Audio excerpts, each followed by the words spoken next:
Hello, good evening and welcome ladies and gentlemen to another round of the Next Gen Racing Proto GT3 Championship Season 3 as brought to you on the premier sim racing platform available only on PC known as iRacing. And today marks round 2 of 5 as we've made our way from the United States of America to continental Europe for the one and only Belgian circuit that we all know and love, and indeed many of its callers are household names.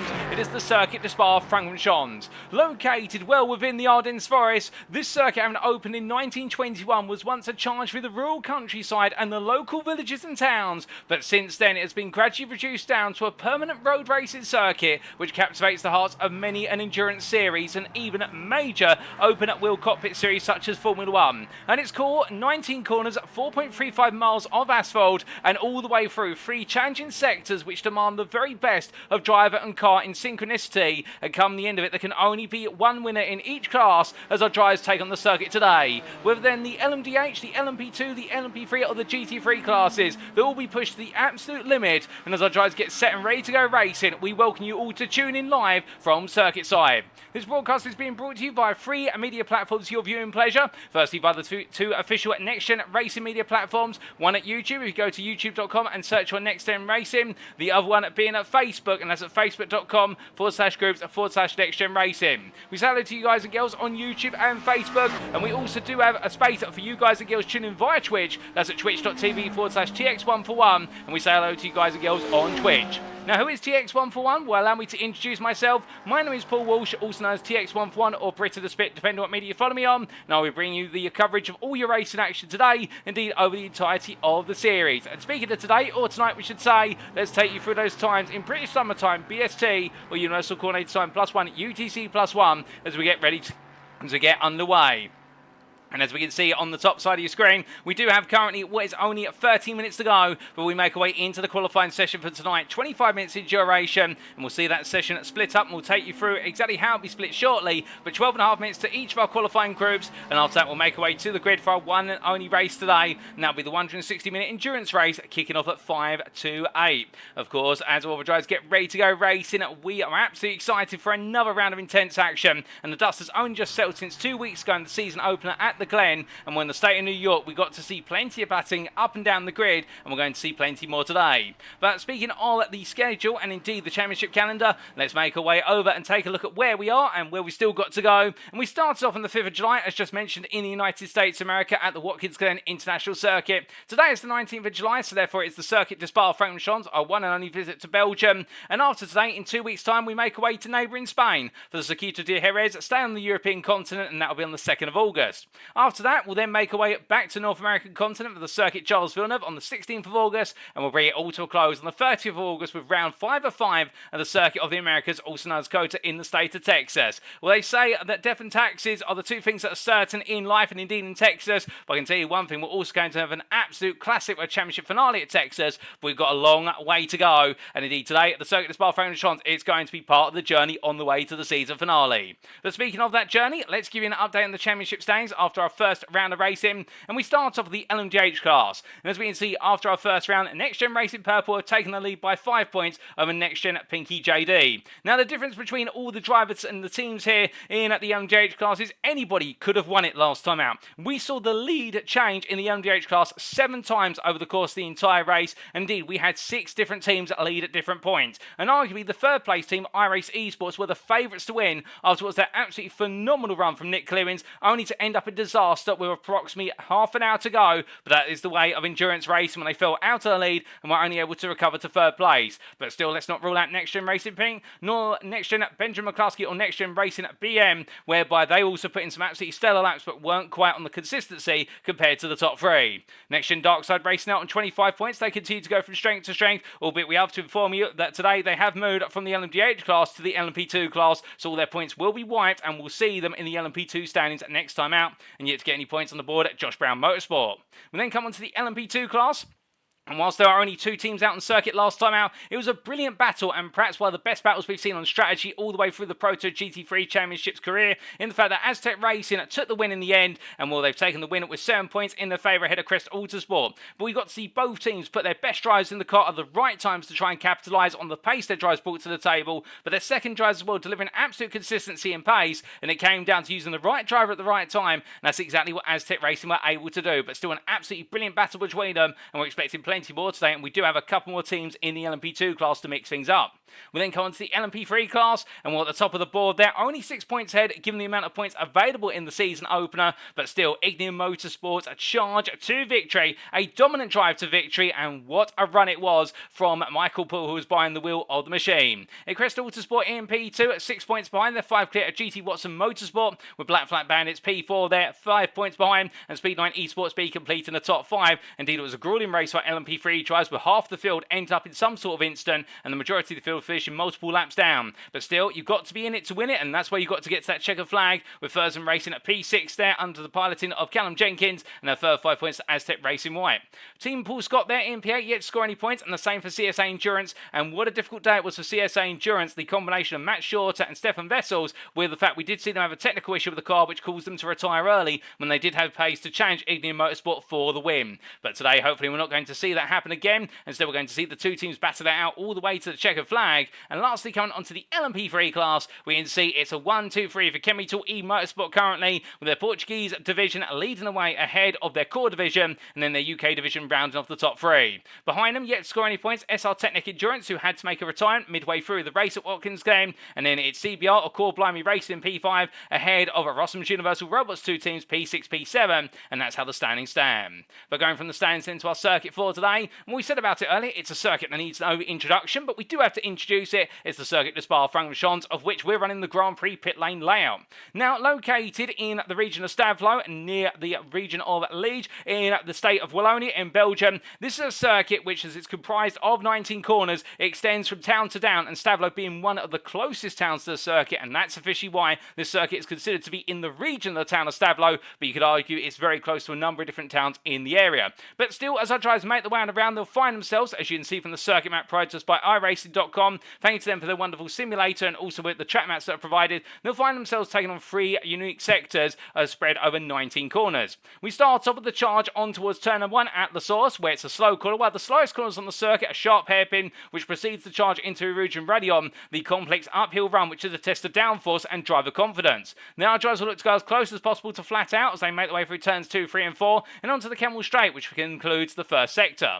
Then they'll make their way into Les Combes at turns 5 and 6, the right-left chicane, which is followed up by a right-hander at turn number 7, before they make their way downhill into the braking zone for a large corner. And exiting out there, the extended right-hand hairpin, it's all about balancing and being patient with returning to the throttle versus keeping tight to the apex. For as they make their way off the apex, they'll quickly have to find themselves getting ready for the left-hander of no name, now known as Jackie X corner at turn number 9, where they head into Pawn, the fast double left-hander of turns 10 and 11, where it's all about carrying the speed and charging down towards the Fangers chicane. Right left it goes with turns 12 and 13 from the medium speed chicane, and on towards Stavlo 1 at turn number 14 to complete the second sector. But as they exit out of Stavlo 1, the first right-hander down the very bottom of the circuit on your screen, then they make their way through the curve to Paul Ferret, or Stavlo 2 as it's also now at turn number 15, and there it's about the flat-out charge on to the final stretch, and was the drivers make their way into the third sector, they'll find themselves going from the ultimate handling sector of Sector 2 onto a high-speed run, and one that's all about braking potential. Going up through the stretch of turn 16, then into Blanchemont corner, turn number 17, the fastest corner on the circuit, the left-hander, which will see our drivers in the prototypes in particular go flat out all the way through, and out towards turns 18 and 19, the bus stop chicane, where it's a battle on the brakes to get the car stopped and try and find an overtake if you're daring enough, and as they exit out, they go to the start-finish line to start it all over again. But an absolute classic circuit, and well, we look forward to seeing our drivers take it on. But before they do, we do have to remind you of the rules, in which we can't go racing without rules. Setup-wise, it's an open setup series, so our teams bring their respective setups on the car to each and every race session. Each team may consist of 1 or 2 drivers, and we should point out that if a team does consist of 2 drivers, both drivers must take to the car at some point in the race. Teams may switch car within class up to round 3, but will forfeit 50 points in doing so. So this particularly applies to the LMDH class, which does have the availability of both the BMW M V8 Hybrid and also the Cadillac CTS, but we also do have there what is the teams may change car class at any point, but will forfeit all points previously accrued. And that does apply to the fact we have a number of car class changes today for teams, and we'll take you through those very shortly. Now, qualifying fires in the opening qualifying format shall be used, which will see all drivers out of the circuit, albeit with the caveat that the first 12 minutes of qualifying shall be dedicated to the GT3 class, and the final 12 minutes shall be dedicated to the prototype classes, so the LMDH, LMP2s, and LMP3s. Now, if we extend the rules onto the race itself, race shall commence via a rolling start with a designated green flag zone, with drivers having 3 fast repairs available should they have a bump or scrape at any point. A driver shall receive a drive-through penalty, or we should say a team shall receive a drive-through penalty rarely if they accumulate 40 or more instant points, and drivers are mandated to make at least 1 pit stop, and that is to take on fuel, but changing tyres is entirely optional, and indeed we can expect teams to make multiple pit stops over the course of the entire race. But that's enough rules, regulation, everything in between. You're all here for the racing, and we completely appreciate that, so let's make our way back to circuit side, and as our drivers get themselves comfortably set and ready to go today, what we do see here, Jamie Dory for NXTGEN Racing, Pinky JD, making his way down towards turn number 1 currently, with 5 minutes on the clock in his final warm-up practice session. Now, as we do say hello to a good number of you in the chat, don't be shy, feel free to say hi. We say hello in the YouTube chat there to Catherine Meredith in particular, who says looking forward to another race tonight, and well, very pleased to hear that, Catherine, and we look forward to seeing how Alex Meredith gets on. Indeed, he had a good race last time at Watkins Glen, albeit some late instance cost him very dear from what was looking to be an absolutely stapled on 2nd place in the GT3 class, but still have another opportunity with that today, as we do see Dorian making his way into Le Mans.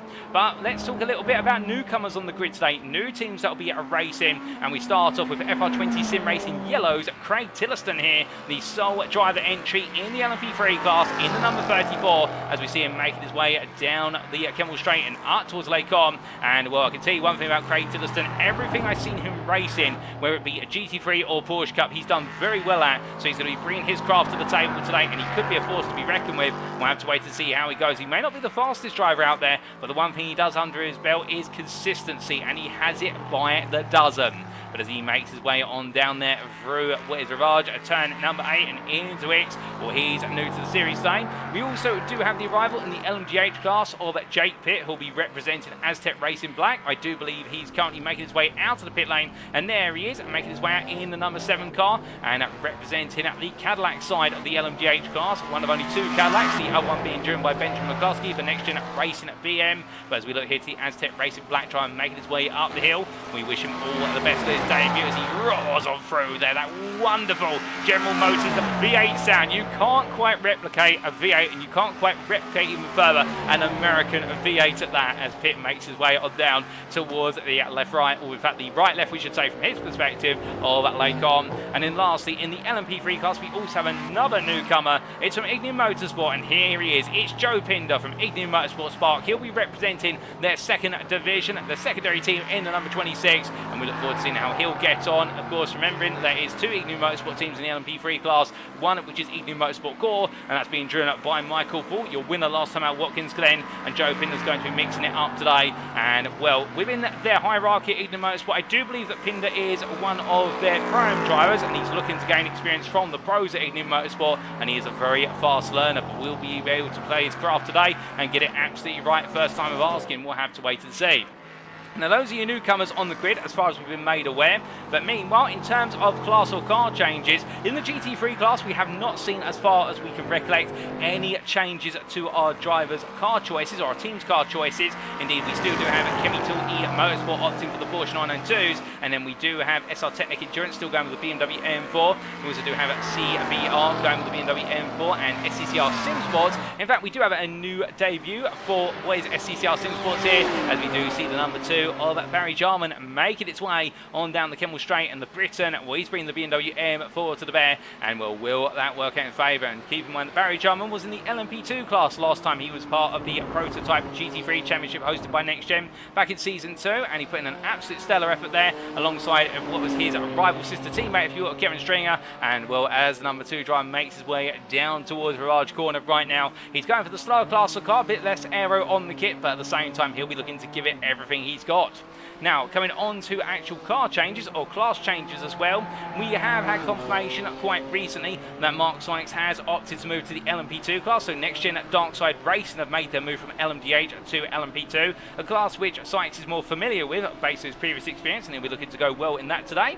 We also do have the change for Daniel Fritz, and I do believe we will have Daniel Fritz for FR20 Sim Racing DF, their team. He's moved over to the LMDH class from the LMP2 class, so he's decided to step it up as the Australian in the number 16s. He's parked up there with the flashing lights currently. And then lastly, we do have the change for Gabriel Yilmaz from what was Azz Tech Racing White. He's moved in to the LMP2 class, albeit he's not currently out on circuit, but Yilmaz has made his way from LMP3 to LMP2. So therefore, we do have a bit more of a spread across the classes today, albeit it's come at the cost of a couple of LMP3 teams, but we've now got 4 LMP2s on the grid, 7 LMDHs, and we've also got 6 LMP3s and 5 GT3s. At least that's how it currently stands, but we are a minute away from going into qualifying. I wouldn't be surprised if we perhaps see 1 or 2 teams join midway through qualifying, as can occur. As all of our drivers get set here, do let us know who you're cheering on today, and let us know what you're expecting with regards to performances. If you've got any rumour down in the paddock or who you're expecting to do very well, but the big name we are looking at is Michael Paul in the Ignium Motorsport LMP3. We're expecting him to do very well in that class, but also we have got our eyes on CSA Endurance. Stefan Vessel's currently behind the wheel of the car, the South African driver, not getting the opportunity to do any laps at Watkins Glen last time out in round number 1, given the fact they had the technical issue with the car after Matt Short had to bring the car into the pit lane. But Vessels will be all ready to go, and when he is, can he find a way in order to avenge the difficulties of 2 weeks ago? And also Nick Clemens here, the iRace eSports driver in the LMDH class, knowing that he had all the speed to take the win at Watkins Glen, but an unfortunate incident costing him very dear. Well, can he put it on pole to start with and bring things home today in Spa? Let's find out as we head into qualifying. So the drivers make the way in to this qualifying session then. To give you a recap, it's split into 2 equal halves, and first and foremost, we are going to see our GT3s making their way out of the pit lane as soon as possible. And well, with that in mind, we're also going to see all of our prototype cars make their way into their pit stalls, albeit they will not be leaving the pit lane. They'll most likely queue up what will be the end of the pit lane when we do get to around the 11-minute mark, as it does get a bit crowded, but we are currently just waiting for those GT3s to make their way out of the circuit. In terms of qualifying around here, as we do see Bernardo Colbe is going to be the first driver to leave his pit box and make his way on out for Chemical E Motorsport. We jump aboard here with the German driver in the number 8. We can expect qualifying to be a very challenging session, given the fact 12 minutes on the board and a lap time for our GT3s of around the 2-minute window, in fact a bit more than that. And conversely, in the prototype classes, we are heading towards 2 minutes in the LMDHs, and you're going to be looking around the window at 2 minute 10, 2 minute 20 for the LMP2s and LMP3s. It does mean that our drivers do not have that many laps in order to get things right, and with that in mind, our drivers will need to nail it from the outset. They'll look to put a banker lap in or 2, and then they'll have to go for broke. And well, who will gamble putting maximum fuel in the car to stay on circuit for as long as possible versus those who will put limited fuel in the car in order to do 1 or 2 fast laps and then come back in? That will have to wait and see. But as Colbe makes his way return at number 7, we do say hello in the YouTube chat there to Elwin Elbit80 Sykes, who says ready and waiting for the madness. Good luck to all and wishing everyone a clean race. Go CSA. So we do have Elwin Sykes there cheering on the CSA team, or Chris Shorter Academy as I do believe they stand for. And Chris Shorter, a very decorated driver on the sim racing sphere, particularly in iRacing, and you will see him in the GT3 series that's running on alternating weeks with this prototype GT3 Championship. But as we do see here, Colby make his way on down. We also look to the SR Technic Endurance car being piloted by Sergio Vieira currently, and as the BMW M4 driver makes his way on downhill. A difficult race last time out for the 135 team in the fact they had a lot of pace to be contesting the win and the lead of the race at Watkins Glen. A couple of unfortunate incidents just knocked them out of contention and led to them having to retire the car, but still they'll be coming back with a vengeance today and looking to right the wrongs. They won't want to see Chemical eMotorsport make it another 1, 2, 3. There's still only 2 Chemical eMotorsport cars on the grid currently, and that is the eMotorsport Core and also eMotorsport UK. We may just see an opportunity for another team to take to the GT3 class podium, but with our 5 GT3s out there currently, everybody right now getting themselves set up. We're not expecting teams to necessarily want to tuck into the slipstream with one another here today, for the understandable reason that they want a clear lap. The best place to get the slipstream is on the run of the Kemmel Straight, but we could only expect Chemical eMotorsport to really do that with their 2 teams, given the fact they do have they do have 2 cars out there, and therefore they could swap up positions on the circuit in order to offer one another a tow. We'll have to wait and find out if they try and work that in practice. But as our drivers now make their way onto their first flying laps, we do look to the BMW M4, which has been piloted by Matthew Davies for Core Blimey Racing, or CBR, as we do see him make his way on through there, and a bit of a commemorative livery. You may have seen that livery take the headlines quite recently in the GT World Challenge Europe, and well, if you're a fan of GT World Challenge Europe, you'll know that that is the Team WRT BMW M4 livery of the number 46 car, as piloted by a driver pairing, one of those drivers in particular being Valentino Rossi, and Rossi picking up his first win in his GT World Challenge career at the Misano circuit earlier on this month. And well, what an occasion it was after picking up was his first podium at Brands Hatch a couple of months ago. But as we do see the CBR machine making its way on down, we're absolutely flying on through right now, and well, we'll have to wait and see what he's able to do here and whether he can do a little bit of the Rossi style victory here, or whether it is going to be a challenging day for what will be the CBR team.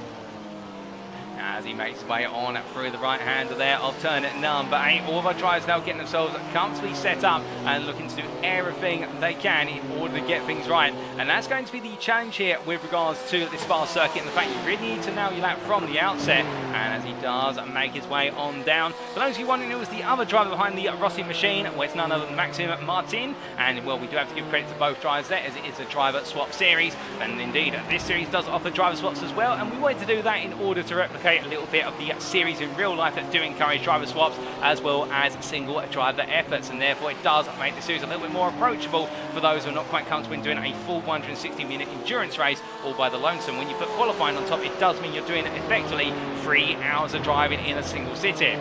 But as Davies heads out of Stavelot 2 and onwards towards Blanchemont, meanwhile a bit further back, still going on to really his first lap, taking his time with this, but understandable. It's the SCCR Sim Sports machine in number 2 here of Barry Jarmuth, and as he makes his way on through turn number 7, coming on through the right hander here and doing everything right now to give himself some ample space on circuit and also find some breathing room with that. But as he comes on down into the braking zone here for what is turn number 8, going on through Rivage Corner, looking very composed right now, and we'll have to wait and see how that does play out in long practice for him.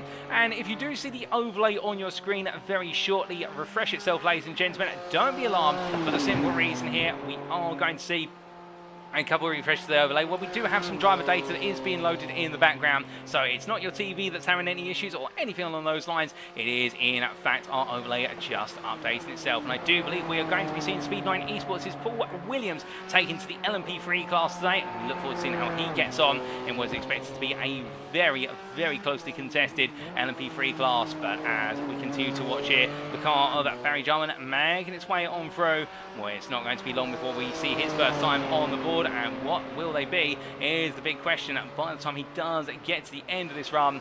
And well, rolling on through it very shortly, we will find out as he heads towards what will be a Blanchemont corner. Absolutely planted now, full attack all the way on round, and this is where you've got to be. You've got to be fully confident with the car as he makes his way into the braking zone here. And we've got some initial times on the board of the GT3s, and SR Technic Endurance has set the fastest lap thus far for 2:16.585. But meanwhile, Jarman decides to completely back it off and go again, and we are going to jump on board with the BMW M4 driver as he takes us around for a lap of the Spa-Francorchamps circuit. Now making his way down towards turn number 1 and braking about 80 metres from corner apex, going as deep as he can and gets the car stopped in time. And as he now powers his way out and heads all the way up to what will be Uruj and Radion flat out here and heading up the hill. And well, bringing the car to the right hand side, but it's going to be a sweep to the left and then the right. Let's listen. Completely flat out there as he spat out Radion at what would be in approximately 150 miles an hour. And as the dashboard comes up on screen, we can see him now making his way onwards towards turn number 5. Full throttle still as he gets ready for Lake-Com and then in towards the braking zone, looking to his left-hand side and braking at the 100-metre ball, coming all the way down to second gear and smooth flying between the two apexes. He now goes into the right-hander at turn number 7, also known as Malmedy, and now rolling out of the corner up towards turn number 8 at Ravage and onto the brakes. Now coming in to the very tight corner, down to first gear here, opts to go all the way down the gearbox, takes plenty of apex curve, and then short shifts to second as he exits out into it, short shifts to third, then back to second there to give rotation on the rear of the axis, and as he makes his way onwards towards Pullum. Now keeping on to the right-hand side here, looking for his brake mark, which will be about 50 metres on corner apex, down 2 gears to third, back onto full throttle is up to fourth, and he'll go up to fifth, he clears the turn 11 apex, and down towards the Fantasy chicane. Bring the car over to left, brake at the start of the entry curve, point the car towards the apex, bit understeer creeps in, has to force it into second there to compensate. So a little bit too greedy with the speed he took into the corner, but does bring the car back together. That's going to cost him 2 or 3 attempts as he comes into Stablo 1, down to second, but turns in a little too early there. And you can see having to correct the car mid-course. He now makes way through Stablo 2, a slight lift initially, but now full power and exit. And as he heads all the way out towards Blanchimont, building up towards another top speed here, and he will be hitting Blanchimont corner around 155 miles an hour as he gets closer and closer towards the turning point, going into left-hander now, 157 miles an hour at the apex, and then onwards towards what will be the braking zone of the bus stop chicane, braking at 150 metres of corner apex, all the way down to first gear, through the right and then into left-hander, mount the race curve there with the front left wheel, out he goes, and well, it's not been a perfect lap from Jarman, but it definitely has been a good lap to say the least. And as he heads to the timeline here, what's it going to be for his first lap on the board? It's a 2:18.339.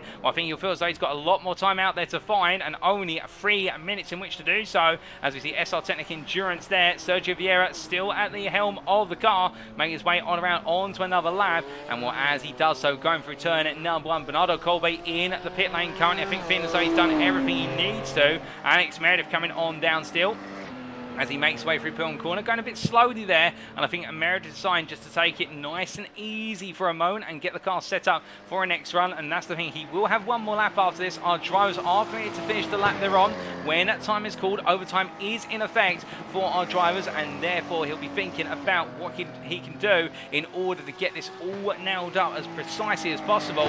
And well, I think here with the Porsche, it's got all the potency in the corners, a little bit less so in the straights by comparison with some of its peers. So therefore this is all going to come down to how quickly he can get back onto the throttle and build up that speed. That's the nature of the Porsche. It's one of those cars where it trains top end for cornering capability, particularly in medium to low speed corners, and you've got to be absolutely on the ball. But as we do have some more driver data being loaded in the background, and again, don't worry, don't adjust your TV screens. That's not your TV that's going wrong. Indeed, it's on our end, ladies and gentlemen. Nothing to worry about.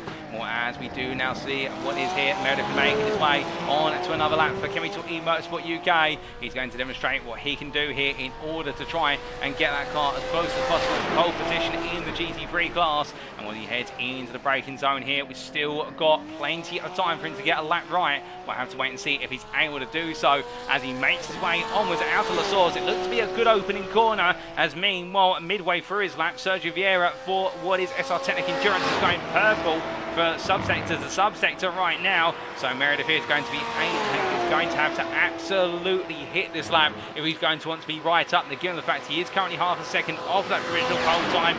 I think the bar of that provisional pole time is going to be raised even higher. As we see the number 14 making its way into Lake-Com. This is where we'll get to see the Porsche's direction change. Mastery come into effect as he goes from right to left and immediately brings the car back over to the left-hand side for the turn 7 right-hander. Takes plenty of exit curve there and down the hill he goes, carrying the speed as Sergio Vieira crosses the timeline. And will it be an improvement for them? No, it's not. They just missed out on matching their previous best. So the bar is a 2:16.585, and that will be effectively the conclusion of the qualifying session where SR Technic Endurance do have one more lap available to them as they cross the line with 30 seconds to go. The same for what will be, I do believe, SCCR Sim Sports. Matthew Davies, meanwhile, is making his way up towards the bus stop chicane. Currently, as I look at my commentary booth window, we focus on TV camera here with the Chemical eMotorsport UK car of Alex Meredith. But as we do look out the booth window and see Matthew Davies cross the line, he's currently P4, 7.5 tenths off the pole. And CBR moved to P2 on a 2:16.967. So Davies splitting the field open here. Meredith making his way out of Stablo 1 and Stablo 2. Meanwhile, on your camera screen, looks like he had a bit of hesitance there coming out of Stablo 1. Almost as if the car didn't quite settled down on the exit, and Meredith has not improved in subsectors 2 and 3. He has the starter lap, however, coming out of the source and onto the Kemmel straight. So I think right now it's all in the balance here for Meredith, whether he is able to potentially be the fastest Chemical eMotorsport car out there, as he is only 5 thousandths off of Bernardo Colbe's time. And as they make the way on down into the braking zone here, he clears the right nicely. We can see the rear kicking out as he goes into the second part of bus stop, heading towards the timeline here for the number 14 as Meredith crossed the line. What's it going to be? And for Alex Meredith, it's P3 in the GT3 class. It's the 2:17.025. It's not enough for pole or the front row of the GT3s, but he is the fastest Chemical eMotorsport car out there, and he'll take a little bit of pride in that. So that is GT3 qualifying complete, ladies and gentlemen. We have had SR Technic Endurance take pole position under the capable hands of Sergio Vieira.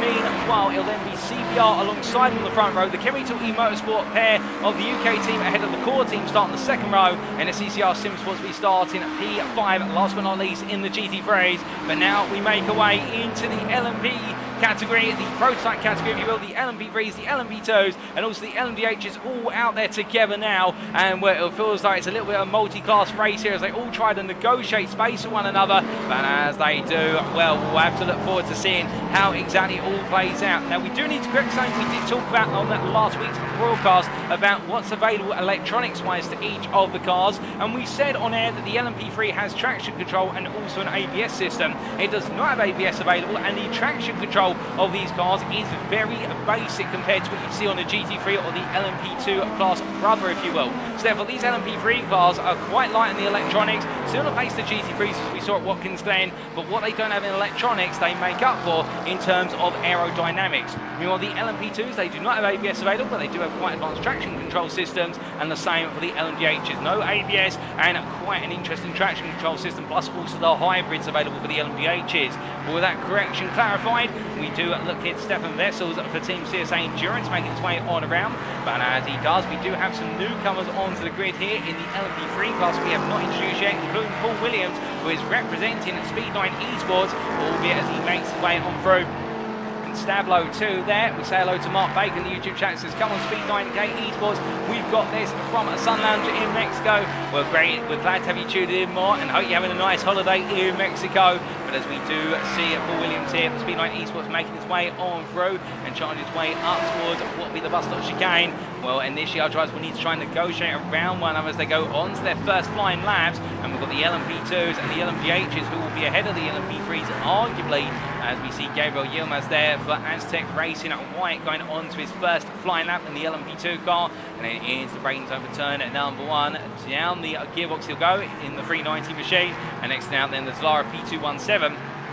It's all going to be about here getting it right time and time again in this session, given the fact that we'll have some more laps available to him, and therefore he'll be cognizant of the fact that he's got a bit more time in order to nail the lap. But with that, everybody does, and therefore that only adds to the pressure that he's confronted by him.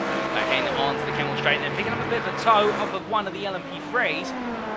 And that may just help Yilmaz out in the long term, and going all the way down as we do say hello there to Dylan Mystery, who says come on Gabriel, cheering on Gabriel Yilmaz here as he rolls his way on through the Gom chicane and in to turn number 7. A bit tight to the apex there on turn, he's going to run wide as a result, and that's going to cause the lap to be invalidated, and Yilmaz they're not quite getting the direction change now, but I think he expected the tyres to be a bit warmer and the car to be a bit livelier than it actually was at that point. So Yilmaz already starting to show his fangs in terms of lap time, but just jumping a little bit, a bit impatient. He'll need another lap, he'll need this lap to get the tyre temperature, and then he'll be all set to go.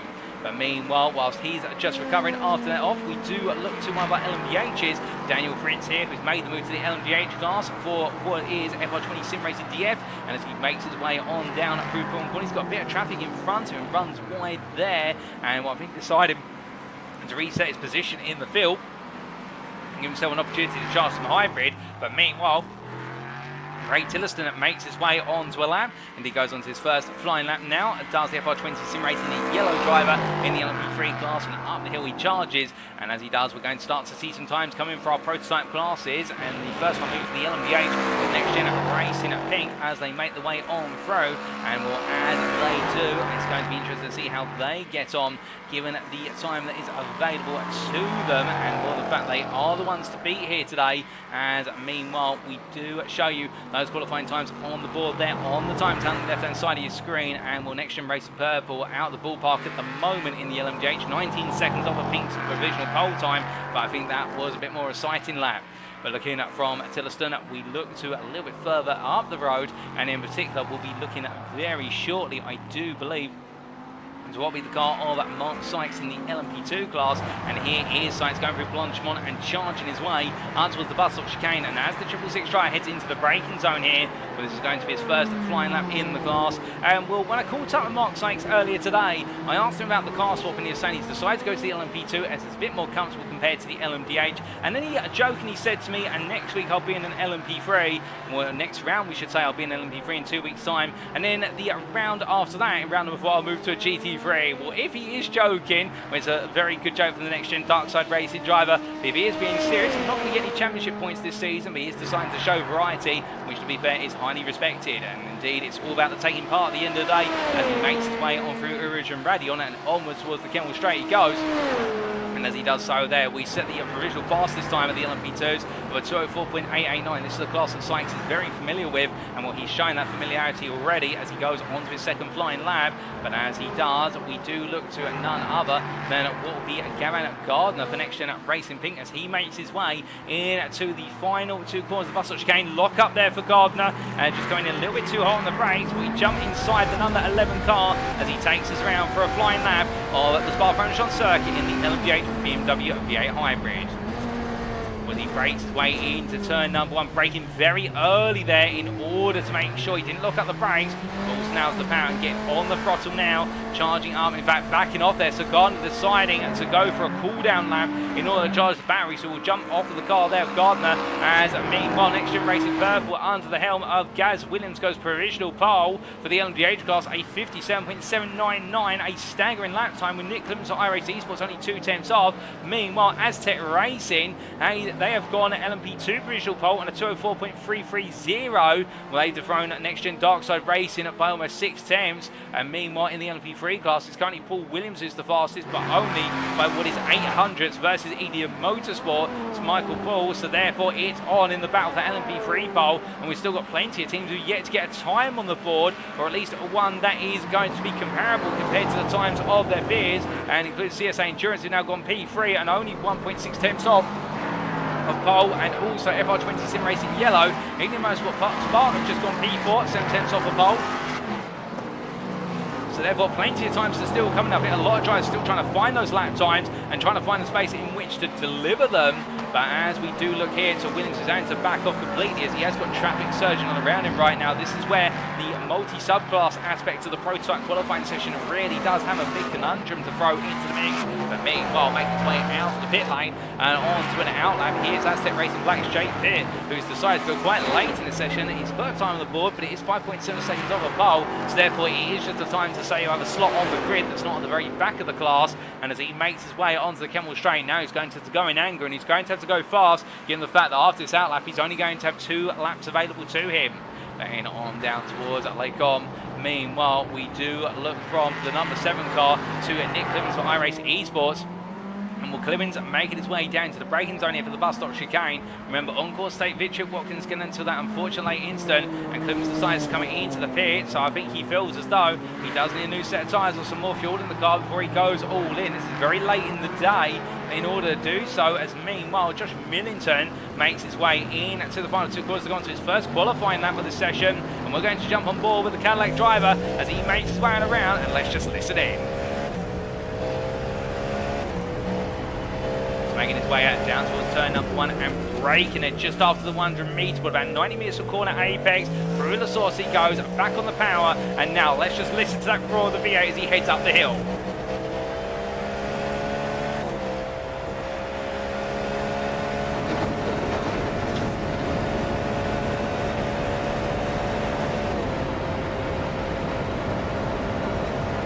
completely flat out there, abusing the aerodynamics of his machine and heading up towards Lake On. He'll be looking to his left-hand side for his marker and braking from 189 miles an hour. No lock up there as he manages the brakes, human ABS applied, and as he comes through Lake On into turn number 7, full commitment there for Millington as he heads down the hill into Rivage.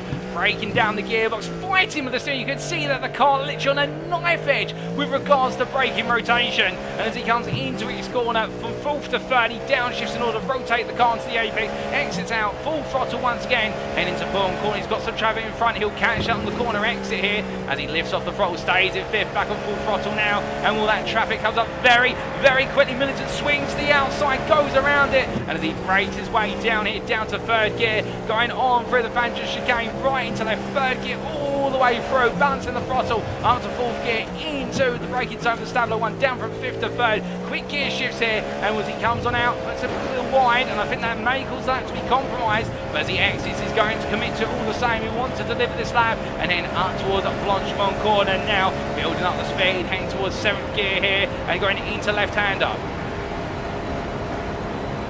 Again, flat out there, 186 miles an hour at the corner apex, heading into the braking zone for the Mustang chicane. Compromised there by Gabriel Yilmaz's car, the Azz Tech Racing white machine. And as Millington makes his way on through, well, it's not been a perfect lap. It was purple to a point, and he heads across the timeline here. And what's it going to be from Millington for the Sim Racing Collective 99? Well, it was an invalidated lap, given the fact he ran wide, coming on through Stavlo 1 into Stavlo 2. But that lap would have been potentially good enough for the front row of the LMDH grid if it had been valid. So therefore Millington's going to have one more opportunity to try and do this, but again, coming up behind the Azz Tech Racing machine of Yilmaz at the wrong time, and that goes to show you again what happens when you don't time your lap right and catch the traffic at the most inopportune moment. But Millington has one more shot, and as he heads on around, well, now he knows he's got to get it right this time around. Otherwise he'll be starting from the very back of the LMDH class. But as he heads on through, meanwhile here comes Gaz Williams for Next Gen Racing Purple, and he crossed the line to go on to his final flying lap. Indeed, many a driver now doing so. Everybody getting themselves set. Benjamin McCluskey comes on through, currently P5 for Next Gen Racing BM in the LMDH class, and we've got a lot of our LMP3s in the pit lane, including a provisional pole sitter CSA Endurance. We've also got Indian Motorsport Spark, Speed9 eSports B, and FR20 Sim Racing Yellow and Black Flag Bandits. So out of our 8 LMP3s, only 3 of them currently out on circuit, delivering their final qualifying laps this session. And the LMP2 class will Next Gen Darkside Racing to decide they've done enough. Meanwhile, that'll be good enough for P2 if things stand. Azz Tech Racing, your provisional pole sitters there in the LMP2 class. Matthew Jolly behind the wheel, who you see here, still pushing on. And then we do have what is Crest Autosport LMP2 and Azz Tech Racing White trying to get laps on the board to close up the delta.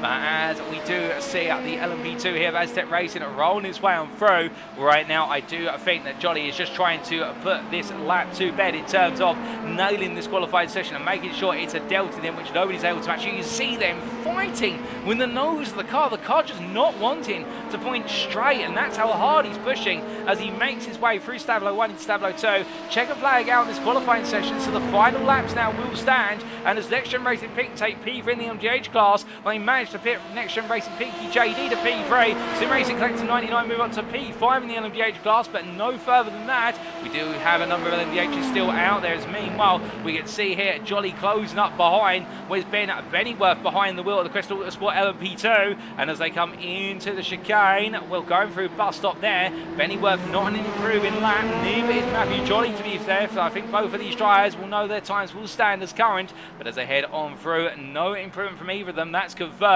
And will meanwhile we do have making his way into the pit lane Gaz Williams, who backs it off, and also there we have an off track, I do believe, for another driver just behind. Is that Nick Clemens who's got it wrong? No, that's not Nick Clemens, who has managed to squeeze his way onto another lap, we believe. Although I have to wait and see. It was Benjamin McCluskey, in fact, who got it wrong as well, coming down to the bus stop chicane. So therefore, the only drivers we believe are on laps at this time. Clemens will not be on lap if we do check our data. But we do have the FR20 Sim Racing DF LMDH of what is there, Daniel Fritz, making his way on down towards the braking zone. And also the car of Jake Pitt, the Cadillac of the LMDH class. But otherwise, qualifying is complete for the rest of the field. And as we do see Fritz making his way out the final quarter, this is an improving lap. He's got some margin to go if he wants to be on the front row, but he does improve to P6, puts NXTGEN Racing BM down to P7, and what about Pitt as he heads to the line? Well, he's currently last but not least in the LMDH class. He moves to P7 there, so he manages to get away from the accolade, and NXTGEN Racing BM will start P8 on the LMDH grid, and well, a nice lap there for the Azz Tech Racing black driver, a 2-minute flat .250, but that is qualified complete, ladies and gentlemen. On pole position over on the LMDH class, it will be NXTGEN Racing Purple, piloted by Gaz Williams. In the LMP2 class, it will be Azz Tech Racing, as piloted by Matthew Jolly. In the LMP3 class, it will be CSA Endurance, as piloted for the lap by Stefan Vessels. And in the GT3 class, it will be SR Technic Endurance, as piloted for the qualifying lap by Sergio Vieira. But we'll have to wait and see if we do see any driver swaps between qualifying and going to the grid for the first stint of the day in round number 2 here at the Circuit de Spa-Francorchamps. But with that, ladies and gentlemen, let's make our way to the start in the grid. So as those drivers begin to take their positions on the grid for the formation lap, Gaz Williams starts on pole position then for NXTGEN Racing Purple, joined on the front row of the grid for the LMDHs by Nick Clibbins for iRace eSports. Behind them on row number 2, it'll be Gavin Gardner for NXTGEN Racing Pink and NXTGEN Racing Pinky JD's Jamie Dory. Behind them on row number 3, it'll be the pair of Josh Millington for the Sim Racing Collective and the 99 car, and Daniel Fritz for FR20 Sim Racing DF. And on row number 4 to complete the LMDHs, it'll be Jake Pitt for Azz Tech Racing Black, joined by NXTGEN Racing at BM's Benjamin McCluskey. We then come to the LMP2s, starting on P9 in the overall grid, and your pole sitter, it's Matthew Jolly for Azz Tech Racing, who is joined by NXTGEN Darkside Race's Mark Sykes, who starts P10. Ben Bennyworth starts P11 on the 6th row of the grid for Crest Autosport LMP2, joined by Azz Tech Racing White's Gabriel Yilmaz, who completes what is your LMP2 category of 4 teams. We then come on to where's the LMP3 class, and as we do, we can see it's Stefan Vessels who starts P13 overall, but with that pole position for CSA Endurance in the LMP3 category, joined on the front row of the LMP3 grid by Speed9 Esports' Paul Williams, who makes his debut today.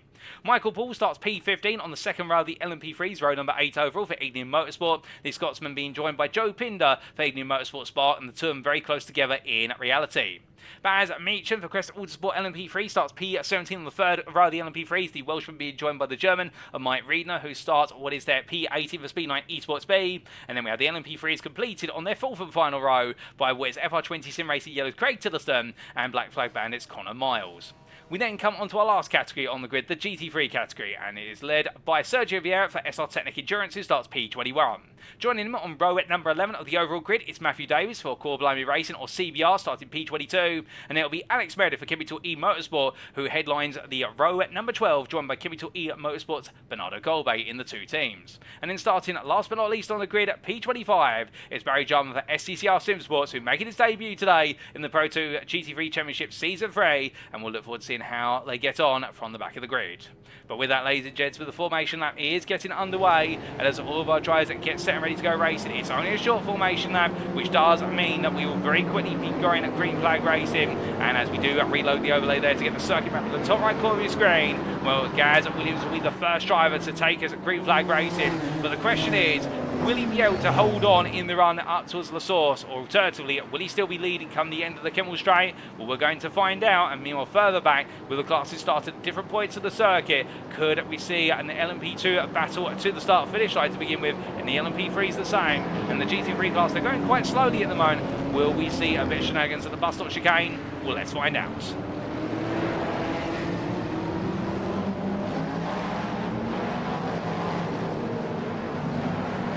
Lights down, away we go for our second round of the season as Williams gets a quick start of the line, and as they make their way down towards the source, onto the brakes they go. Meanwhile, behind you see Jamie Dory, they're going all in with Josh Millington on his inside. Millington's still there, however, as they come through. Then with the LMP2s, well, Matthew Jolly holds the lead, and Mark Sykes, Ben Biddyworth and Gabriel Yilmaz, followed up by what is their CSA Endurance in the LMP3 category, who've had an absolutely brilliant start to hold on to the lead as they make their way on around. But as they charge their way up the hill, meanwhile the GT3s all calm down in quick line astern here as they come down towards the source. But looking from them going through the opening corner, we look to the LMDH category, making the way up towards Woody's Laycom here onto the brakes, and Jay Pitt battling side by side with Jamie Dory, trying to make some early ground. But if anything, he's already made 2 places in class and wants to make some more, with Gavin Gardner the biggest loser at the start of this one in where's the NXTGEN Racing Pink machine, as he's lost 3 places in class. But as they come down, meanwhile on the LMP3 class, we've got Baz Meacham, Crest Autosport LMP3, losing the rear of the car, just coming in a little bit too hot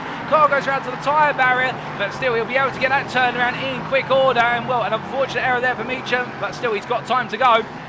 And as he does and gets things back around, meanwhile battling the LMP2 class down towards Pulon, and here's Ben Bettyworth, the Crest Autosport LMP2 on the inside versus Gabriel Yilmaz to take the position for P3 in the LMP2 class as they come on down the hill. But meanwhile Yilmaz now trying to come back as they make the way towards the Vanja chicane. Onto the brakes they go, looks through it, goes all in, does Yilmaz, but Bettyworth says no, I can outbrake you. I've seen that one before. And as they make the way from right into left, these two acquainted one another from the NXTCC, the Next Gen Racing Touring Car Championship, and will Bettyworth there finding the upper hand this time around as they make the way through Stablo 1 and Stablo 2 and on to the final stretch. But as they come through, meanwhile we do look from them back up to the LMDH class, and here is the Sim Racing Collective 99 car, Josh Millington, that is absolutely flying on this open lap. It's already gained what is effectively, excuse me, the best part of 2 places, and now it's gained another one. It's gained a 3rd place as it's moved up to P2, and as they make the way down towards the braking zone for La Source,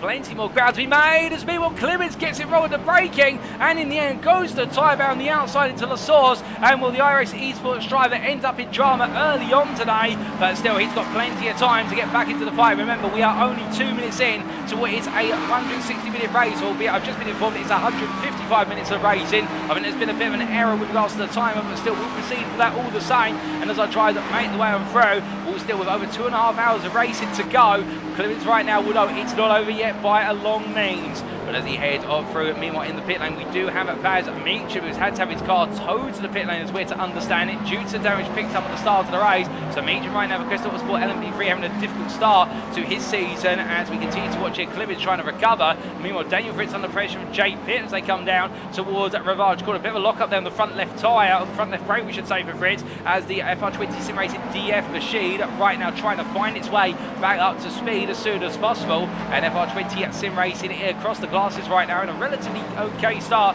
with the yellow outfit in the LMP3 class up to P4 from what was at the time P7 on the grid where they started. And meanwhile, speaking of them, we do look to Craig Tillotson here as he tries to hold off what his Black Flag Bandits is Connor Miles as they make the way on down through Ravage Corner, and nose to tail they go as they exit the corner, albeit Tillotson here I think getting the better corner approach and exit, and this is going to give him all the green room he needs in order to feel comfortable as they make the way on around. And as they do, and onwards they go towards Pulon Corner here. Well, as the drivers make the way on down, they'll be looking to make progress as soon as they can. Meanwhile, speaking of progress here, we look back to that battle between the FR20 Sim Racing DF car of what is Fritz versus J Pitt for Azz Tech Racing Black, and Pitts had the better run out of Stablo 2 and therefore has gained the place. But meanwhile, taking the lead overall in the LMDH class, we just had Josh Millington take the lead with iRace eSports and Nick Clemens coming into the pit lane off camera. So therefore, I think Clemens has decided with the knock to the tyre barrier on the run into La Source the previous lap, it's not going to do, and he needs to get some repair work on the car. But meanwhile, one class we haven't talked about for some time is the GT3 class. So much going on so early, and we'll speak of the GT3s. Here are your GT3 leaders right now, running nose to tail. That's SR Technic Endurance's Sergio Vieira, who is still in the car. He's decided to start the car today, and he's ahead of Alex Meredith, who has gained 1 place at the start of this race versus Matthew Davies. But you can see the CBR car still giving pursuit as they make the way up towards Blanchimont Corner, and Vieira right now feeling very comfortable as he makes the way through left and down towards the bus stop chicane, albeit Meredith staying with him as we say hello to John Meredith in at the YouTube chat stream on Kevin Talk Motorsport, and in particular, well, we have a soft spot for his son Alex Meredith, who's charging out there right now and looking to try and bring home his first win of the season. But as they make the way across the timeline and onwards towards another lap, they go. The GT3's gone on to their 3rd lap of racing. As meanwhile, you can see the LMDH is already halfway around the lap, so they'll very quickly start to interfere with one another. In terms of the LMDHs, by around lap number 7, should have made up haste and progress towards what is the GT3s and start to weave with them in terms of traffic. But right now, the GT3 class, for the most part, staying together. The only driver who has fallen away a bit is Barry Jarman for SCTR Simsports in the number 2 BMW. He is currently 4 seconds back, but still, I think right now just getting himself into a rhyme and rhythm, and that's absolutely pivotal here given the length of the race to come. As he makes his way onto the Kemmel Straight here, all 6 cylinders of that BMW's 3-litre engine firing high, and also with the turbo system in effect, as he makes his way down towards the braking zone here for turn number 5. Through at Lake Com he goes and keeping it cool and carried on. But meanwhile, we do look from the GT3 cars back to Tillotson versus Miles, and indeed we look back from the rear of Tillotson's car, the FR20 Sim Racing yellow car, under pressure from the Black Flag Bandits car, Miles, as they come down through Braun. We can see that gap is 6 tenths currently, and they're in the opportunity to recently drive by these LMP3s on the simulator. I can definitely tell you they are very reliant on their downforce and their corner speed, and therefore I wouldn't be surprised if Miles in the Black Flag Bandits car, which you see giving chase right now, is suffering to a degree with the dirty air coming from the back of Tillotson's car. He'll be hoping that Tillotson makes a mistake from pressure. But indeed he does there slightly, the FR20 Sim Racing yellow drive, not confident with carrying the speed through Stablo 1, and therefore lose it to a degree, as you can see. Right now Miles getting closer and closer by a tenth there over the run of Stablo 1 through to 2. And as they head up towards Blanchard, well, the Black Flag Bandits machine's not going to be close enough to try and affect the pass here, but it is going to be close enough to be started to tease out and move on to the next lap as they make their way down towards the braking zone here for the bus stop chicane. CSA Endurance setting the fastest lap of the LMP3 class on 2:12.503. They're breaking away at the front of the field. As Tillotson exits and goes on to another lap, well, it's going to be Miles who is closing at a rate of knots. They head on to what for them is now lap number 4.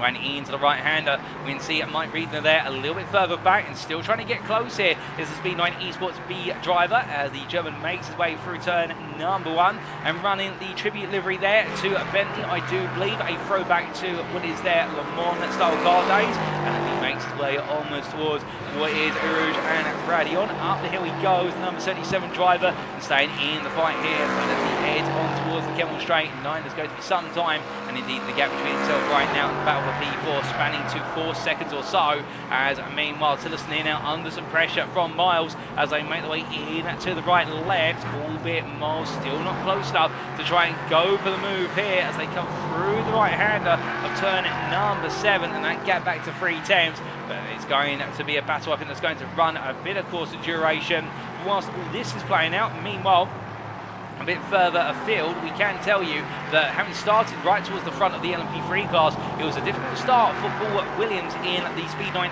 eSports LMP3. He's down in P7 currently, and this is what happened to Williams on the opening lap. This was during the rolling start procedure, and as we got underway at racing, Williams trying to get the power down the exit final corner and contact there with one of the Igloo Motorsport cars. I believe that may have been the Igloo Motorsport Spark car of what was, I do believe, Joe Pinder, but we can't quite confirm that. But either way, a difficult moment for Paul Williams, and well, his race brought to an abrupt stationary halt before he could really go green flag racing. And well, after that, we did have a bit of an incident as well for what was Baz Meacham on the opening lap, and this is what happened to the LMP3 Crest Autosport driver going into the braking zone. You can see the rear of the car stepping out under braking into Lacon. I think just taking a bit too much entry curve, and therefore the rear left tyre not gripping up appropriately, and the car being kicked on around. And well, we also did have an incident for Mark Sykes, and this is what happened to the LMP2 class driver on what was lap number 2 in the early stage of this race, going into Lacon. Rear of the car settles down initially, goes to the second part, and as he tries to bring the car to the left to set out the right turn, sound a bit too aggressive with the throttle and the steering input, and we can see the suspension collapsing on the front left side there, and therefore having to be towed to the pits. Would not be permitted to drive that car back. But as we return to your live pictures, ladies and gentlemen, that's just our 3 main major incidents in the opening 2 laps of the race, and we have had a couple of other incidents quite recently, including Craig Tillotson, in fact, who we look back to here, now being dropped to P6 in the LMP3 class. He was being chased at the time by Black Flag Bandits' corner Miles, and we'll have to wait and see if we can get a replay of what exactly happened there. But meanwhile, right at the front of the field, the man who is absolutely storming away right now is the Sim Racing Collective 99's Josh Millington, albeit since taking the lead, he's now, I think, turned things down to a degree. Perhaps he's used a lot more hybrid to take the lead and track position with it, but Millington coming through the field like a firework, if you will, and as he makes his way onto another lap, what is for him lap number 6, we'll very shortly get a replay of the move he made for the lead of the race versus NXTGEN Racing Purple's Gaz Williams, and here is the replay. This happened on lap number 2.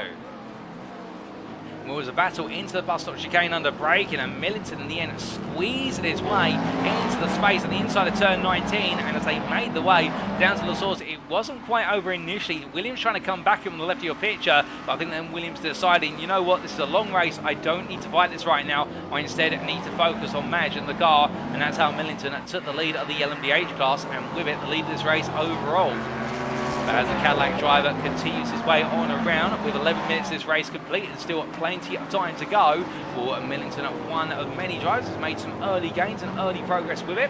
And to give you an idea, as we do look on the timing tower there, we'll show you the gains that the drivers have made, and in particular we can see the progress of certain drivers, with Millington being the biggest in the LMDH class for the Sim Racing Collective 99, and the same with it for Azz Tech Racing, well, not Azz Tech Racing Black, I should say, for NXTGEN Racing BM. There, Benjamin McCluskey moving up to P4. Meanwhile, we can also see that in the LMP3 class, Black Flag Bandits gaining 4 places, moving from the back of the field into P4 in the class, with the biggest loser being Speed9 eSports there in P7. No, it's not too much change in the GT3 class, and also the same in the LMP2 class, which is NXTGEN Darkside Racing losing 2 places. But as we do bring those gaps back down on to your time tower there, we still have plenty of battling to go, and I do believe that in the instant there for Joe Pinder, what is La Source, as we just catch the end of it. I think Pinder having a bit of a moment to make with the wall there in the England Motorsport Spa LMP3, and will that contact all not helpful at all, as meanwhile, further afield, we've got a battle for what is a P3 in the GT3 class, and this is Matthew Davies on the right of your picture for CBR versus Kimi Talking Motorsports Bernardo Colby on the left of your picture. They made the way out of the bus stop chicane side by side into La Source they go, and as Davies goes a bit deep there, he looks at the cutback exit, a little bit of wobble from Colby as they make the way through, so both drivers here going to be very close as they make the way into Aruja and Randy. On Davies is in the attacking position, Colby covers the ball, forces Davies now to tuck it behind as they make the way uphill, but I think this is going to work out for Davies because Colby's going to be giving him the toe all the way onto the Kevin straight, and Davies now will have the overspeed as they power their way on towards Lake On. Now will Colby put the car in the middle of the road, but he put it to the right, he puts it in the middle, forces Davies to look to the outside. Meanwhile, you've got your race lead in the LMDH class coming through on the inside of the pair of them, so Davies compromised there to an extent, wanted the inside line, couldn't take it, and as they make the way into Lake On, where it will be Colby holds the position for now, but Davies is not done yet, as meanwhile we do have NXTGEN Racing Purple, the P2 LMDH trying to come on through, and as they exit out, will Colby being given another lifeline there in the fact as they make the way into Rivage corner. Davies wanted the inside line, but then the LMDH came along and said, no you don't, I'm making my way through there instead. But you can see just how close it is, and this is when the traffic integration between the different classes really starts to have an impact. We said it'd be about lap 7, that's exactly the lap our leaders are on now as they make the way down towards what is Bill corner, through the left hander they go. Davies in the toe there, the Kemi Talking Motorsport car, but can't seem to find a way to breach through the armour of Bernardo Colby as they head up towards the Vanges chicane. And meanwhile, looking around the outside, that's NXTGEN Racing Pink and Pinky JD as they come on through the right into left, and will very, very tenuous as Colby loses the rear of the car, loses the traction there from having to deal with the LMDH traffic. Catches the car in time and does not make contact with the wall, but the number 8 driver there, 9, it could have gone far, far worse, but still, he'll feel a little bit incensed to the fact that he did have the LMDH just compromise his line, and that's that very volatile rear end of the Porsche 992, rearing its ugly head there, Colby just trying to get the power down with the steering lock on a bit more angle compared to what he was used to at the chicane, and in the end, now having to settle the car back down, and in particular those tyre temperatures, he will not want those to go any higher, because of course on the rear tyres in particular, when the tyres are boiling hot in excess of 100 degrees centigrade on the compound, that's where tyre wear really starts to be amplified, and also the grip of the car starts to fade away. But as he settles himself back down and goes hunting now, and meanwhile we do look from our GT3 Class P4 driver to our GT3 leader, and this is for SR Technic Endurance, as Sergio Vieira still leading the way in the 135 as he makes his way onto Aruja Radion at 2.1 seconds to Alex Meredith. And on the previous lap, Meredith that closing the gap by 3 attempts as they head up the hill.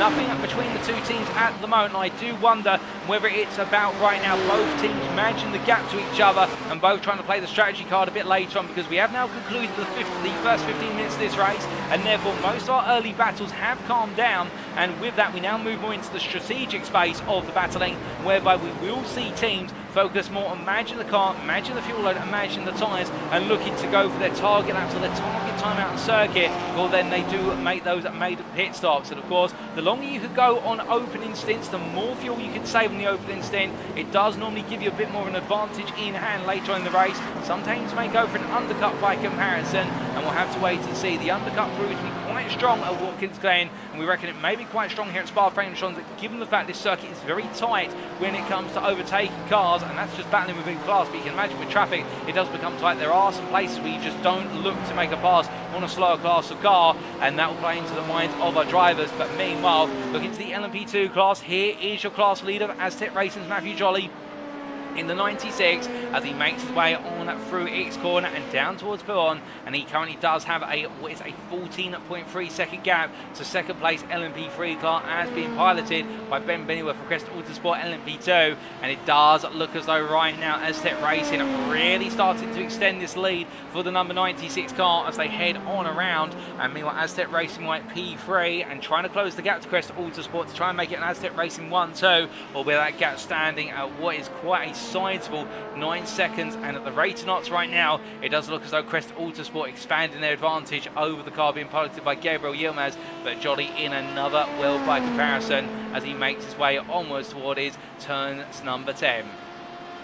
Well, turn number 17 I should say, they're getting my numbers a bit mixed up, but Jolly heading on around and keeping it nice and smooth and composed, and as he does, meanwhile we do look from him to where's Gabriel Yilmaz in the P3 car, the LMP2 class, and with the Azz Tech Racing white driver here will know he can work with his sister team on a bit of strategy, and that's the interesting thing in a class, is the fact if you have two teams in a class, if they're in communication one another, they may be able to work together in order to pincer Crest Autosport's LMP2 car and find a way in order to leapfrog the way up the order. And as we do see Yilmaz making his way down into the bus stop chicane, we do have to keep in mind that Ben Bennyworth behind the helm of the Crest Autosport LMP2, and I believe he's doing it solo at this time round with Mark Baker currently away on what is holiday, so therefore it will mean Mark Baker away on holiday I should say. I do believe we have what is our other driver in at the LMP2 space, albeit their name does escape me at the moment. I think they will be jumping into the car, so apologies for that, ladies and gentlemen. I'm getting ahead of myself a little bit with regards to who's in at which car, but as we do see it, Yilmaz making his way up the hill, well now he's just going to be focusing on delivering those laps time and time again, and I'm thinking of Nigel Stock in particular, and well Nigel Stock will definitely be on hand to take over the car for Ben Bennyworth as of will be when they do make the way into the pits at some point during today's race. Mark Baker being part of the Speed 9 eSports crew. I do apologise for the confusion there. And meanwhile, as we do speak about Speed 9 eSports, here is Paul Williams in the number 24 car. The Briton trying to make his way back up through the relative field by overtaking the GT3 there at Bernardo Colbe.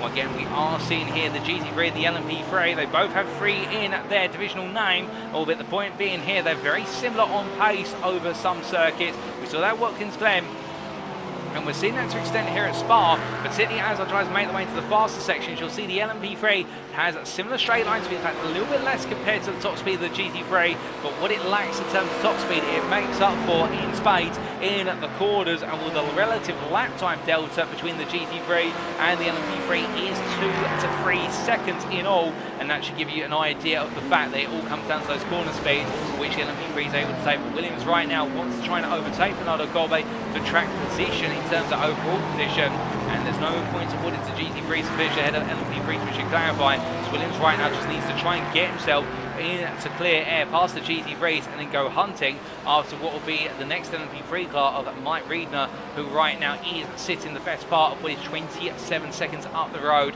and it is a long journey for Williams on this race. But still, we've got a long way to go here. But meanwhile, looking for our LMP3 drive to an LMDH, here is Daniel Fritz at FR20 Sim Racing at DF, who does have iRace eSports and Nick Clemens behind. Keep in mind that Clemens has already made one pit stop here today due to damage picked up into La Source on the opening laps, and as we ride on board here with the number 13 driver, will be in the 21 today due to a numbering issue, heading on through at the left-hander there, and well, the FR20 Sim Racing car getting a poor run off the corner. It's going to be a drag race down towards what it's put on, but already Clemens getting it done. But you can see how right now Clemens caught up behind the Black Flag Bandits car, the LMP3, and as they negotiate one another, well, the Black Flag Bandits car, Colin Miles stepping aside there to the inside of Plum, flashing his lights, I think to say, well, I've had to sacrifice a lot of lap time to do that. You better be grateful. And as they make their way on through the Vantage chicane, Clemens will just be grateful that did not end up in tears. It could have gone wrong, but he's got it right. And as they head up towards what will be Stablo 1 and Stablo 2, Clemens' next target will be Jake Pitt, who is the best part of 9 seconds up the road in the Cadillac, and will iRace eSports is Clemens right now lapping at similar pace to the class leaders of Josh Millington and Gaz Williams for the Sim Racing Collective 99 and NXTGEN Purple respectively, as he is lapping in the 2-minute ones. Meanwhile, the leaders are in the 2-minute flats to 2-minute ones, and meanwhile the drivers are around Clemens right now in the 2-minute twos through to 2-minute threes. as the drivers make their way on to another lap. Meanwhile, we've had drama further down the field for Bernardo Colbe, who has dropped all the way down to P5 in the GT3 class and into the pit lane. He's had to go. And what exactly happened to Bernardo Colbe? Let's take a look and find out. Well, this was in the run on through what looks to be Laycom out of turn 7.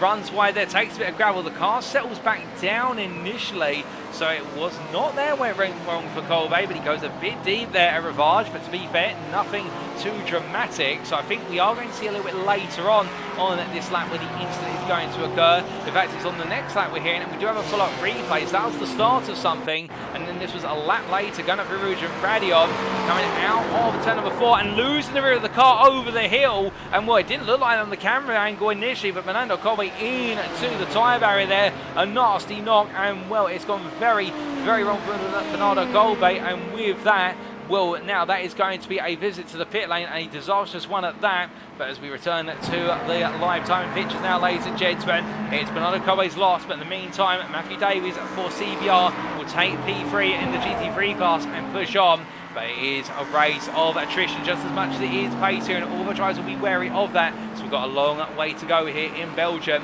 indeed, as we are inching closer and closer towards the end of the first half an hour.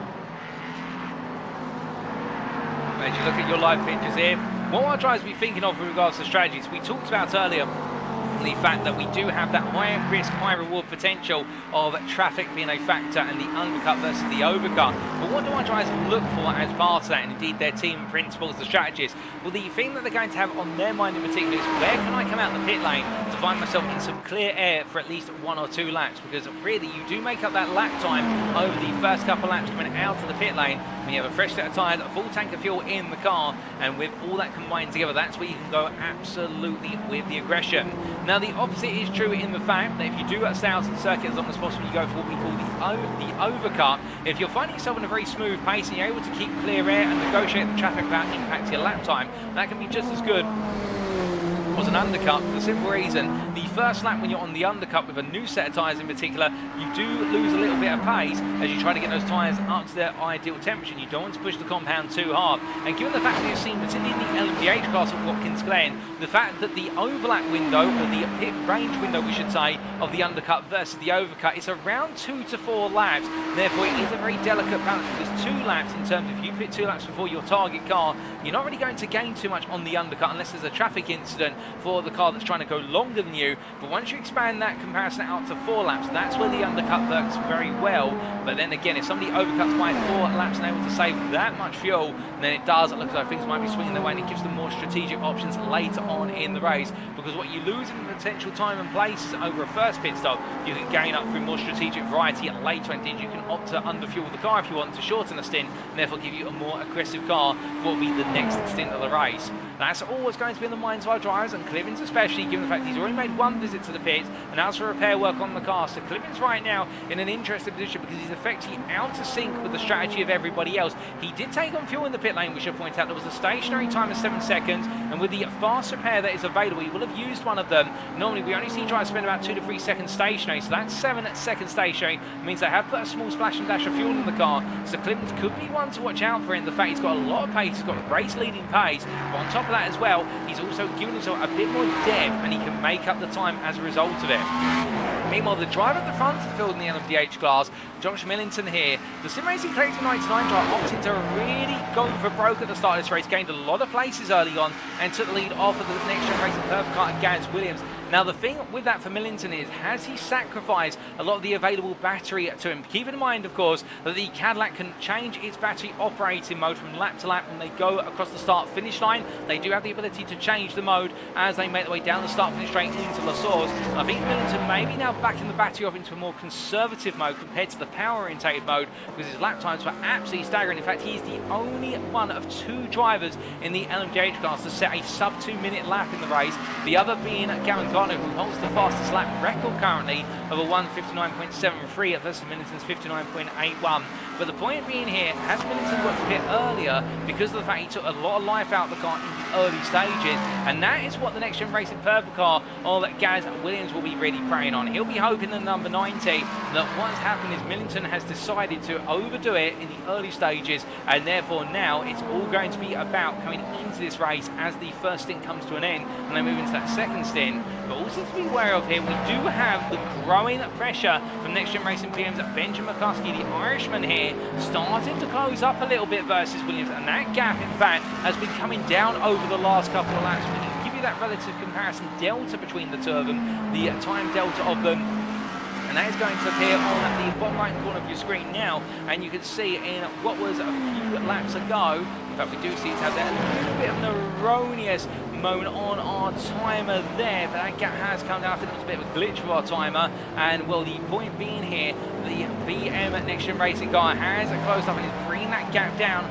rather rapidly, and in doing so we could see a bit of a battle on our hands very shortly. But meanwhile, Sim Racing Collective 99 sets a new fastest lap of the race, a 59.633. Well, we'll have to wait and see if Williams or indeed McCluskey are able to respond to that. Gavin Garner as well, who'll be itching to try and get back into those 59s. But right now, Millington is setting the pace up front in the LMDH cars, but we do wonder if it's to the cost of a little bit of strategic variety. But meanwhile, we look from them to your LMP3 class, and well, compared to how it went at Watkins Glen last time out, we can see what is the CSA Endurance car of Stefan Vessels, at least being piloted by Vessels. Matt Shorter in the pit lane, waiting to take over the car at the right time today, and as he makes his way out of turn number 1 and onwards towards what will be the Blue Rouge Radion complex shortly, they've not had anything go wrong for them thus far compared to Watkins Glen, where it all went very wrong very quickly indeed. But right now, the CSA Endurance driver from South Africa, flying the South African flag proud on the side of the car, the team very proud of their heritage, and as they make their way on down the Kevin straight, well, for Vessels, it's all simply here about keeping it calm, keeping it consistent. He is the only LMP3 currently lapping inside the 2-minute 12s. Everyone else in the 2:13s or higher, albeit this could all again be a little bit of strategy, as we say hello to Average Sharpie there in the YouTube chat, who says that Chet Millington's at PC with regards to Josh Millington and his staggering pace. Well, of course, the stewards do take a look at the cars, but I think Millington will be getting away with his pace there. I think that's all down to the driver, but coming back to Vessels here, definitely in a controlling situation at the moment, and this will be a much happier space compared to where they felt they were last time at Watkins Glen, where everything seems all set for a brilliant battle for the lead of the LMP3 class versus Michael Paul from Indian Motorsport, but it ended in tears before it could really start to brew into something brilliant. But meanwhile, we are hearing that Matthew Davies has been involved in a little bit of a moment in P3 in the GT3 class, and the CBR driver there in the number 500 BMW AM4 still carrying on, but he's definitely falling away for the top two as it's a lock up there with the ABS into the braking zone for the bus stop chicane. So Davies really pushing hard here, and perhaps pushing the car a bit too hard, and also the NXTGEN Racing pink car, Gavin Gardner, having a small lock up into the chicane as they make their way in towards the source here. Let's take a look back at what exactly happened to Matthew Davies only moments ago. This is the run on through was the Evangel chicane. Looking to the bowie of the 14 Alex Meredith, side by side with was the race leader, and Davies just backing the car off there, and I think he may have downshifted a bit too aggressively, and that's caused the rear of the car to lift up, and it's over-engineered the rear tyres. What we mean by that is, when you downshift from a gear to a gear, if you end up downshifting at the wrong time, essentially you'll go from, say, third to second, which Davies would have then to Stavlo 1, you'll come right in at the top end of the engine power, or the revolution split, the RPM of that gear, and I think Davies in doing so has overspun the rear tyres as he's then gone down a gear, and that's what sent the car around on that tight line into Stavlo 1, but at the same time to negotiate the LMDH traffic coming on through. So Davies being in the wrong place at the right time, and now having to try and make amends. He chases down Alex Meredith once again. He was getting close to that battle for P2 in the GT3 class, and he's got a lot more progress to really make now, with there being a 13-second gap as he runs a bit deep there, coming on down through X corner, but not too deep in order to pick up what would be an instant point. As he makes his way up through the long left-hander of Puon. Half an hour of this race complete by the time he gets to the Vantage chicane, and as he does, meanwhile we see the Azz Tech Racing black machine for the LMDH class of Jake Pitt coming on through there, and right now Pitt under growing pressure from Nick Clemens, who is closing very fast. Clemens over the last lap, it should be pointed out, has absolutely stripped time out of pit. In fact, he stripped out almost, what was it, 2 seconds over that last lap. And as they make the way through this one, so far, Pit has lost another half a second to where's the iRace eSports BMW V8M Hybrid. So right now, the Cadillac or the Azz Tech Racing Black not quite on the same pace compared to the iRace eSports car. As he makes his way through Blanchimont, and here is Clemens in the number 13 as he charges on through and then up to the braking zone for the bus stop chicane, doing everything right so far to recover in this race. We're being a long way to go, 32 seconds to get to the race leader. Clemens, the fastest man on circuit that time around, as Azz Tech Racing Black have decided to come into the pit. So Pit is in for an early pit stop, and does that mean they're potentially looking to try and switch up strategy here in order to avoid fighting with Clemens and focusing more on trying to give themselves a lap time, and with that clear air that is going to benefit them in the long haul? We'll have to wait and see. But as Clemens makes his way into Uruge and Radium, charging on by our stationary cameraman there, wonderful sense of speed as he makes his way up the hill and onto the Kemmel Straight. Meanwhile, we do look from the iRace eSports driver to Gavin Gardner, the next car up the road. And the Next Gen Racing Pink driver still chasing after Next Gen Racing BM's Benjamin McCluskey, and we're not quite close enough at the moment to get into the fight. But meanwhile, speaking of fighting, we have a little bit of a tussle here between the LMP3 and the GT3. That's Paul Williams for Speed9 Esports, who goes on the inside there through the downhill right-hander Ravage, up the inside of SR Technic Endurance. Sergio Vieira there flashing his lights, and what I think if he's, I wonder where he feels as though Williams there making a bit of an aggressive move for the position, but at the same time I think Williams here just very eager to make headway. We'll have to take a look at what exactly happened between them, but there's a little bit more of a story than that. But it does sound as though the two of them have been scrapping over what is the overall position of P19 for some time. But right now the Speed9 Esports driver will be wanting to make haste. He's still in this race, as the other LMP3 drivers are. He is 1.5 minutes off of the lead of the CSA Endurance of Stefan Vessels, but still Williams was showing that race leading pace, and you never know what can happen over the time of this race. We've only cleared the first half now. We've got a long way to go, just shy of 2 hours to go. And well, speaking of classes interdicting one another, here's Mark Sykes making his way on past what is the Black Flag Bandits LMP3, the Next Gen Dark Side Racing LMP2 driver coming on through, and he's effectively a lap down on the rest of his LMP2 peers. Crest Autosport LMP2 in the hands of Ben Bennyworth right behind him, and Bennyworth eager to make his way back past sooner rather than later. But Sykes looking to try and stay clear and hunting down Matthew Jolly, albeit I think at the rate these guys are running at the moment, Sykes will be unlapping himself to P2, but not any further, given the fact that Jolly is lapping on average 2 seconds a lap faster than Sykes, and indeed his LMP2 appears. But as he makes his way on down through turn number 9, going through each corner. Meanwhile, as the drivers roll the way out to left-hander and up towards Pouhon. A little bit of trivia for you with regards to the Spa-Francorchamps circuit. You may remember earlier on in today's show, we talked about the fact that when this circuit opened in 1921, it was a very different circuit in its early days, and essentially it was a circuit that ran through the Ardennes Forest, and indeed ran to many local townships and communities. With that, this circuit is seen as one of the major circuits which really led to what was the gradual introduction and the very fast introduction of safety in motorsport, particularly open wheel motorsport, Formula 1 at the time, racing at Spa-Francorchamps for a good number of years. In fact, this circuit really has been a staple of the Formula 1 calendar all the way back to the pre-Formula 1 Championship days, back when it was just known as Grand Prix races at specified venues, when it was more of a club of individuals. But the point being that this circuit was ran into the villages. Well, if you fell off the circuit back then and ended up in an instant, you did essentially end up in an instant where you may end up in somebody's barn or essentially in the side of somebody's house. And well, there are a number of incidents, perhaps Jackie Stewart encapsulating one of them, and a couple of other drivers as well. We talked about the time where they end up in nasty moments, where one of them did end up in a series of hay bales, one of them ended up in the side of a barn, and it really was seen as the catalyst, this circuit, before it was revised into a road racing circuit for the introduction of safety barriers and also dedicated road racing circuits, as well as driver safety features.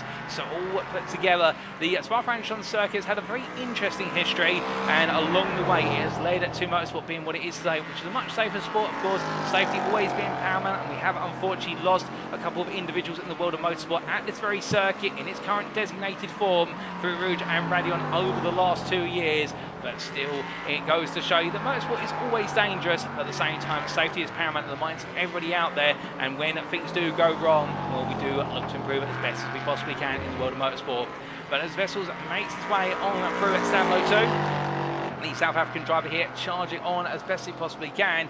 Meanwhile, we have had a change in the LMDH class when NXTGEN Racing BM's Benjamin McCluskey has taken P2 off of what was at the time, we do believe NXTGEN Racing Purple's Gaz Williams. And when we do have a replay of what exactly happened, and it was an off track in particular for Gaz Williams that seemed to set up the instant, and this is what happened.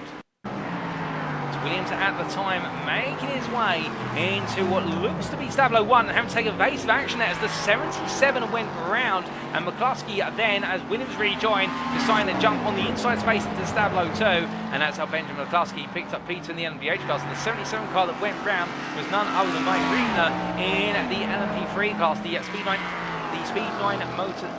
eSports B car, I should say, having an incident going around there, and Williams doing very well to take evasive action, not ends up going into the side of the wayward LMP3, but at the same time it has cost him some time. As we say hello there in the YouTube chat to Joe Winner 1408, also known as Jochen Seeger, a classic Speedline eSports driver. Indeed, many of you remember him in last season, the PROTO GT3 Championship, one of the LMP2 class drivers there. And well, we do hope you're doing well, Jochen, and saying go Paul Mike. I'm cheering on Mike Reedner and also Paul Williams. And here is Mike Reedner. He's just recently recovered the Speedline eSports B driver in P6 in the LMP3 class, and looking to try and chase down Indian Motorsports Michael Paul, with both drivers coming unstuck. Michael Paul recently making a first pit stop of the day, and well, with that in mind, so Paul out of sequence with the German driver of Reedner as he heads up towards turn number 18. But we can see there, you could say, that Speedline for president, and they're wishing on the team as best they can. Indeed, Speedline eSports been quite a package here today, albeit it's not quite gone their way so far. Still a long way to go. As I also look at my content with window, Mark Sykes into the pit lane from P4 in the LMP2 class. Will be his first scheduled stop. This is his second pit stop. Will be the first one was for repair work on the suspension of the car, but this one is for fuel and a new set of boots on the car most likely. As we do continue to look at the Speedline eSports B77 car making its way up the hill.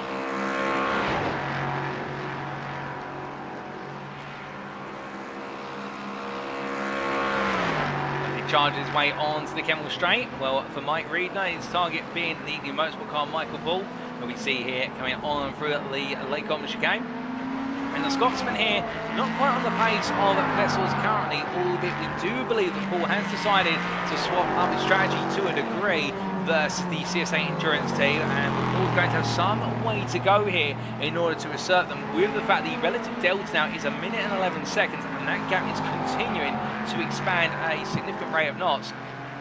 And the question will be, what can they do in order to offset CSA Endurance? Well, I think they've just got to try and give themselves as much clear space on the circuit and keep banging the laps in, and in doing so hope that CSA Endurance at some point have a wobble, whether it be a mistake or they start to get caught up in traffic, or they push the car a bit too deep into a stint and perhaps overdo the life of the tyres. But meanwhile, into the pit lane from the lead of the LMP2 class, here comes Matthew Jolly for Azz Tech Racing, the 96 driver, having a brilliant opening stint, and will extend in the gap of 25.6 seconds over Crest Autosport LMP2, and we'll have to wait and see what Jolly can do on the next stint car up on the jacks there. But meanwhile, whilst he lets the car get set to go once again, Ben Bennyworth comes on through to take the LMP2 class lead, albeit keep in mind here, Crest Autosport have yet to pit their team for their first pit stop, so right now Azz Tech Racing do have an ace up their sleeve, which is a sizable gap that's gone with strategy.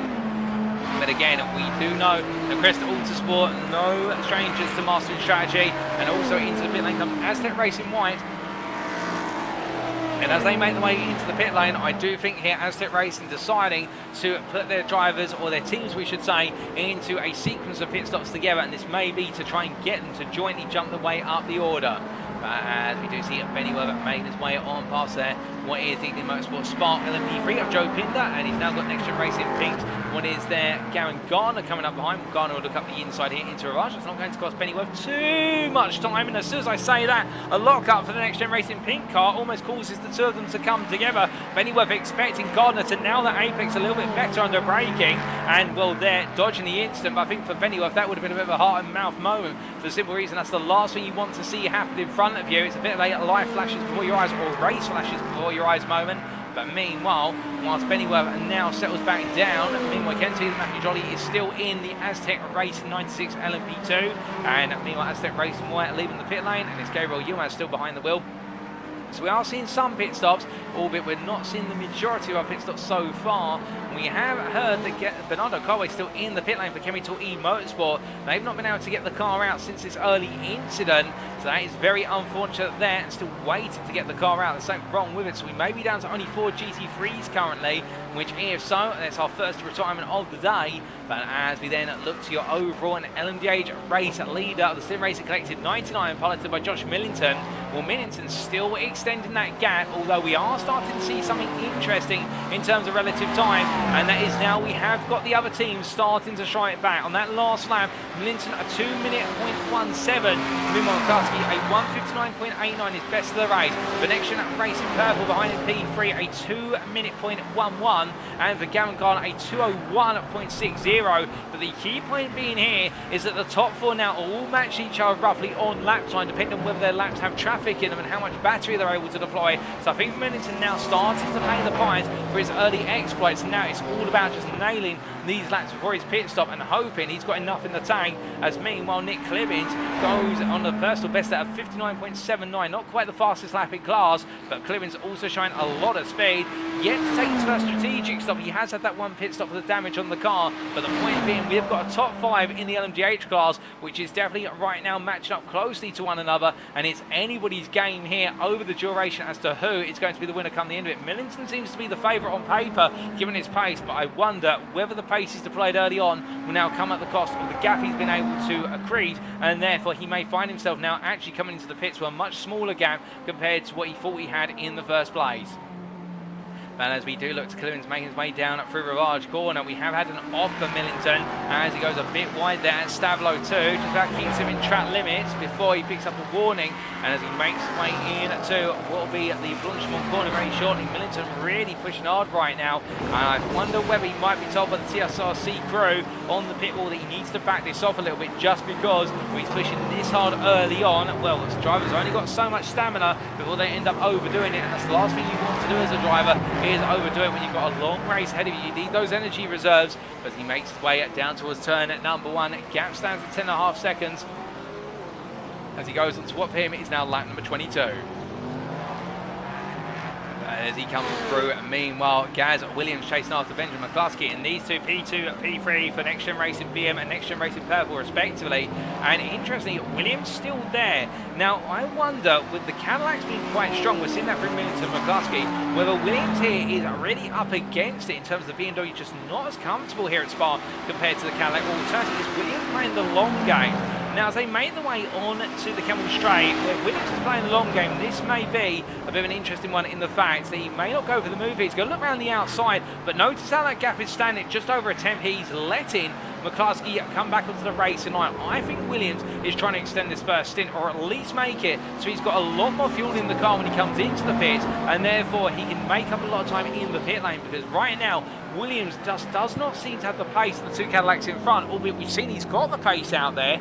He's just playing the long game here, and that's what Williams is known for. We saw that in Season 2 of the Proto GT3 Championship, particularly when we went to Road America, where he decided to back off the pace and instead focus on that consistency and the strategy to leapfrog him up the field. And it was that pairing with the fact also we had a number of major names end up in spins where they were pushing so hard that Williams was able to bring home the win, albeit all the way back in that season when we had the shorter race format. But here today, Williams not quite on the leading pace, but I wonder if he's thinking, I don't need to be leading in order to win this race. I just need to be the smart guy in strategy. As he comes on through Stavlo 1 into Stavlo 2, time will tell as he powers his way on around, and we jump on board here as he heads up towards Blanchemont corner.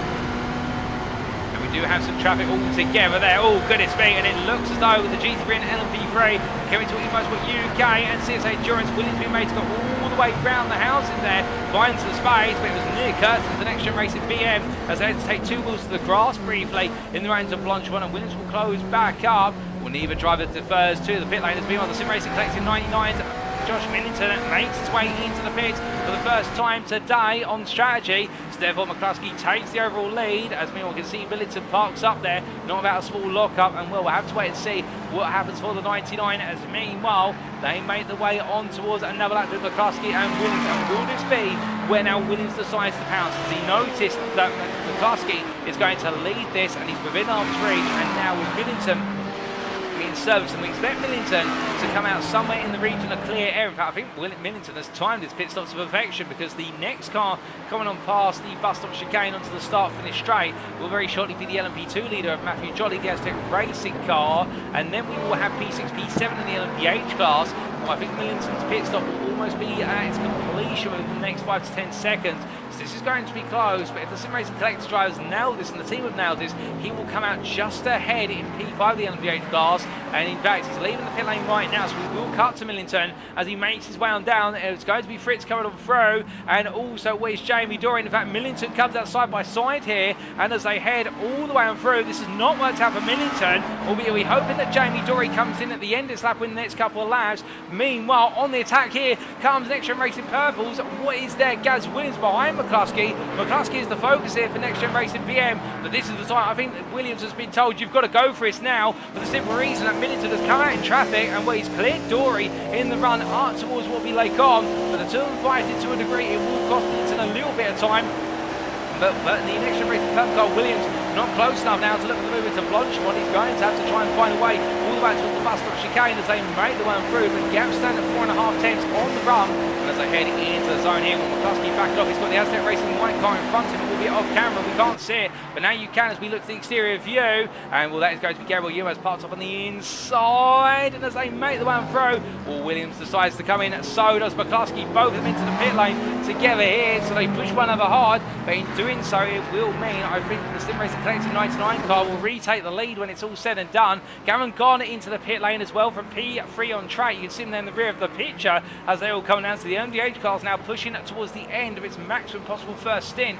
Clemens out there, continues on, understandably so, because we do believe he put a little bit of fuel in the car when he came in for the repair work on what was lap number 2 of this race, as he heads onwards towards La Source and takes the lead of the MDH class for a time. Well, for the iRace eSports drive, he'll now have to come in approximately 2 to 3 laps time, we reckon, but still, he's going to do everything he can here to extract an advantage and make up for lost time earlier on. Now, as he makes his way on towards the original Radion, we do look to Josh Millington, who comes on through the right into left here on the bus stop chicane, clears it comfortably and heads towards the timeline. And as he does so, we say hello there to what is Meredith's comment of saying, well done everyone, great racing, a long time to go but looking solid. Indeed, it's great to see that the majority of the field still in this race. We have had confirmation of the retirement of the number 8 GT3 at Bernardo Colbe in the Chemical E Motorsport GT3, so that's our first retirement of the day, ladies and gentlemen. About 25 teams started, we still do have 24 racing, and well, meanwhile, speaking of racing, McCluskey has come back out ahead of Williams for NXTGEN Racing at BM, ahead of NXTGEN Racing at Purple after their first pit stop. Nothing between the two of them, both having identical stop times down to the nearest temp. It was 500ths the advantage of McCluskey, and Garen Garner has come out behind them by 5 seconds. As we on NXTGEN Racing, Pinky JD, Jamie Dory, has come into the pit lane. He's down in P7, but the point being here that McCluskey's still ahead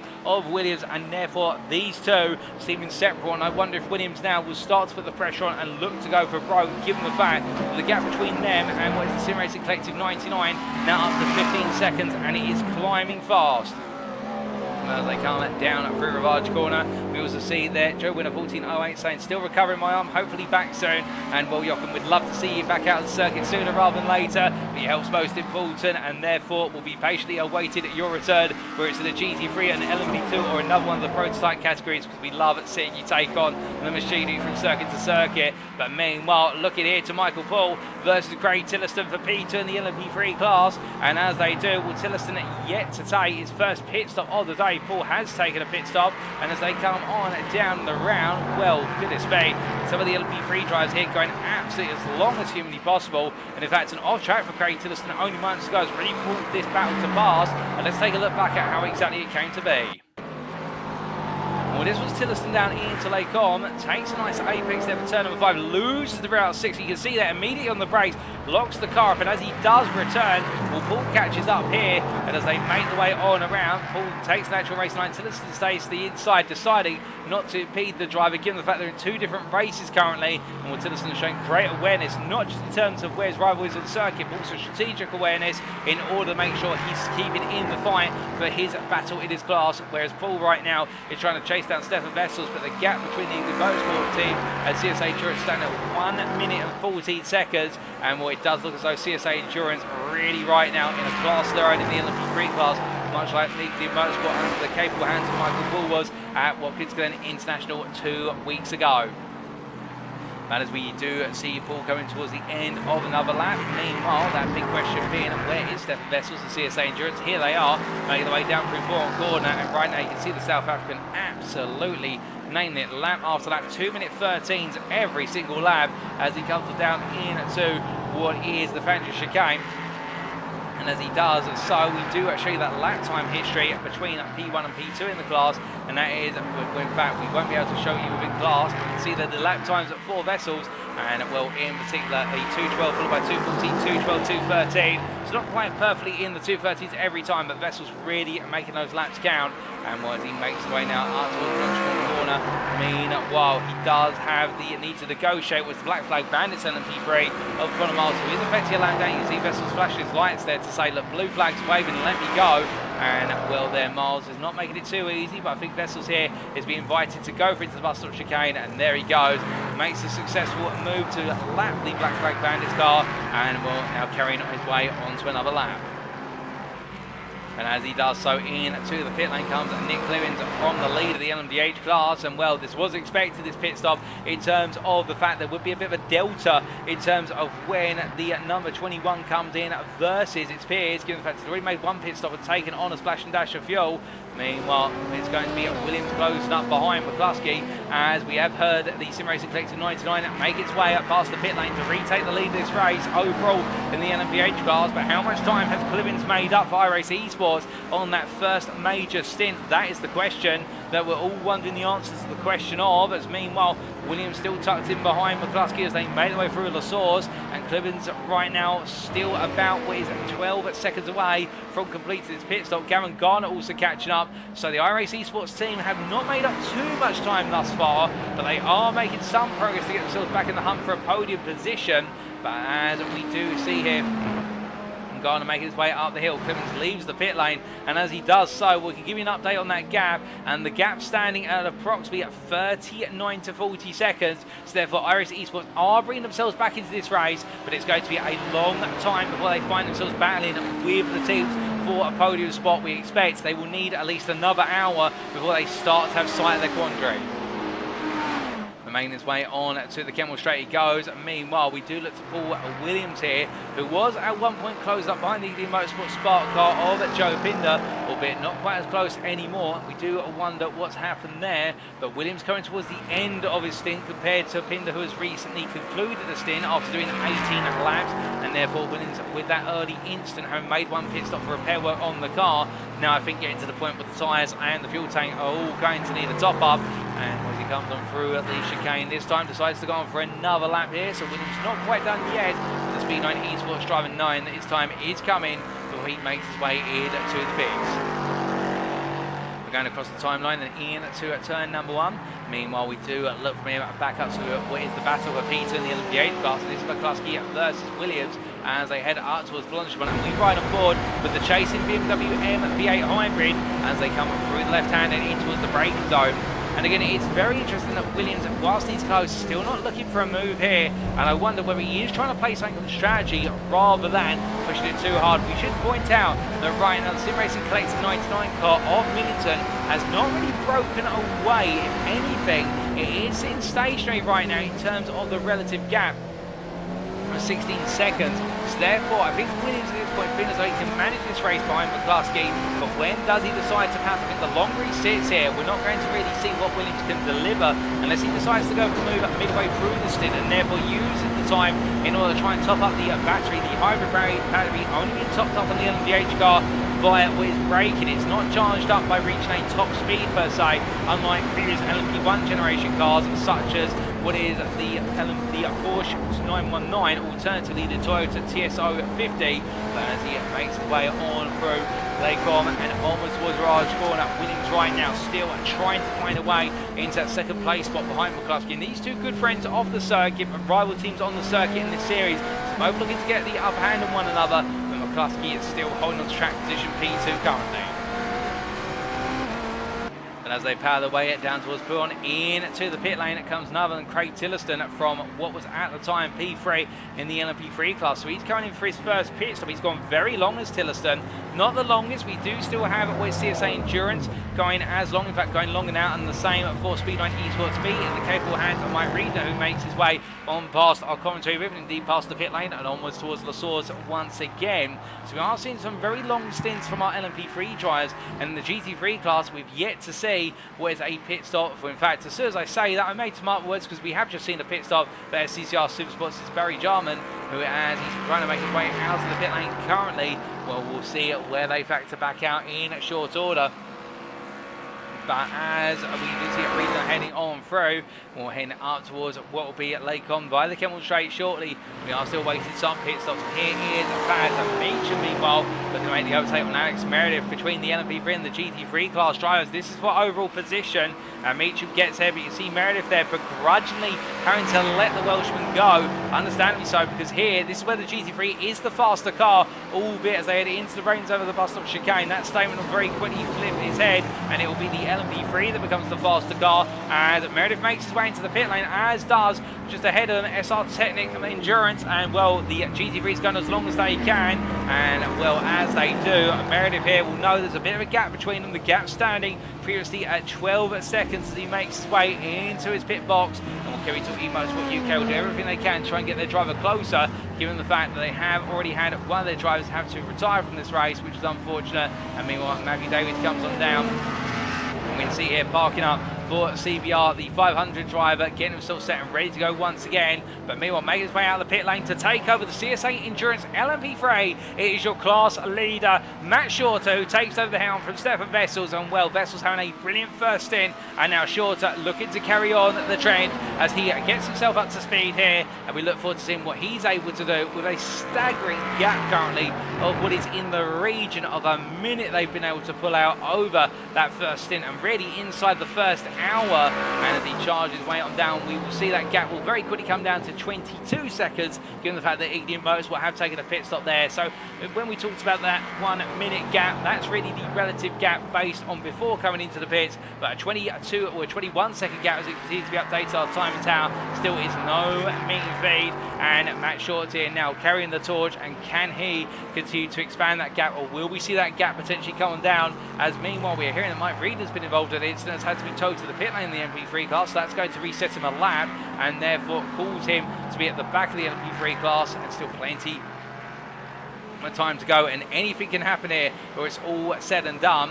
And well, speaking of which, we've had two incidents, one for Jamie Dory for NXTGEN Racing at Peaky JD, who's had to be towed to the pits, and then one for Speedline eSports Speed Mike Reedner. And we'll start off with what happened to Jamie Dory only moments ago.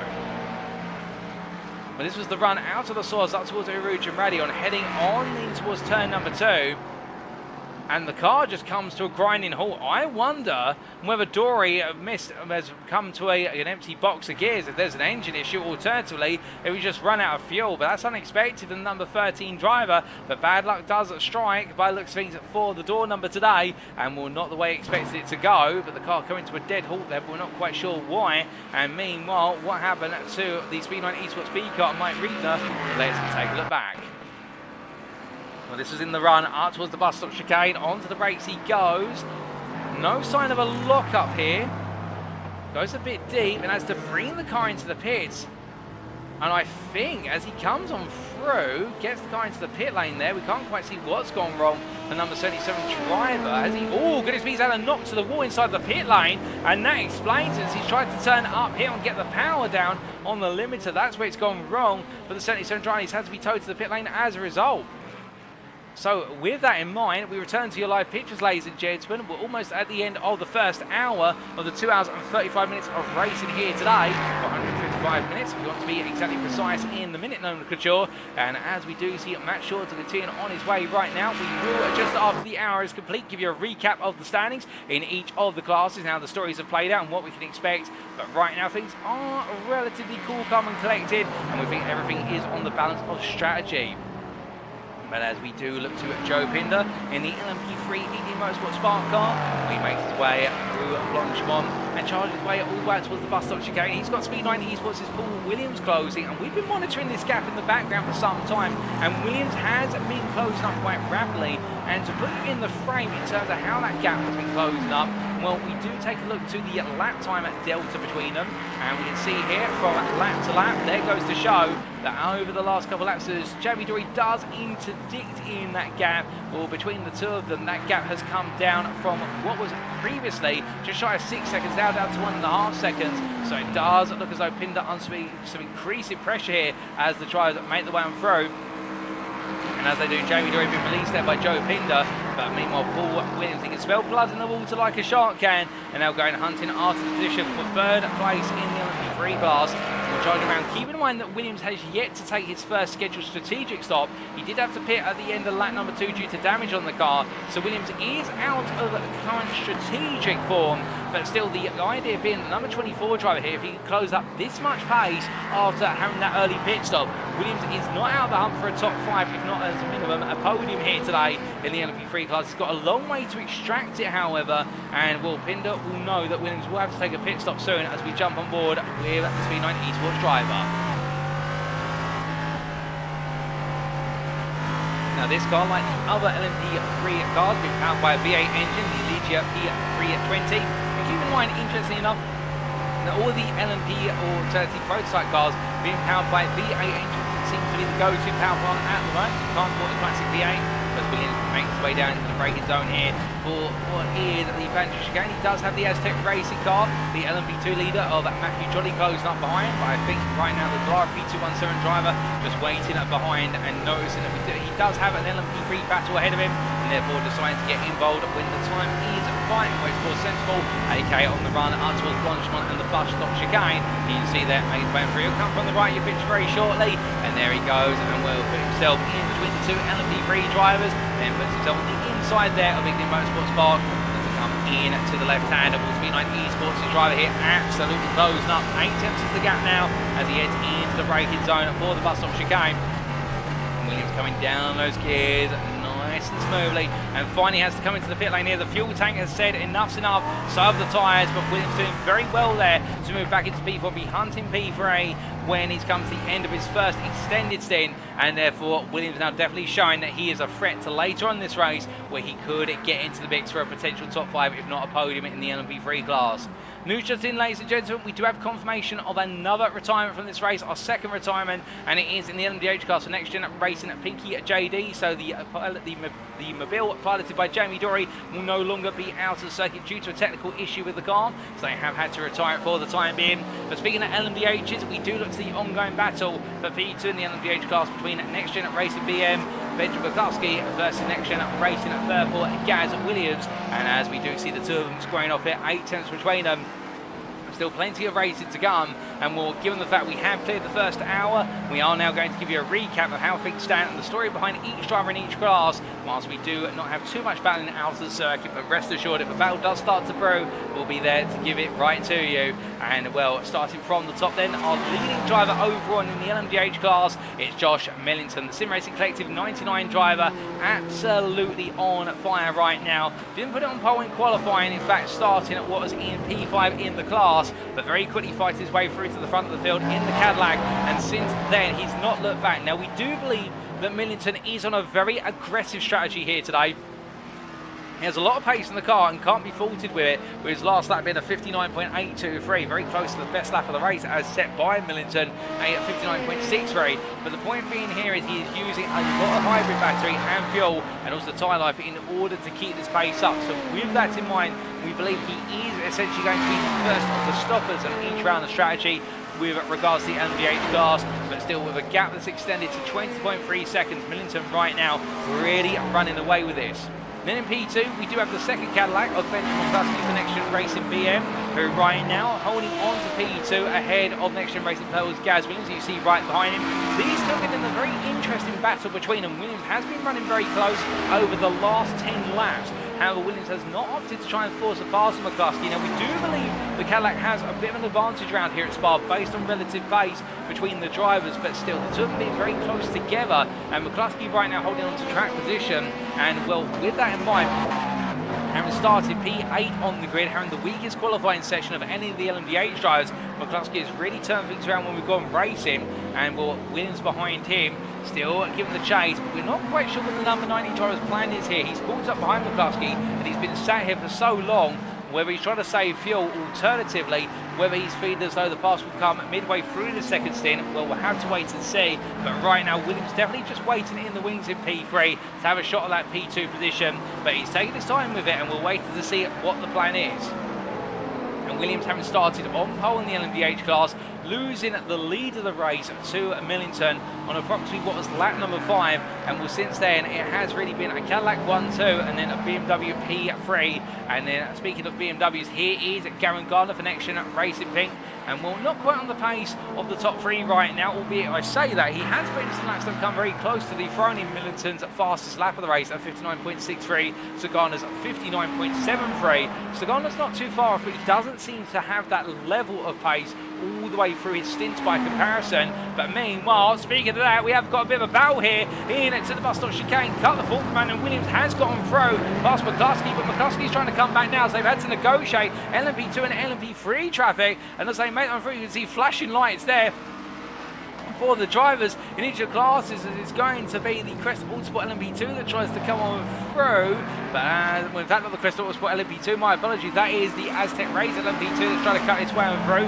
I believe that's Matthew Jolly who's trying to inch his way into position. But the key point being here that Williams has taken P2 in the LMDH class, other than McCluskey, and well, McCluskey's going to try and come back in now as they make it onto the Kemmel Straight. Williams goes to fence to the inside, McCluskey made to look around the outside, but look at the overspeed on that Cadillac. My goodness, it's almost as if it's in another continent in terms of speed there. And as they make the way down to Lake Com, McCluskey comes back to retake that P2, but with that, a brilliant battle between them. And well, let's take a look back at how that battle started, and here was what caused the incident.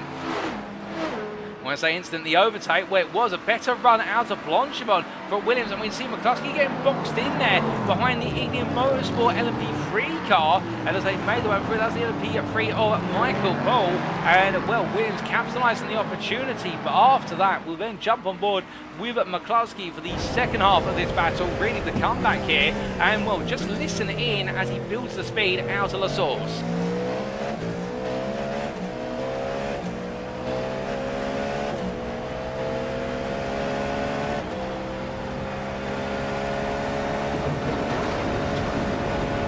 Interesting there, despite the poor run out of La Source, McCluskey using the toe in order to get closer, and as they then made the way on, Williams defended to the inside, McCluskey went around the outside, and by the time they got to the braking zone, McCluskey was already fully clear of Williams. So I think Williams then decided to let it go to an extent rather than fighting it under braking, but nothing can fault McCluskey there, absolutely nailing them through Rouge and Radion despite a poor run out of La Source, and well, with that the Cadillac absolutely flying. As we return it to your live pictures, ladies and gentlemen, well, right now Williams tucked it behind it once again, and that battle giving Gavin Gardner the opportunity for NXTGEN Racing Pink to close up to 7.5 seconds away. And well, here is NXTGEN Racing Pink machine, which we were talking about only moments ago before we had to cut ourselves off midway through, given the fact we still had battle for P2. But right now running in a comfortable P4 in the LMDH class, but neither here nor there with regards to a consistent pace versus his peers, and therefore I think for Gardner the target is a P4, and if potentially something does happen to one of the top 3 taking home that P3, or we've got a long way to go, and will Gardner right now just managing the strategy, and I think matching the strategy to that of NXTGEN Racing Purple, given the fact they've had identical pit stops and indeed very similar pit times.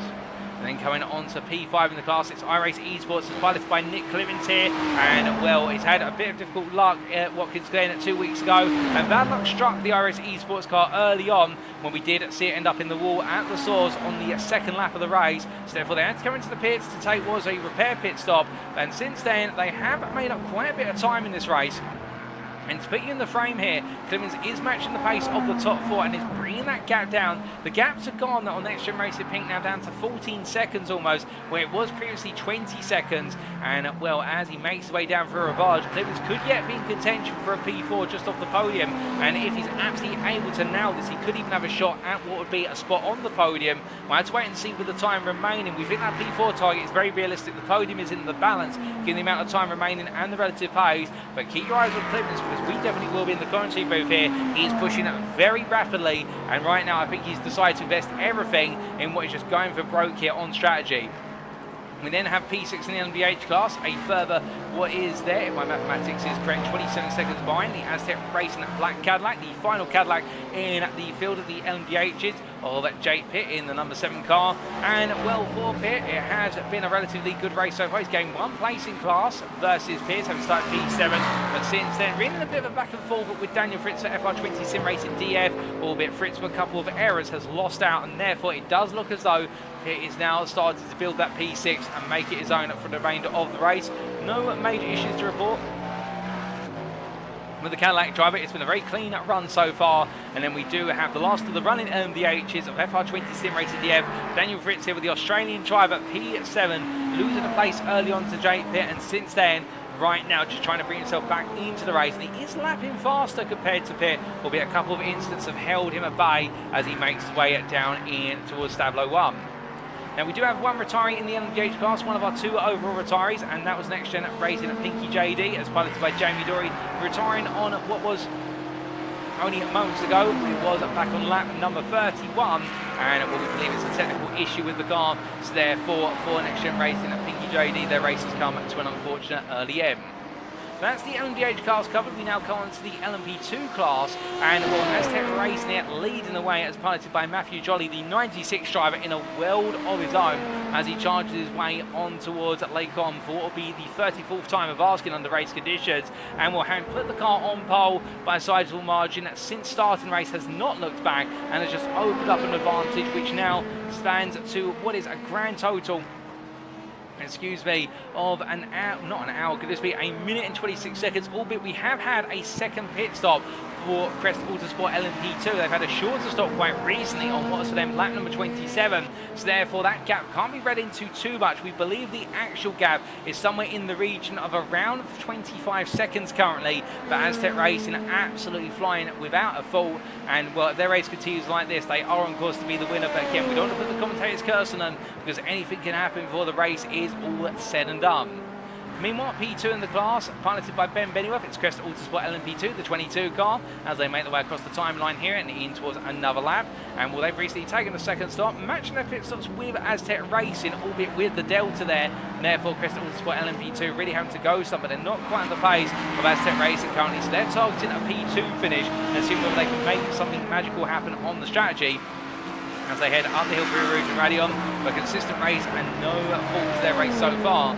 And then P3, it's Azz Tech Racing at white for the MP2 class, as piloted by Gabriel Yilmaz in the 390 car. They're not on the pace of the top 2, but running a very consistent race right now. As soon as I say that, a small lock up there into La Source, not to undermine their performance in any way. And they currently hold what is a minute gap to the P4 car of NXTGEN Darkside Racing, but they are effectively battling with currently, given the fact that Darkside Racing are trying to close up to them and get back in the hunt. And well, Yilmaz currently under pressure from being lapped by the fellow Azz Tech Racing car of Jolly. We do believe that will occur in what will be about, well, if we had to do some quick mathematics here, about 10 to 15 laps time. So therefore, Yilmaz in a very safe spot right now and really just trying to keep these laps together and not make any mistakes. Meanwhile, mistakes have been made for Mark Sykes at the start of the race. An early error for the 666 NXTGEN Darkside Racing team saw them drop all the way down to P4 in class for a lap down behind the race leader. But since having that was the early pit stop for repair work and the strategic stop, Sykes has been putting in the work here and is now moving up to being able to chase down that third place spot versus Azz Tech Racing White and closing at what is a rating answer of approximately 5 seconds a lap.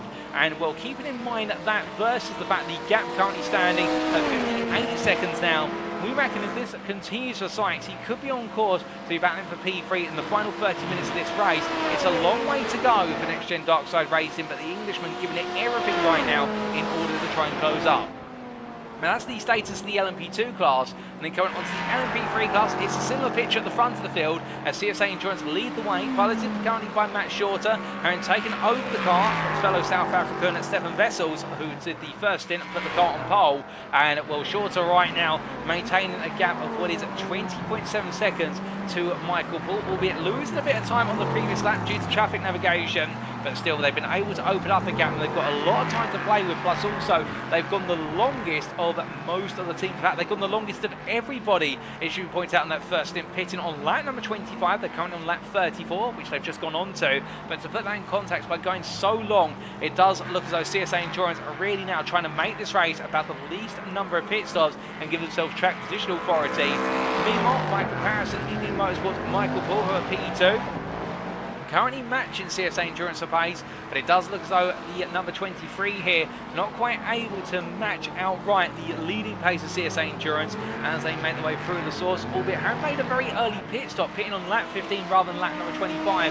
Therefore, Indian Motorsport have decided to do something a bit different here, and that may bring them back in contention later on in the race, but I have to wait to see how that plays out in practice. But it is a significant time delta, and that time delta is 20.7 seconds between Indian Motorsport and CSA Endurance. And the efforts right now for Indian Motorsport is to try and bring that gap down as quickly as possible to get themselves right back in the hunt when we see them make their way into the final stints of today. However, it should be pointed out, the top two in the LMP3 class are in a category of their own. Within P3 currently for Indian Motorsport Spa, it's none other than Joe Pinder, who in the number 26, running a very solid race. He's currently the final podium spot, and well, he has made one pit stop, and that was under strategic conditions rather than need to repair the car. Pinder has had a couple of wobbles on circuit. He's made one error, but beyond that, no major errors to boot. And well, as he heads out to La Source and on towards Rouge and Radion, he's currently holding what is a 15-second gap. In fact, let me correct that, that's a 25-second gap to Connor Miles and the Black Flag Bandits machine in P4, and Pinder on course here for a potential podium if things continue on the current trajectory.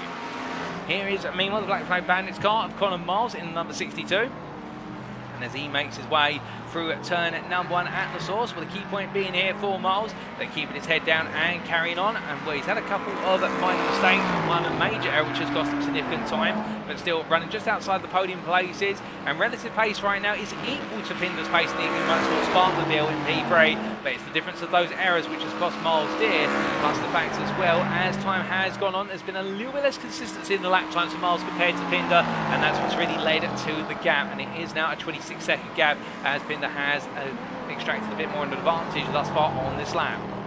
But as we then look to Craig Tillotson, completing the top 5 of the LMP3 class, the FR20 Sim Racing yellow driver, compared to Connor Miles of Black Flag Bandits, who's made 4 places since the start.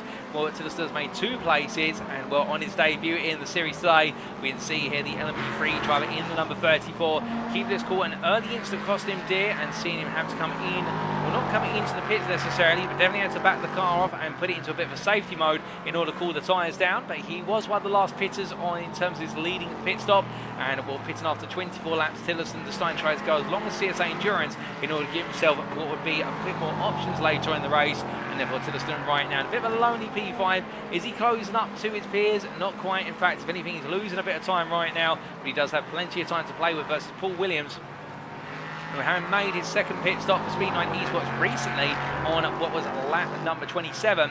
After an early incident, saw him have to come into the pits for a repair pit stop. Well, Williams here trying to battle for a top 5 finish. We believe he will, if he carries on his pace, be in contention for a top 5 finish in the final 30 minutes. But it all comes down to how much pace Williams is able to continue to bring to bear, given the fact he is currently lapping in the 2:15s and 2:14s, which would put him on average 2 to 3 seconds a lap faster than Tillotson, the P5 driver, and on pace versus Miles and Pinder. But we'll have to see if Williams can keep this up, given the fact he is on an offset strategy versus the top 5.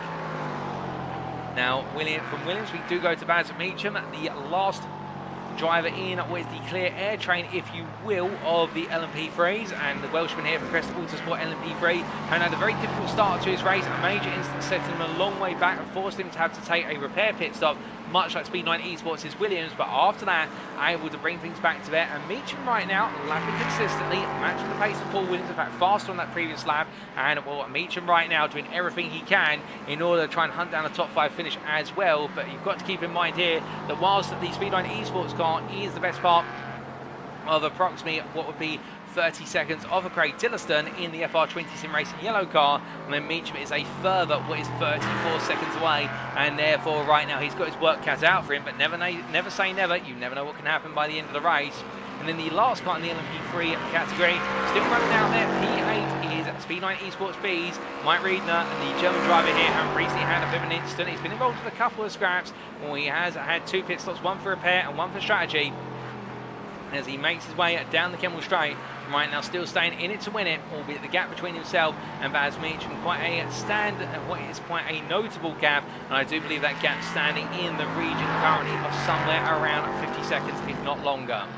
So that's the LMP3 category covered, and then finally coming on to the GT3 category, where it is being led by SR Technic Endurance's combination of Sergio Vieira and also Pedro Oliveira Vigario, who right now has taken over the car from teammate Vieira on his first pit stop, and therefore we do see the SR Technic Endurance team really dominating this category today with an advantage of 16.4 seconds over Chemical Motorsport UK's Alex Meredith.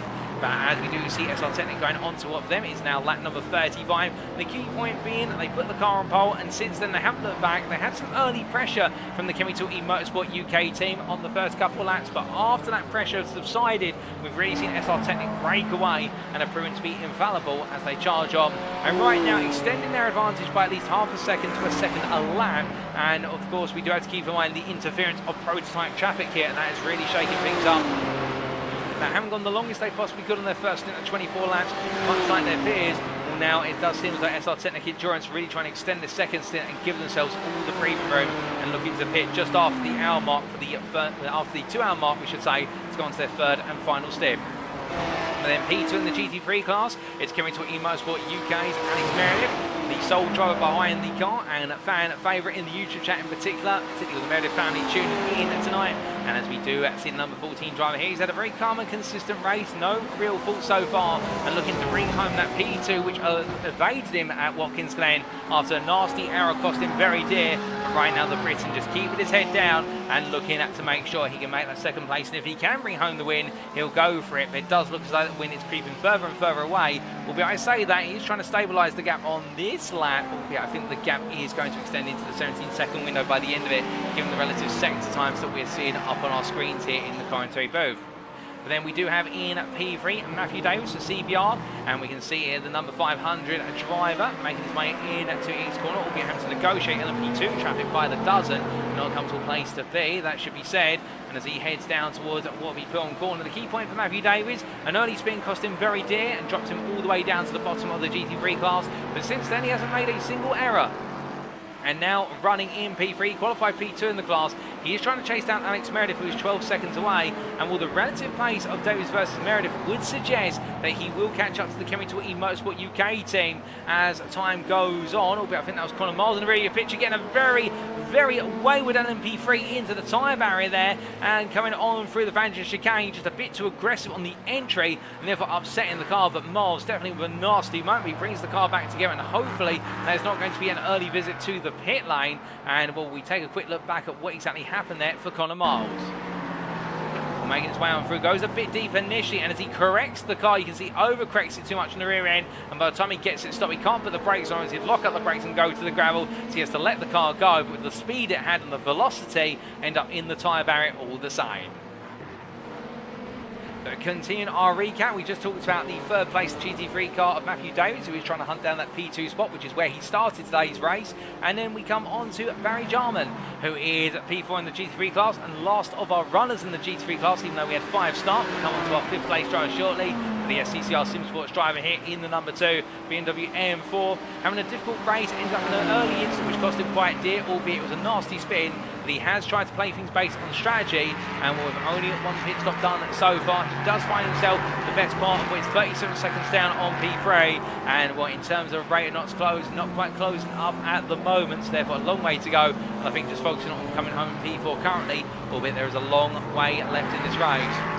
Meanwhile, our sole retiring the GT3 class to make up the second of our 2 overall retirees. We have seen Chemical Motorsports core team retire, and that was under the helmet of Bernardo Golbe. And well, they had a technical issue with the car which forced them to come into the pit, and since then they've not been able to get the car back out. So that recaps the field. And well, we are nearing the halfway point of this race, given the fact it is going to be a 155-minute race. So the halfway point will be in the region of what will be, if we do some quick mathematics, 77.5 minutes into this race, and well, we are currently almost at the 75-minute point, and time continues to trickle on. But as our drivers charge on here, in fact we are over the 75-minute point. I can't do mathematics today, and well it is, we're almost coming to an hour and a half or 90 minutes in. Well, as our drivers make the way on around, we do look from the back of the GT3 field, now all the way back up to what is the battle for P2 here in the LMDH class, and that's McCluskey versus Williams, as we do see the NXTGEN Racing BM class still holding off the NXTGEN Racing Purple car. Nothing between them at the moment as they charge them through, but the gap has expanded over the last couple of laps, and this may be due to Williams now trying to back the car and also negotiating traffic, which has not fallen kindly on the pair. As they make their way on through Lake Common and up towards Rivage Corner shortly. The key thing to keep in mind is the fact we have seen the new fastest lap of the race from this man, your LMDH leader of Josh Millington of the Sim Racing Collective 99, and that fastest lap now down to a 59.48, and nobody able to come close. Oh, goodness me, and we've had a car go off there, and that is Michael Poole's gone sideways at the Avengers chicane, and the Evening Motorsport car, well, has not lost a place, but it's lost a lot of time, and Poole goes round again with hot tyres there from the slide initially, tries to get the power down, and makes haste to the exit barrier there on the outside. And as he gets back up together here, going into Stablo 1, well, that gap between him and Joe Pinder now is definitely going to come down at a staggering rate of knots, and the gap to the CSA Endurance team is going to also increase quite significantly. So Poole there in a nasty spin, and we'll have compounded interest there with regards to the knock to the tyre barrier, and could this lead to a premature pit stop?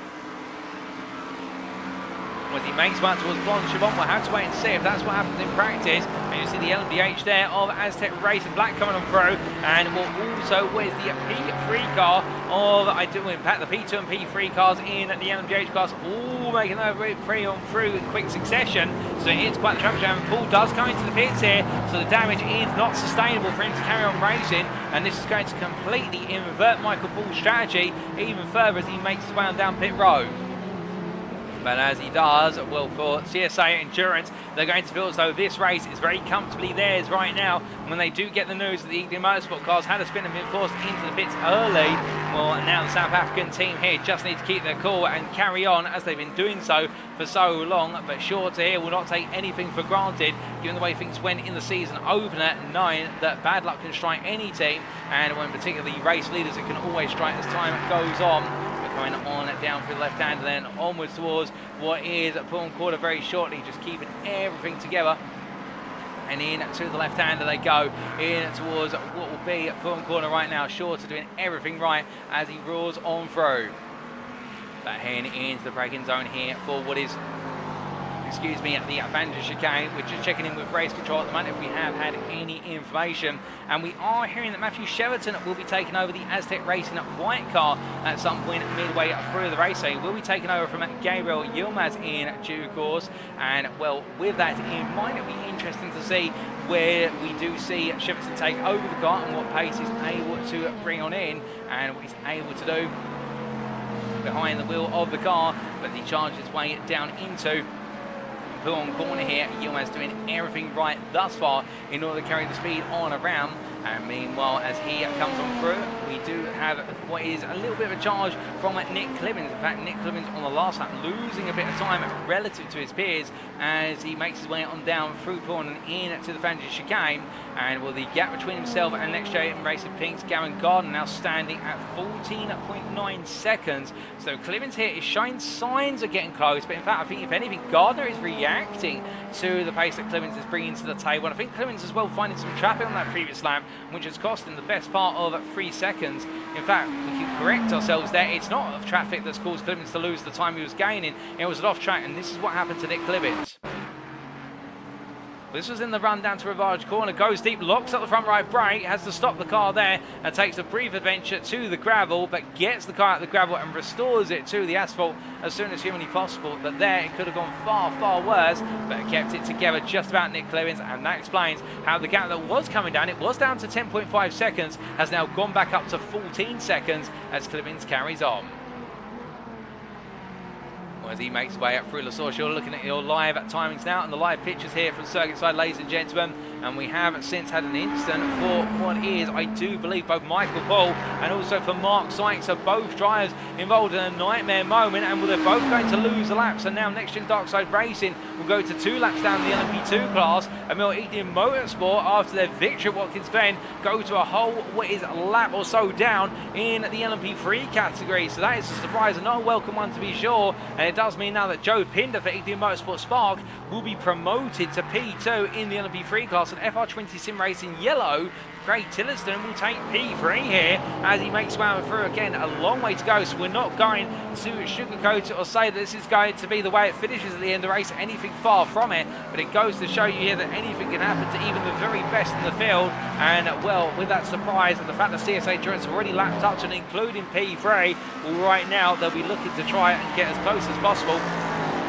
to NXTGEN Motorsport Spark by the end of it, to say they can take the accolade of lapping the entire field. But even if they lap all the field bar one, that's going to be still a huge achievement for the team, as Tillotson here just carries on with an advantage of 13.5 seconds to Speed9 eSports' Paul Williams. But Williams is closing and closing fast here, so Tillotson's under threat for the podium in the late stage of this race, we reckon. As meanwhile off the road goes there what was, I do believe, at NXTGEN Racing Purple was Gaz Williams, who took a bit of an adventure going through the bus stop chicane, and that's going to release Benjamin McCluskey to gain a bit more advantage. As meanwhile the Sim Racing Collective 99 is into the pit lane, so our race leader Josh Millington comes in once again. So it's pit stop time in the LMDH class, and we'll have to wait and see how these pit stops affect the status of the race as we continue to go deeper and deeper into the just over 2.5 hours of racing here today at Circuit de Spa-Francorchamps. As Tillotson makes his way up the hill, Paul Williams again, well this time putting a lap in that matches Tillotson, but it's not faster. So Speed9 eSports' driver still making that progress as much as he dares to dream he can as he heads up the hill. But coming on through the left into, well, in fact the right into left hand, in fact the left into right into left hander we should say. Let's get it right the third time we tried. And as he makes his way down onto the Keppel straight, well it's going to be for the number 24 driver here, all about chasing after Tillotson, but he won't want to get it wrong. But speaking of drivers who got it wrong, we did see an incident for what was Michael Paul appear on our data screen, and also for Mark Sykes. And well, let's start off with what happened to Mark Sykes in the LMP2 class. So we see Paul there, a very wounded car, but Sykes was coming down to pull on corner, and the car just goes straight on. Well, not quite sure what's happened there for Mark Sykes. There's a technical issue with the car potentially, but it's had to be towed to the pit lane. Perhaps a steering line failure, and therefore the steering rack just not wanting to cooperate. And then what happened to Michael Paul? Well, here's what happened to Paul. And it was the run out of Rivage into X corner. I think the rear's going to let go. It does indeed. And a nasty shunt to the wall. And then Sykes coming on through, and that explains what happened to Mark Sykes. We didn't quite see that. Sykes coming on through the corner and no time to react to the way with LMP3. And that explains why Michael Paul's car has been in such a state of disarray and why both teams have had to be towed to the pits in the end. They have not been able to recover their cars. But as we return to your live pictures, well, Williams here now with the LMP2 leader Azz Tech Racing and the P4 LMDH of iRace eSports behind, as they make the way up towards what will be Blanchimont. The drivers here nose to tail as they charge their way through, and Williams here just letting them negotiate the way around him so they all safely navigate one another. But I mean, that's not the place he wants to be in for Paul Williams in particular. When he's trying to chase down Tillotson, he wants to gain time, not lose it, and therefore he's going to have to play things as smart as humanly possible. As meanwhile, FR20 Sim Racing Yellow across the timeline at 2:16.604. What about for Williams here as he heads to the timeline this time around? And 2:14.5, so therefore it's 1.9 seconds gain for Paul Williams and the Speed9 eSports team that are continuing to make haste, and that gap down to 11.6 seconds. It is coming down fast, and we'll hopefully be able to put that in the frame for you in terms of how much that time has come down. As we can see there, and well, this has been over the last 6 laps, ladies and gentlemen, from lap 35 to lap 40. The gap was originally 20.781 seconds. It's now down to 11.623 seconds, and well, with that, it's an average over 6 laps of what would be 1.5 seconds a lap. Williams is closing, and that goes to show you how much right now he is hounding and hustling in order to go hunting after what will be effectively a podium when this race is said and done. As he makes his way on around there and onwards towards turn at number 7 from Lecom, where it's going to be for Williams a test of its consistency all the way through and through. Connor Miles, meanwhile in P5, not quite on the pace versus Williams, but is on the pace to hunt down Tillotson. So there could still be an opportunity of just one off the podium for Miles. So Black Flag Bandits here, if he is able to continue to hook this up, or he finds himself some GT3 traffic, and that's the SCCR Super Sports driver Barry Jarman as they come out to turn number 7 in towards 8. So Miles Hill look to go up the inside, will hopefully have Jarman see he's coming. He does indeed. So therefore the two drivers very cautious around one another, but caution to be fair breeds smart drivers, and as they make the way down through turn number 8 into 9 through X corner they go. But that's the difference between the two of them. As meanwhile, we are hearing from the pit lane, we've had another retirement from this race. It's in the LMDH class, and it's FR20 Sim Racing DF, the Daniel Fritz piloted car, has had to be brought in due to a technical issue after 43 laps of racing, which is very unfortunate, but still that means we are now down to 6 LMDHs after 8 starting, and our overall field's gone from 25 cars to 22 cars as we make our way into effectively the second half of this race. And well, with that in mind, we've got pit stops aplenty unfolding here as Williams, McCluskey and Gardner all into the pit lane. Meanwhile, Millington had to pit much earlier, pitting on lap number 44, whereas these guys have gone on to lap number 45 before pitting. And as Millington makes his way out of the final quarter, where's he going to be in the relative order? We know he's going to be leading this race, but is that gap, which was standing at approximately what was 20 seconds when he did come into the pits, will that gap have come down? Well, he sets the fastest lap in the race and overall in class of 59.044. Goodness me, Millington is absolutely going for pro gear, and credit to him as he makes his way up the hill, and as he does so, he's going to have a lot of traffic in front of him. Oh, goodness me, that was very close to the back of the Speed9 eSports P car. Oh, but Reed now as he makes his way onto the Kemmel Straight. Meanwhile, NXTGEN Racing Benjamin McCluskey makes his way out of the pit lane. The gap now standing at what is 19 seconds. So therefore, he's not really lost anything as Millington. If anything, he's continued to manage that gap and will very shortly, we suspect, be expanding that gap to in excess of 20 seconds. But as McCluskey makes round 3, he's opened up the gap to NXTGEN Racing Purple to the best part of what is 8 seconds. In fact, that's 9 seconds, almost 10 seconds to Williams. Well, Williams has had an absolutely dire pit stop. It's been a very long time in the pits, but I think he has found some traffic on his way out of the pit lane. So therefore, for Williams, this has not gone right whatsoever as he heads on through Les Combes. And now, if anything, he's finding himself being pushed more and more back towards the battle with NXTGEN Racing Pink's car of Gavin Gardner. But the man everyone's watching out for at the moment is Nick Clemens, the iRace eSports driver, who making his way on through what is Stablo 1 and Stablo 2. Well, his charge right now is all for what is the potential run of fighting for a podium spot here in the LMDH class when all is said and done. But the key thing for Clemens here is the consistency in which he's achieving this. And well, the last lap not too good at 202.46, a bit off the pace here. We believe Clemens will be able to go approximately another 10 laps. Well, sorry, we should correct ourselves that at least another 5 laps before he has to make a pit stop. But Clemens definitely extracting a bit more of an advantage as he heads across line at 201.164. And the gap is coming down, albeit a lock up there into turn number 1, showing signs that the car is due for a pit stop soon. But Clemens here throwing everything in Canada to try and get that podium or a minimum of a P4 here today.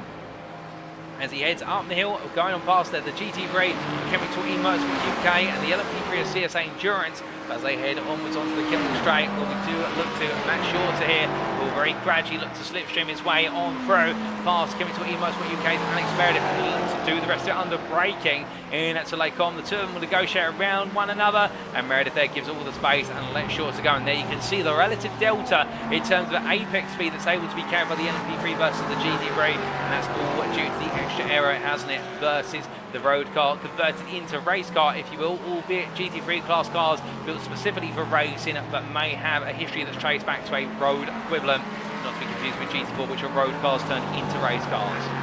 As they make the way on through the X corner, turn number 9. Shorter now comfortably starting to move away. Meanwhile, Conor Miles had a bit of a moment into what we believe is the La Source hairpin, as we are hearing, in fact, that it was a bit of a moment under braking where it went wrong, and this is exactly what happened to Conor Miles. Coming down towards the braking zone here, and I think it might most likely be a lock-up here under braking for the Black Flag Bandits driver. Goes onto the brakes. In fact, it's a rear lock-up. The rear brakes locking up first and letting go initially, and then just having to hold the car there because of the LMDH traffic that's making its way on through. Now, some of you may be wondering with regards to that moment for Conor Miles there, why is it the rear of the car span round on a dime? Well, if you throw your memory back to Season 2 of the Proto GT3 Championship, where we did have the introduction of the LMDH BMW V8M Hybrid on the grid, you'll note that that happened to a number of drivers as well. And what it is, when the brakes on the LMDHs and the LMP3s, and also the LMP2s lock up, it happens on any of the prototypes, it's normally the rear brakes that lock up first, and then the front brakes. Now, what that means is when the brakes release themselves and lock up, i.e. when the car has been able to unlock itself, it's the rear brakes that normally unlock first. And with that in mind, if there's any steering input whatsoever on the car, the rear brakes, when they are released, they'll very quickly kick the rear of the car around. And with the steering input the driver has at that point, if any, it will cause the rear of the car to let go and fishtail, like we just saw for Conor Miles. And that explains exactly what happened to him there into the source. And as they make the round, an hour left to go in this race, if that plus the final lap. We do have a pit stop for Nick Clements here, going 2 laps longer compared to his peers, but he's already had 1 pit stop extra due to repair work. And well, Millington and McCluskey are coming through. Here comes Williams as well. So therefore, we're waiting to see where Clements comes out in relation to Gavin Gardner in particular, as he sits there in the pit lane. Here comes NXTGEN Racing at Pink Machine, the number 11, and as he heads his way down into La Source. Gone through the right-hander. Clemens still being serviced a little bit. We believe he's only got about 3 or 4 more seconds in the pit lane before he's let out of his pit box. And well, with that indeed, he's leaving his pit box now. So Garner heads on through. Here comes Clemens. He's going to come out into clear track just about.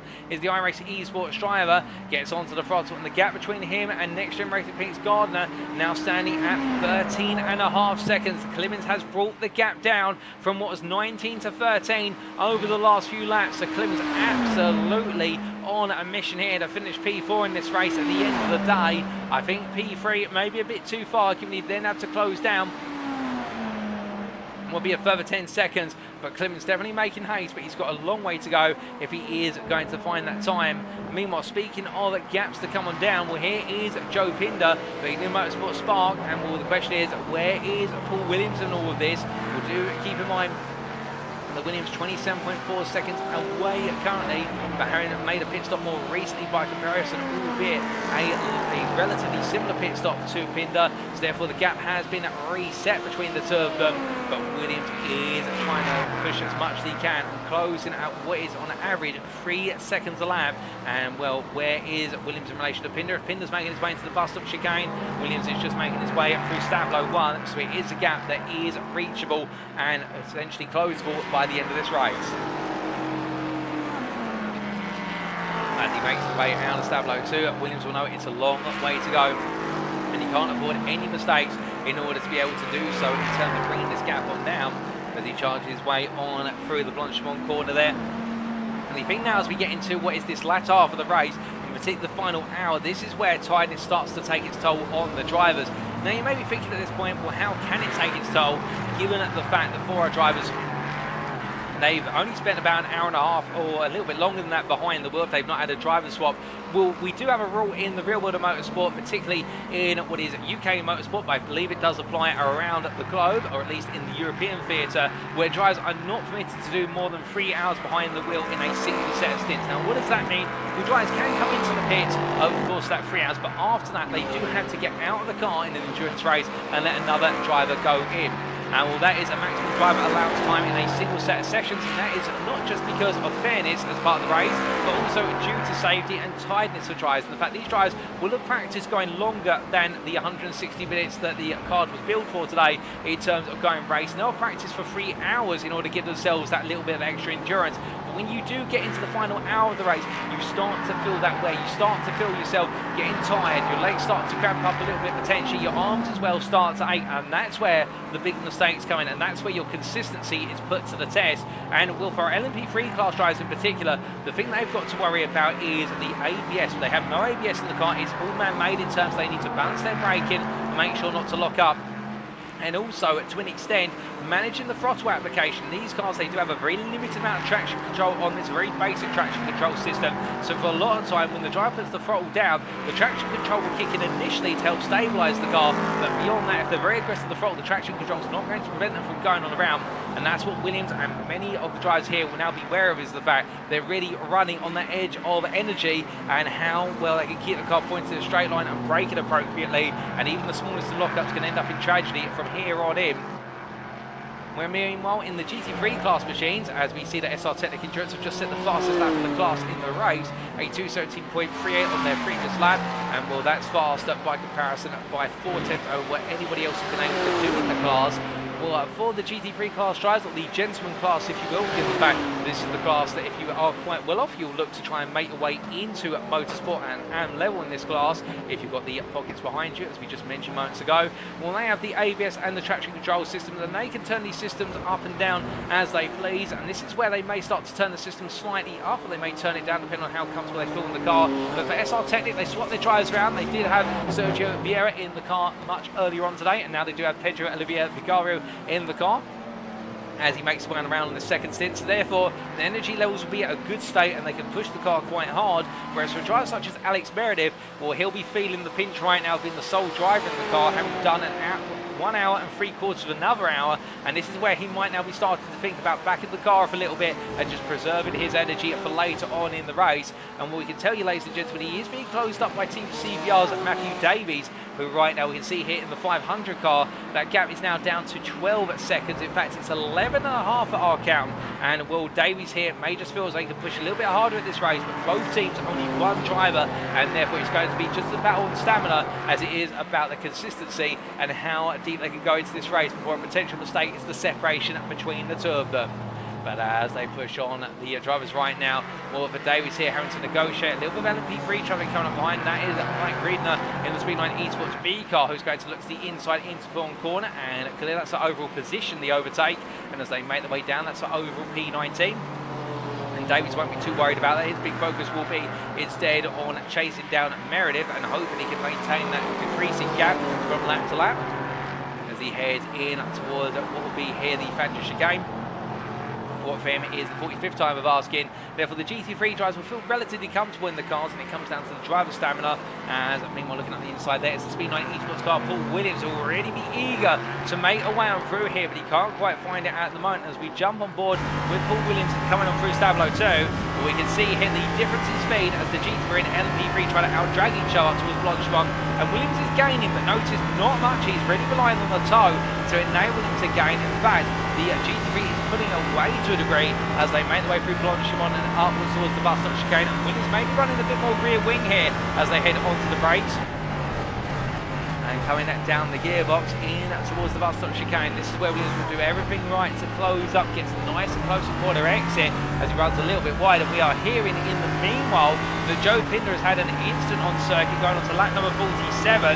Williams here we stay with for now, gets very tantalisingly close to the back of the GT3, and the difference in braking there, where Williams having to release the brakes, been much more aggressive compared to the CVR machine of Davies, and on corner exit, he's going to get alongside, and this is where things now will get rather tense. Who's going to back out of the two of them? Neither driver wants to back out, but in the end, Davies does back out. Williams gives them a bit of space there in case they needed to go too wide on entry.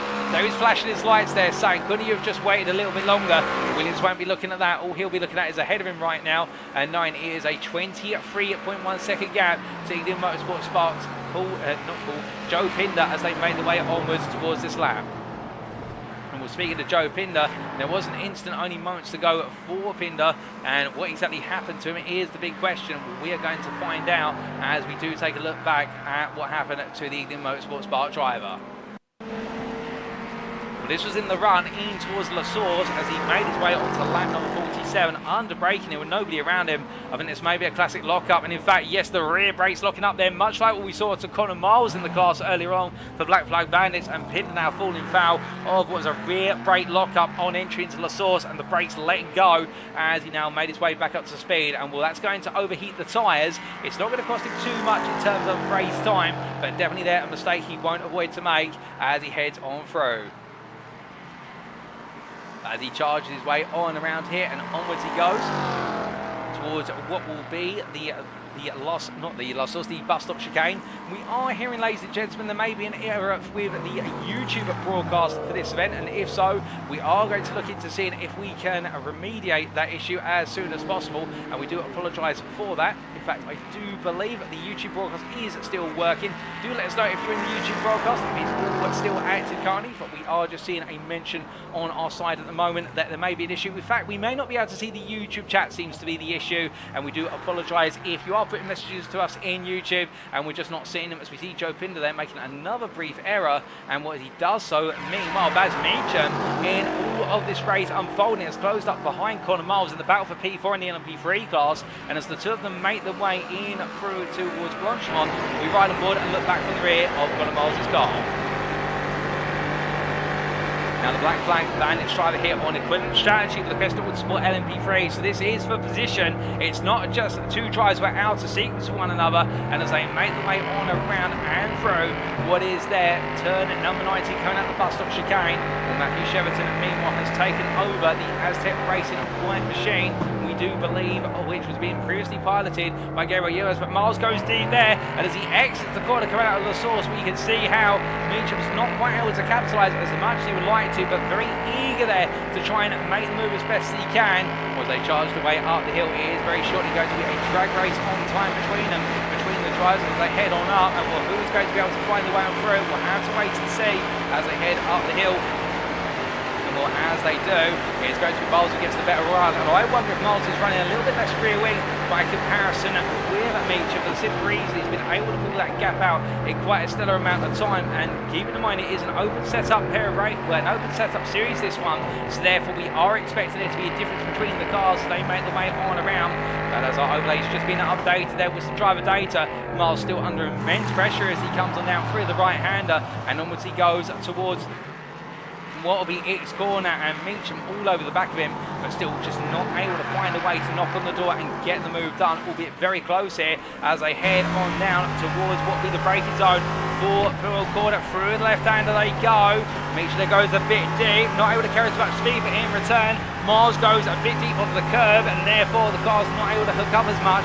So both drivers here are running right on the ragged edge of adhesion as they come into the Flanders chicane, and Meacham much more comfortable through the corners here, and that would suggest there's more rear wing on Meacham's car by comparison as they make their way up towards Stablo 1. Meacham gets very close to the tap on the rear of the Black Flag Bandits machine, and Meacham able to stop the car. Meanwhile, it's going to give the Black Flag Bandits driver a bit of a boost as meanwhile going on the inside of Sim Racing collecting 99 of what is there Josh Millington, so it's all come to an abrupt halt for Meacham with that bit of contact on the rear of his rival's car. It's definitely going to show he's got the pace here and is looking to try and close down that battle as soon as humanly possible. As they make the way on through here, meanwhile, there's plenty else happening elsewhere, albeit we will cut to that in a brief moment, ladies and gentlemen, as we continue to look here at the car of that Baz Meacham as he makes his way on through what is there. The chicane, in fact, decides to come into the pits, and perhaps that damage has just cost him a little bit too much in the long term, and now he's going to go for repair work here in order to get the car set for what will be the final stint of the race. To be fair, the LMP3s will very likely have one more pit stop to go, and therefore they'll be thinking about what they need to do in order to get to the end of this race. And well, right now for Baz Meacham, it's a good time to come on in and just let the car calm himself down and get himself set for that final stint as he will take himself all the way to the conclusion. And meanwhile, looking for him, we looked at Alex Meredith here in the Committal E Motorsport UK number 14 GT3, having recently been passed by Speed9 eSports B's Mike Reedner in the LMP3 class. So therefore we just had a little bit of exchange between the two of them, and well, nothing too much more to say about that. It's been a relatively safe exchange, and in fact we can take a look back at how it happened, and here's the replay. It was a drag race down towards Lake Com, and well, this is interesting here because really the GT3 of Meredith on the left-hand side has the overspeed. I think Meredith decided to back off here, albeit I'm not quite sure whether he wanted to back off. You could see a couple of moments there where I think he hesitated, thinking, do I really need to let this go? And then deciding, actually, yes, it would be a good idea to let it go because the LMP3 is going to be the fastest car through that chicane and the corners that follow in the middle sector of the lap. But as he makes his way on through, we're back to our live pictures here, and meanwhile, ladies and gentlemen, we have had our GT3 class leader coming in for their final pit stop. That's SR Technic Endurance. They've come in with a 37-second advantage, and well, they've definitely made it count, as I believe the car now is going to be taken over by Sergio Vieira, who will be taking over the car for the final stint of today, and well, he'll be bringing the car home after putting it on pole in a fantastic first stint. Meanwhile, Matt Shorter and CSA Endurance in the pit lane, and what I believe Shorter will be bringing the car home for the team, and therefore Stefan Vessels will be watching from the pit wall all the way to the finish line, as meanwhile Alex Meredith making his way into the pit lane. And we can confirm that Matt Shorter has taken over the LMP3 leaders car for CSA Endurance. And he's going to hold on to the car for the remainder of the race, we should really say, as meanwhile Alex Meredith there comes on in as Sergio Vieira comes out of the pit lane and goes on to the final stint for SR Technic Endurance. As they make the way on out here, well, we are closing towards the end of the second hour of the race, and well, whilst all this is playing out, we have had a further retirement from this race as we are to understand it. In fact, we could correct ourselves. No, we have not had a further retirement, ladies and gentlemen. A bit of false information from earlier on. So the racing does continue here. Sergio Vieira right now with Speed9 eSports is Paul Williams behind, and Williams there eager to get on through, and you can understand why. With Williams trying to chase down Joe Pinder, albeit the gap between himself and Pinder now standing at what is, we do believe, 30 seconds. That gap has gone the wrong way quite recently, and Williams goes round into Lake Com just as we say that, and well, it's all ending up in another difficult moment there, and Black Flag Bandits are not too far behind for Williams as Williams tries to get the car rotated, albeit the damage on the side of the car. I wonder if that is going to be a trip to the pit lane at the end of this lap, and well, here comes Connor Miles, and the Black Flag Bandits try will know that a P3 is a possibility in the LMP3 class after some time running in P4 and a very lonely P4, but time is coming his way as meanwhile FR20 Sim Racer Yellow are only a further 12 seconds behind in the hands of Craig Tillerston, who's yet to take the final pit stop of the day. So we have got plenty to look forward to in the LMP3 class, and it's going to be who is going to be inside that top 5, and more importantly, who's going to be on that final spot of the podium. And as the drivers make the way down, Miles here still pushing on as much as he dares to dream to do so. And well, wary of the fact that Speed9 eSports making a mistake only wants to go through the Lake Com chicane. And with that, Miles right now will not be wanting to over push the car too much, as a mistake can come at any moment. But we are hearing, in fact, we do have an update on a retired car, ladies and gentlemen. We have heard there's been a retirement in the LMP2 class for NXTGEN Darkside Racing. Mark Sykes had to bring the car in after a nasty shunt to the car, which has led to a technical issue, and therefore we're down to 3 LMP2s, and that is our 4th retirement overall today. It's now 21 cars remaining out in circuit, and we're just under what will be an hour to go. Still plenty to unfold here. And speaking of things unfolding, here is NXTGEN Racing Purple's Gaz Williams, who has had Gavin Garner close up to him. The NXTGEN Racing Pink car getting close now as they make the way towards the bus stop chicane. Well, this is a surprise and not a welcome one to be sure for the Briton of Williams as he makes way into the chicane. You can see there the LMDH drivers both coming up in amongst the LMP3 traffic as they make the way on out.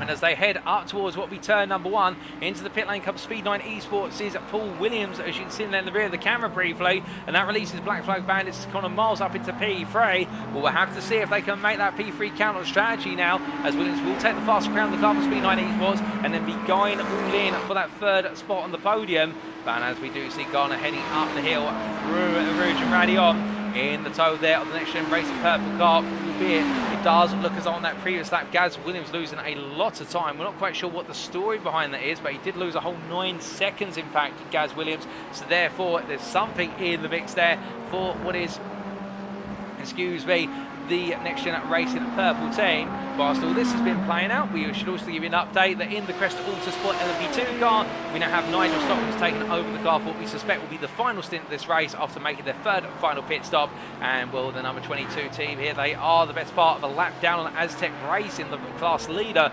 albeit Azz Tech Racing yet to take the final pit stop of the day, which should put Crest Autosport LMP2 back on the lead lap. That goes to show you how Azz Tech Racing are absolutely dominant here today. But to be fair to Crest Autosport LMP2 at 2nd place, will still go in their pocket quite comfortably, and they are 1 minute and 12 seconds clear of Azz Tech Racing White, and therefore they'll know that they fought hard to be P2 on that podium. But looking from our 2nd place LMP2 driver to our 3rd place LMP3, well, in fact LMP3, LMDH we should say, well, as he makes way through there, we have had a bit of a moment for what is Gaz Williams. In fact, the move has been made and Gavin Garner has taken the position, and this is exactly what happened. Williams going slowly there off of the exit of X corner, and I wonder if this was an intentional let-by from NXTGEN Racing Purple. Well, we're not quite sure what the story is, but NXTGEN Racing Purple may have an issue with their car, unless alternatively they are trying to do something on strategy here and they don't want to impede NXTGEN Racing Pink. But either way, it looks as though NXTGEN Racing Purple going backwards, whereas NXTGEN Racing Pink pushing forwards, and well, Nick Clemens is currently 43 seconds off the back of this. It's not really in contention to be involved in the fight as the iRace eSports team, as they have made quite recently another pit stop. So they decide to go for their final stop early, and we'll have to wait and see what happens for iRace eSports in these final stages of the race. But perhaps they feel as though now is the time to just attack all the way through to the conclusion. We haven't heard of an instant for iRace eSports, but meanwhile here we can see NXTGEN Racing Pink with Purple right behind them. But Purple just tucking into the toe, using it to give them overspeed. Are they going to go for the move here into Lacom? They think about it. They go to wide contact between the two teams, and it sends Williams on his way as he now looks to rejoin on the exit of turn number 6 into 7. So Williams there battling back. The only other thing I can think of was a slowdown for track limits and serving it on the exit of X, but it was not being a middle stint to be happy about for NXTGEN Racing Purple. The number 90 team there is some contact with the sister team, and well, right now it definitely does look as though Williams are really having to grab at straws here to fight for P3. As they make the way down into Fulham corner, coming through the fast left-hander all the way on through. We are expecting a pit stop for them sometime in the near future, albeit we have got some time to go here, with the most recent pit stops for the LMDHs being on lap 44 for the race leader, lap 46 for McCluskey, Gardner and Williams, or P2 through to P4 there on your timing tower. And so it does look as though our next pit stop will be in approximately what will be about 6 to 7 laps time for the LMDHs to conclude their race, albeit they are within the pit window at any point now, ready to go to the conclusion. But as Williams closes up here in the run on towards Blanchard, we're in the toe there. 2 attempts is the relative delta. And as they come through at the left-hander and on towards the bus stop chicane, Williams gets closer and closer. Gardner defends to the inside, onto the brakes they both go. Looking around the outside, can he get Gardner to lock up and go deep? There is a lock up for Gardner on the front left, but he doesn't quite overcook it into the corner, and Williams has to wait once again as they X out, go on to another lap, what will be their 59th lap under race conditions. We get towards the end of the second hour of racing, and onto the brakes Williams goes here, and will he this time have the run out of the source? Let's listen in.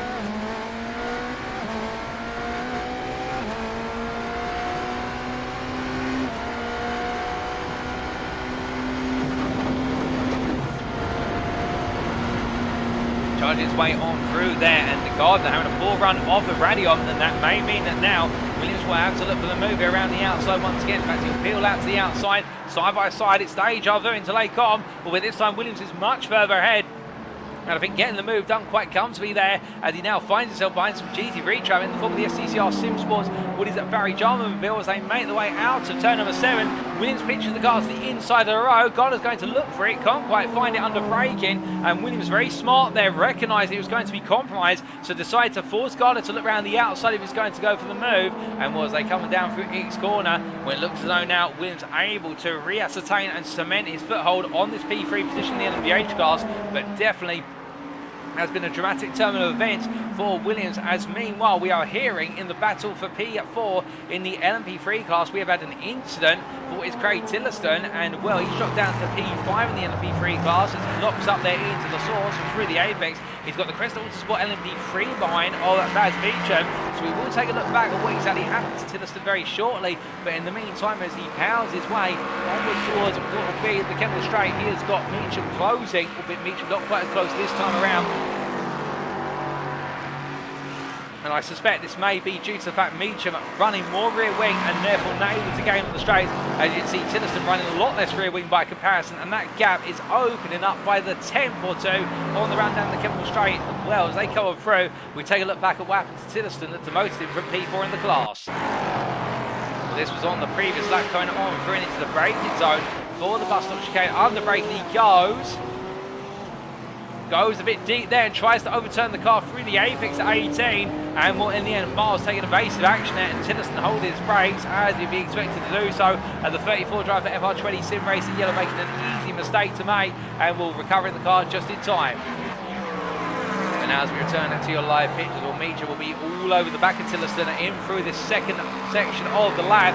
This middle sector really offering what is a dream for Meacham with all the downforce on the car, but if he can't get close up at the exit of Stablo 2, he'll find himself falling back to about half a second on the run up towards Blanchard and the bus stop chicane. You can see Tillerston they're going overly deep through the first part of the Vantage chicane, and in towards Stablo 1 they go, and this is where Meacham's got to be all over the back of Tillerston. He'll never gain to be able to overtake it to the bus stop chicane, but he needs to be there to hound and hustle his rival. But as they make the way up through, we can see that gap now open up already. It's opened it up by 1/10.5 as they make the way halfway towards Blanchimont. That gap absolutely staggering in terms of the speed between them. It definitely looks so here today that Crest Autosport LMP3 have brought the wrong amount of rear wing to the car, and therefore they've got to do it all in the middle portion of the lap. As Tillotson there goes deep, a small lock-up, where the fact he does have the Azz Tech Racing leader in the LMP2 class coming on through.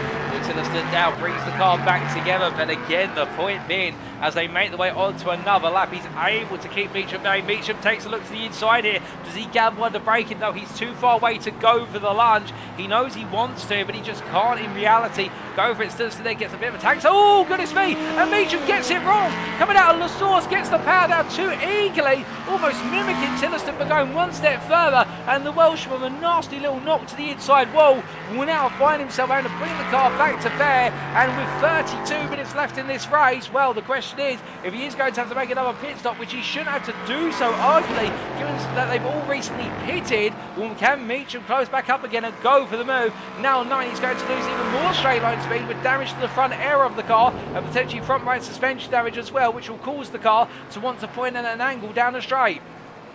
We'll have to wait and see for the Welshman here. Time will tell after a couple of laps whether that gap starts to close back up or whether the gap continues to expand or stay stationary. He is the fastest driver of the two in clear air, but as he makes his way off through Lake Common and down towards a large corner, well, given the fact now we are through the first 2 hours of this race and we're just shy of 30 minutes remaining, the big 3-0, let's give you a recap of how the field currently stands and what we are still expecting in the closing stages of this race at the Circuit de Spa-Francorchamps in round 2 of the NXTGEN Racing PROTO GT3 Championship Season 3. So we start off with the LMDH class and your overall leader. That is Josh Millington for the Sim Racing Collective 99. As he powers his way up towards Blanchimont corner on his 61st lap of the circuit under race conditions, he has been really your runaway leader, having qualified P5, got into lead by lap 5, and has since then been absolutely untouchable. Although it must be said, in the last couple of laps, we have seen Benjamin McCluskey start to close that gap up as best he possibly can. And to show you the time delta in the bottom right corner of your screen, you can see there how the gap has oscillated based on strategy between what is 16 seconds and the current 13.5 seconds. In fact, let's correct that train of thought there. The current 15 seconds, and we do believe this may be due to traffic and also the fact that McCluskey is definitely now trying to hunt down what is fast laps, the fastest lap in this race. But with that in mind, Millington does seem to be controlling this race. We are expecting him to be the first of the LMDH leaders to pit for the final stop, given the simple reason that with the number of pit stops that have played out so far and the fact that Millington has been pushing extremely hard all race, in that conjecture, it does mean that he'll be the first to have to come on in. And as the drivers make the way around, we can confirm now that we can see the YouTube chat once again. And well, apologies for that, ladies and gentlemen. It seems to be an issue on our end where we can't see it, but you guys and girls are all still tuning in and watching, which is great to see, as we also say hello to Stiganator South Africa in the YouTube chat. I hope you're doing well, Stiganator. But continue the recap of Millington. He's been in a class of his own right now, and the only potential weakness in his armour is strategy, particularly if he does find himself having to take a longer final pit stop compared to his peers. But meanwhile, a further 15.8 seconds behind is the fellow Cadillac, the NXTGEN Racing BM of Benjamin McCluskey, and the Irishman here really has been able to set himself clear of the rest of the LMDH class. After being in the back and forth battle on pace and strategy with NXTGEN Racing at Purples and Gaz Williams for a sizable amount of time, but Williams has since fallen off the pace, and in doing so, McCluskey has not held anything back, and as we only talked about moments ago, he is now really starting to hunt down the pace of what is the race leader, albeit it does look as though Millington are able to match McCluskey for everything he's able to do. Then in P3, it does look to be a further, what is 28 seconds to your third place driver of Gaz Williams. He's P3 on circuit currently, but keep in mind he may not be P3 on strategy, with the NXTGEN Racing Purple driver being recently passed by NXTGEN Racing Pink's Gavin Gardner, then passing his way back, and Gardner has come into the pit as of the last lap on what was lap number 61. So therefore Gardner and Williams seem to be in a back and forth battle for the final spot on the podium. Then there being a gap of what is a further 38 seconds to Nick Clemens, the iRace eSports driver, who was looking very strong on pace early on in the race, but a nasty moment at the wall going into the source has meant that he's really had to have an extra pit stop. He's had repair work done to the car, and with that it's dropped him out of contention for the podium, and we believe he may be out of contention for what is the battle for P4 in the end, given the fact that he's got NXTGEN Racing Peak's Gavin Gardner only 10 seconds behind him, and I think Clemens now is more focused on finishing P5 and therefore getting the points on the board. But the iRace eSports driver will have his day.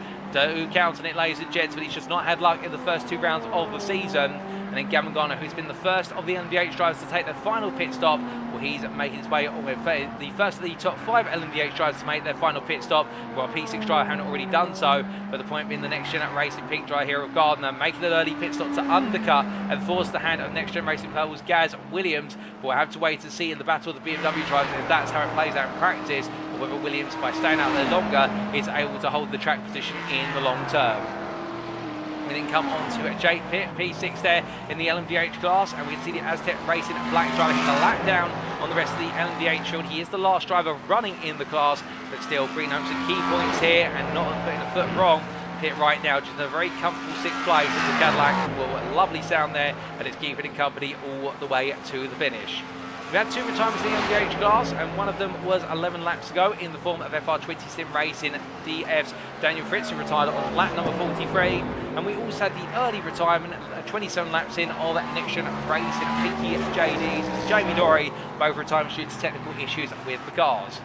We then come on to the LMP2 class, of which we have Azz Tech Racing's 96, the former James Maskascal, leading the way as the Azz Tech Racing driver continues his way on around here with a 2-minute advantage. That's right, ladies and gentlemen, do not correct your hearing there. 2 minutes is his advantage over the rest of the field, as then being pursued by Crest Autosport LMP2. Maskascal has been absolutely faultless as he comes to the end of his 60th lap and will have put the car on pole since the opening stage of this race. He's never looked back as he makes his way on through what is their bus stop chicane to go on to another lap. And with this, we have just had confirmation that Crest Autosport LMP2's Nigel Stock has made his way into the pit lane, so affecting now Azz Tech Race and have lapped the entire of the LMP2 field. But do keep in mind they have one more potential pit stop to come, albeit we'll have to wait and see whether that is a thing in reality. As he makes his way on through it right now, it's looking as though the only thing that can stop Azz Tech Racing from winning this race is a technical retirement. And then in P2, it's Crest Autosport LMP2 have just had a quick splash and dash pit stop, so I believe they may have had to put some fuel in the car, alternatively they had to have some repair work. In fact, I believe they've had a bit of an incident on the lap before they came into the pits, and this explains exactly what happened. This was in the run to the bus stop chicane for Crest Autosport LMP2, with Stock behind the wheel after taking over from Ben Pennyworth midway through the race, and under braking there, missed his braking point, going overly deep and having to spin with the car, and with that then having to try and get the car recovered and deciding to come into the pit lane, and well, understandable there for Stock in the fact the tyres on that car will definitely be feeling the burn, and therefore deciding not to gamble and run on tyres that will be feeling a significant amount of tyre degradation. But returning to live pictures, as Stock gets it wrong there, coming out of Ravage, holds the brakes and tries to get the car to stop. NXTGEN Racing Purple's Gaz Williams taking evasive action. Boy, it could all go wrong at any time, as we said time and time before. In fact, Azz Tech Racing White will now come on through to take second place in the LMP2 class, and with that we can cut to them to talk about their story. And well, they've not been on the pace of the top two, but they haven't put a foot wrong, and in fact Matthew Cheverton has taken over the car from Gabriel Yilmaz, who has done the majority of the race, but Cheverton doing the final stint of the race. And as he comes on down into the Fanders chicane, well, the 390 driver here feeling quite comfortable with how the car is ebbing and flying right now, and well, it could be their opportunity to make it an Azz Tech Racing 1-2 as he makes his way through Stabilo 1 and Stabilo 2. The only question mark we do have is, given the fact they pitted on lap number 49 for what was their third pit stop, do they have one more pit stop to go, or have they done all the pit stops they need to do today? So if they've got one more to go, then presuming the Crest Autosport LMP2 do not have any more mistakes, then we believe it will be a 1-3 for Azz Tech Racing, not a 1-2 in their class. We did also have a fourth car, as brought to you by NXTGEN Darkside Racing, as piloted by Mark Sykes, but unfortunately a retirement on lap number 40 due to a technical issue with the car has seen them up forward to P4, and that's where their race will end today. But then we come on to the LMP3 class, and at the front of the field, much like the LMP2 class has had an unassailable leader, well, it's CSA Endurance, the LMP3 class, who have taken that title, with Stefan Vessels putting the car on pole and delivering the opening half of the race, and Matt Shorter will be bringing the car home in the end of the race here with the number 27 really flying the banner high, and effectively now only looking to lap what is the ED Motorsport Spark car that is 2 seconds up the road, and if it can do so, then it overlaps the entirety of the LMP3 class field, and the South African team really delivering on centre stage here. Looking at the inside there of Crest Autosport LMP3.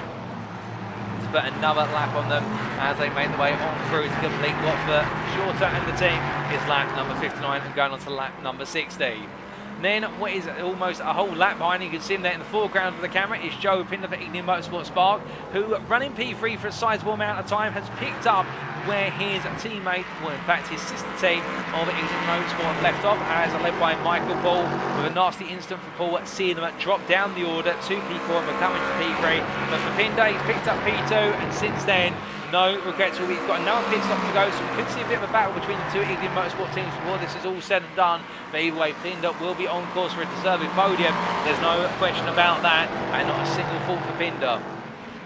But meanwhile, a minute and 10 seconds behind. Oh my good lord, and we had a major incident there coming out of what is Stablo 2. We'll have to take a look at that. We've got a couple more incidents quite recently as well to talk about. But Michael Paul here currently P3 in the LMP3 class for Ignium Motorsport, and will at the start of the race on similar pace to the CSA Endurance leaders, but that pace has gradually not been able to be matchable as CSA Endurance have held on as another car goes wayward there, and that is the car Mike Reedner. It seems like many a driver now falling by the wayside here, with tiredness kicking in undoubtedly for the single driver teams. But coming back to Michael Paul, and the key point being that with regards to his performance, absolutely charging on and delivering. But meanwhile, we have to cut this fall for a brief moment, ladies and gentlemen, as we have got a little bit of scrap here between the LMDH leaders of Williams versus Millington.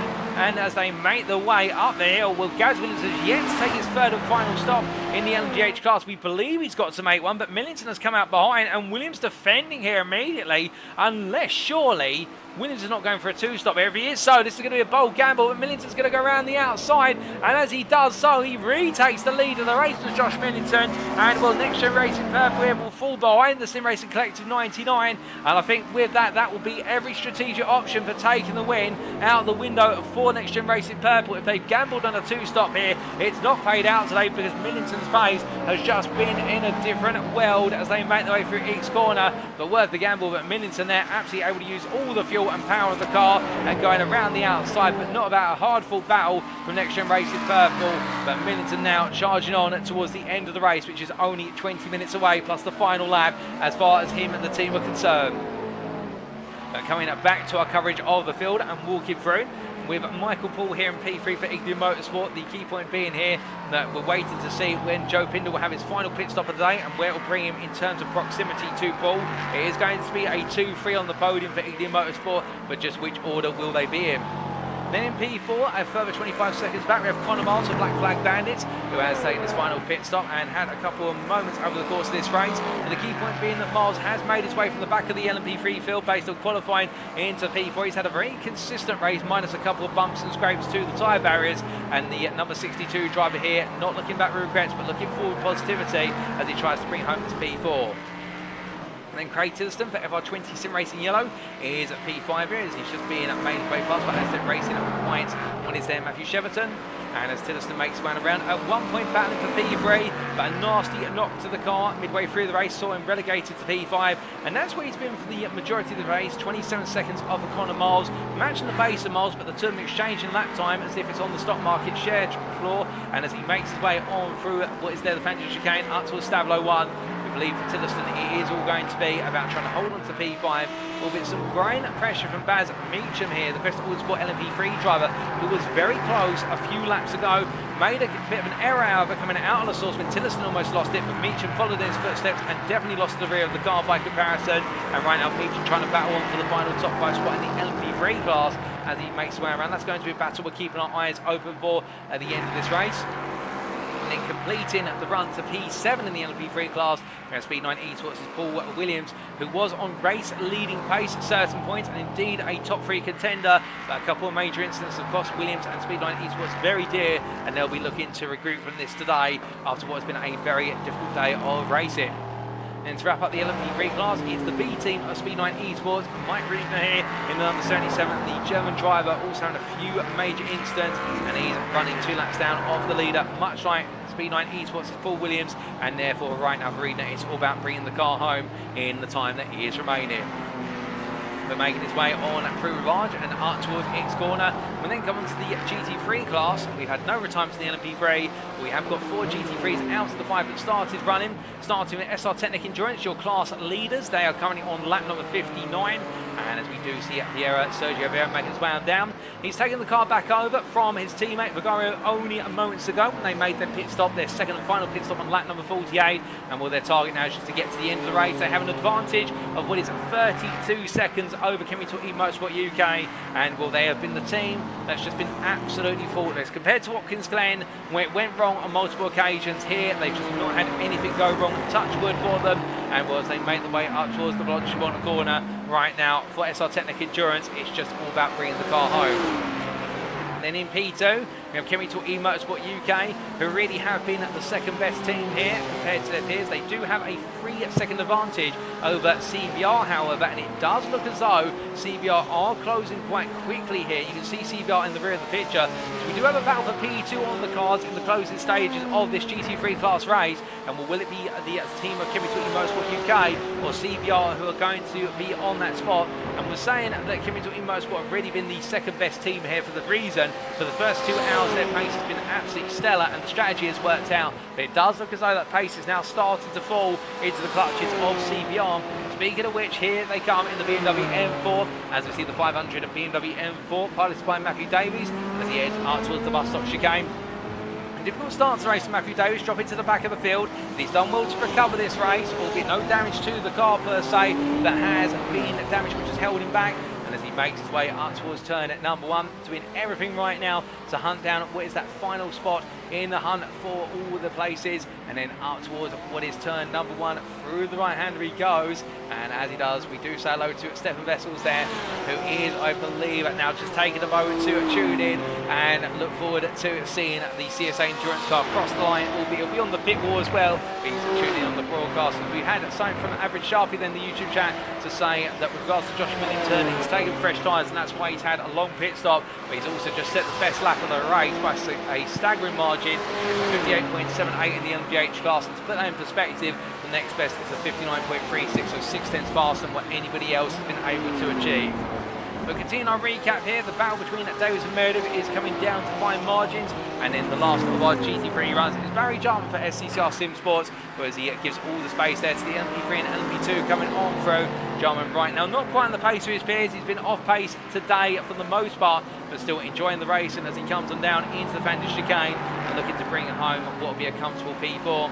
With the retirement of Chemical eMotorsport piloted by Bernardo Colbe, retiring 9 laps in due to damage to the car which they weren't able to repair, an unfortunate end to their race, but they account for a 4th and final retiree. And now, ladies and gentlemen, with 15 minutes to go, will the battles continue to build up to a crescendo here, and will the battles we are keeping our eyes on do include the battle here between Nick Clemens, who's in fact jumped his way up the order with a much shorter pit stop compared to Gaz Williams. In fact, he's in P4 now, and what on earth has happened? We've had a couple of incidents surely to lead to this separation in the field. Well, in fact, I think we've had incidents for what is Gavin Gardner in particular, who's fallen a long way down. We'll try and understand what exactly has happened very shortly, ladies and gentlemen. We did have some incidents for drivers whilst we're doing the recap of the field, and we start off with the incident we did have for Sergio Vieira, who is the leader of SR Technic Endurance in the GT3 class. Well, this is in the run on through what looks to be Corn Corner as they came on down, and up behind them, oh goodness me, and that is Michael Paul, side by side between the two of them there, as I think Vieira coming off the apex a bit too fast and not seeing the Paul went round the outside. Well, as they both tried to rejoin, we see the field then having to split the seas in order to provide any further contact, and then we did have an incident for Barry Jarman pretty much in the same space of time. This was coming into Stavlo too. You can see that on the inside goes Mike Reed, and the two drivers coming together and going round, and that forced James Smaskers go wide for Azz Tech Racing, and well, the LMP2 leader getting away there with what was a very high risk situation. And then we did have an incident on what was lap number 63 for Crest Autosport LMP2, it's Nigel Stock, and this is what happened to them. And this was going through was the Lecombe chicane into Melody and down towards Rivage, and losing the rear of the car there under his own speed, just trying to get the power down on worn tyres. And the number 22 there being caught just in time, but that could have been a disaster otherwise. But as he makes his way onwards now, and indeed we look back to live pictures here for Nick Clements for iRace eSports. Well, he's got ahead of Gardner. We're not quite sure how that's happened on relative strategy. We are trying to understand. And nothing that seems to tell us has been an instant for Gavin Gardner. So therefore it does look as though Williams has jumped back ahead of Gardner based on strategy, given the fact they've both had 3 stops. But with that in mind, well, Gardner's fallen back behind Clements. Perhaps it's just pace at this point. Gardner's not quite got the pace at this late stage of the race. Alternatively tyres.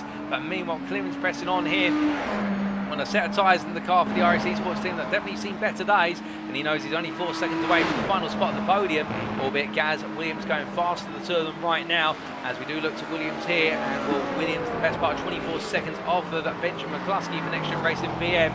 It does look as though the top 2 is definitely sorted, minus if we do see any potential instance or unexpected instance, and then it's all going to be about who wants it more in the hunt for P3. Williams does look to be in control of this P3, but it's not over yet, not by a long shot. And meanwhile, in a similar fashion, we do have the growing battle between Alex Meredith and what is Team CBR's Matthew Davies, and he chases after the Chemistry Motorsport UK team. And Will Davies still closing, in fact, another 4 tenths, in fact, another 2.5 tenths on the previous lap. And as he comes towards the end of this lap, what's it going to be? The CBR as they come to the timeline. For Alex Meredith, that lap is going to be a 217.94. Meanwhile, for CBR, it's going to be a 217.75.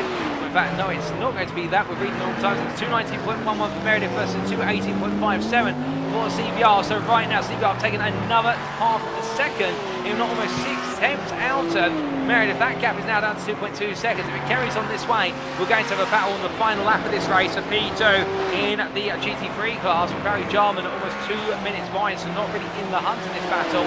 But as the drivers make the way on through, well, Matthew Davis right now doing everything he can to Will Moore out of the BMW M4, the 6-cylinder N9 engine right now doing everything in its power to chase after the 6-cylinder powered Porsche. And as they make the way in to Lecombe this time around, he can see his target, and that's only going to galvanise him even further as he serpentines his way between the apexes 6 and 7 and onwards towards Rivage once more. Coming on down the hill and up towards turn number 8. Meanwhile, whilst all this is playing out, we can give you an update in the battle for P3 in the LMDH class. It does look as though Williams is pulling away for NXTGEN Racing Purple. Head of Clements for iRace eSports. That gap has gone up over the last lap, now down up to a margin of what is 5.5 seconds. So therefore, it does look as though iRace eSports running on 2 older set of tyres to really contest at this point. But as Davies comes on down the hill, making his way on through it and up towards what is there from corner 2, the Vantage chicane. It does look as though Davies not quite as fast in this middle section of the circuit. Meredith able to open the gap up, and it seems to be straight line speed, which is the delta between the two, where Meredith is just not as comfortable.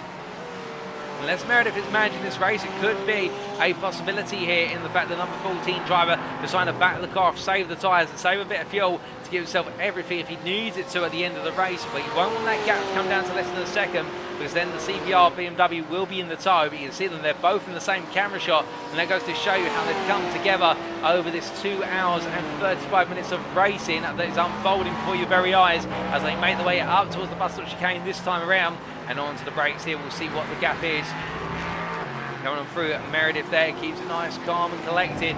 Through the 2 apex he goes, and as he exits on out, the lap for Meredith is going to be, what is there, a 2:18.39. Meanwhile for Matthew Davies, a 2:18.51. So it looks like Meredith here has made and found the number of the CBR car, and therefore matching the lap times now. 2.2 seconds is the gap, and Meredith wants to stabilise it, but Davies is going to be forced to push a little bit harder if he wants to take this P2 and the run-up spot in the GT3 class.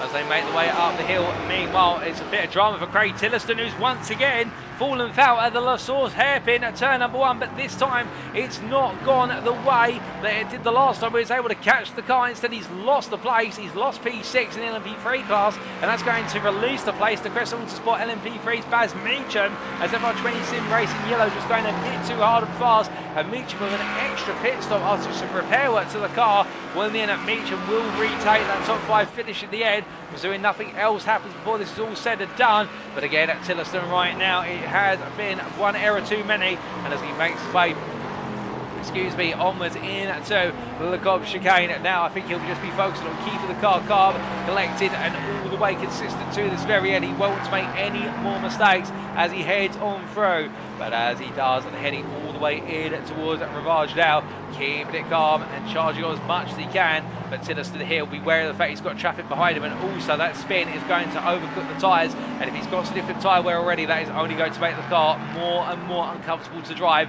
and therefore he'll want to back this off. And to be fair, he can afford to. He's got a 27-second gap to Paul Williams. This man, the Speed 9 eSports, who's a long way away, and therefore Tillotson does not need to do anything spectacular right now if he wants to bring home, what is that, P6 in the LMP3 class. As the drivers head on through here, meanwhile we do look from Williams all the way back to what is your race leader overall, Josh Millington, and the Sim Racing Collective 99 driver, leader in the LMDH class, looking so calm here at the moment, and he's got everything he wants. He's had pole, he in fact did not have pole position in class, so he will lose the bonus points for that. He will gain this bonus points to the fastest lap of the race, with nobody able to come close. Although I say that, I'm just having my time screens updated, and in fact somebody has gone faster in terms of the fastest lap. Gavin Gardner owns the fastest lap now in the LMDH class with 58.51, 200ths faster than Millington's time. Well, I'm not sure if that's been fed through to the Sim Racing Collective driver, but if it has, right now he may try and go for it right at the end of the race here in order to get that bonus point back. But I think for Millington, on his debut in the series today, just to take the win up by such a margin will be enough. At 21.7 seconds, that is an achievement in of itself, given the closest of the field and the competitors he's up against. But Millington, what was a bad qualifying session, is very rapidly turned around into a monster of a race, albeit still not quite over yet, and he won't take it for granted as he heads on down the hill. But Millington, definitely the man to be if this pace carries on into the round number 3 in 2 weeks' time. Going on through the advantage game. We'll look to Benjamin McCluskey, and Cadillac have definitely brought a good package to the table today. It was in the Cadillac just having a bit of an advantage over the BMWs, with the fact the top two 21 seconds clear of the rest of the field, which is predominantly BMW M V8 hybrids, albeit Jake Pitt being the exception in P6, a lap down on the field. As McCluskey comes on through here, I wonder if McCluskey's thinking right now, if they had not had to play the game of strategy, but also the back and forth overtaken of the next gen Racing Purple driver Gaz Williams, could he have been closer to Millington today? And I think the straightforward answer would be that Millington would still be leading by a gap, perhaps just not quite as much as it is currently. But as they make their way on around, we are hearing there's been a tow to the pit for SCCR Supersports' Barry Jarman in P4 in the GT3 class, and off track, which has cost him dear, and I think the car may have some damage from it as a result, but we will have to wait and find out. And as McCluskey heads on through the bus stop chicane, he makes his way out to lap number 74 in the LMDH class, and with the time remaining, we do believe that is going to equate into, including this lap, what will be another 3 laps of racing here. And not long to go for the drivers now, and a lot of them at this point, I can tell you from the perspective of a sim racing driver, you start to look at that clock and think, I'm almost there, it's almost over, and that is the worst thing you could do when you're getting towards the end of the race, because when you start clock watching, you do end up in a situation whereby you're starting to think more and more about what could be. But meanwhile, speaking about things what could be, we've had a pass here for P2 in the GT3 class, which has come very unexpectedly, and Alex Meredith has been passed by the CBR car of Matthew Davis. So the kid between Motorsport UK have dropped to P3. How did that happen, I hear you ask? Well, we are going to take a look back, and here is the replay of the move. Davis coming up behind. I think Meredith got it wrong coming out of what was Blanchimore corner. My goodness, and Meredith there with a spin, letting Matthew Davis go, but Alex Meredith catching the car in time. Well, we do take a look back to what exactly happened to Alex Meredith, and we are going to look for him a bit earlier on as he made his way on down. Now keep in mind, this is quite a way before, but this is probably the best replay we can get. You can see the CBR car in the rear of the picture. Now Meredith being swamped here by NVHs, and also what is the LMP3 of India Motorsport. But I don't think this really contributed to the insta. I think everyone playing patience here as they came on through into Stablo 1. And as they made their way through the right hand, you can see there the LMDH, the next gen Racing Purple car. Williams going up the inside in Stablo 2. Meredith coming across there and finally releasing Williams. We're right on board here in Meredith, so under his own volition, made his way up towards Blanchimont, full speed here. A little bit wobbly on the steering wheel. I think that's natural given the propensity of the Porsche to want to rotate. And then into the corner, let's listen in. And rear of the car, just letting, oh goodness me, and contact there with another car, and well, the car was in contact with just about staying in a straight line, but Meredith catching the car, and in fact doing a full 360-degree loop, and well, with that, Meredith doing very well to catch it. But the big question is, who exactly made the contact with him? Well, we do try to take another look back and find out. Well, it was the car of Nick Clibbins who made contact, who managed to keep it in one piece, but Meredith there will be grateful for a bit of contact with Clibbins' car to point on the straight and narrow, but definitely an unexpected moment there for both drivers, and Meredith, he'll be grateful to still be on circuit in P3, but I think also thinking about what could have been.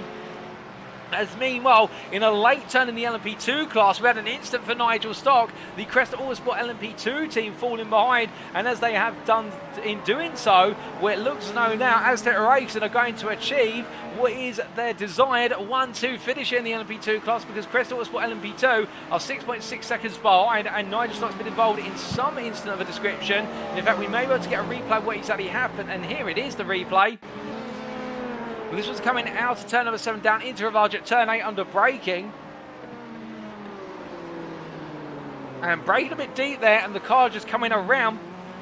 And I think Stock expecting the car to have a bit more grip than it did have then on the rear tyres, and the Crest Autosport LMP2 releasing the position there as it got itself back up to speed, but it's a late mistake there, and it's going to cost the Crest Autosport dramatically so, as we now return to live pictures, ladies and gentlemen. We've also had Eden Motorsport Sparks Joe Pinder come into the pits from P2 of the class, albeit as he emerges on the pit lane. I think he's going to be more than safe, given the fact that P3, as it's been run by Eden Motorsport's Michael Paul, is making its way up to Blanchimont currently, so Pinder there with a safety stop to get to the end of the race with regards to fuel and tyres, and perhaps go for the fastest lap at the end.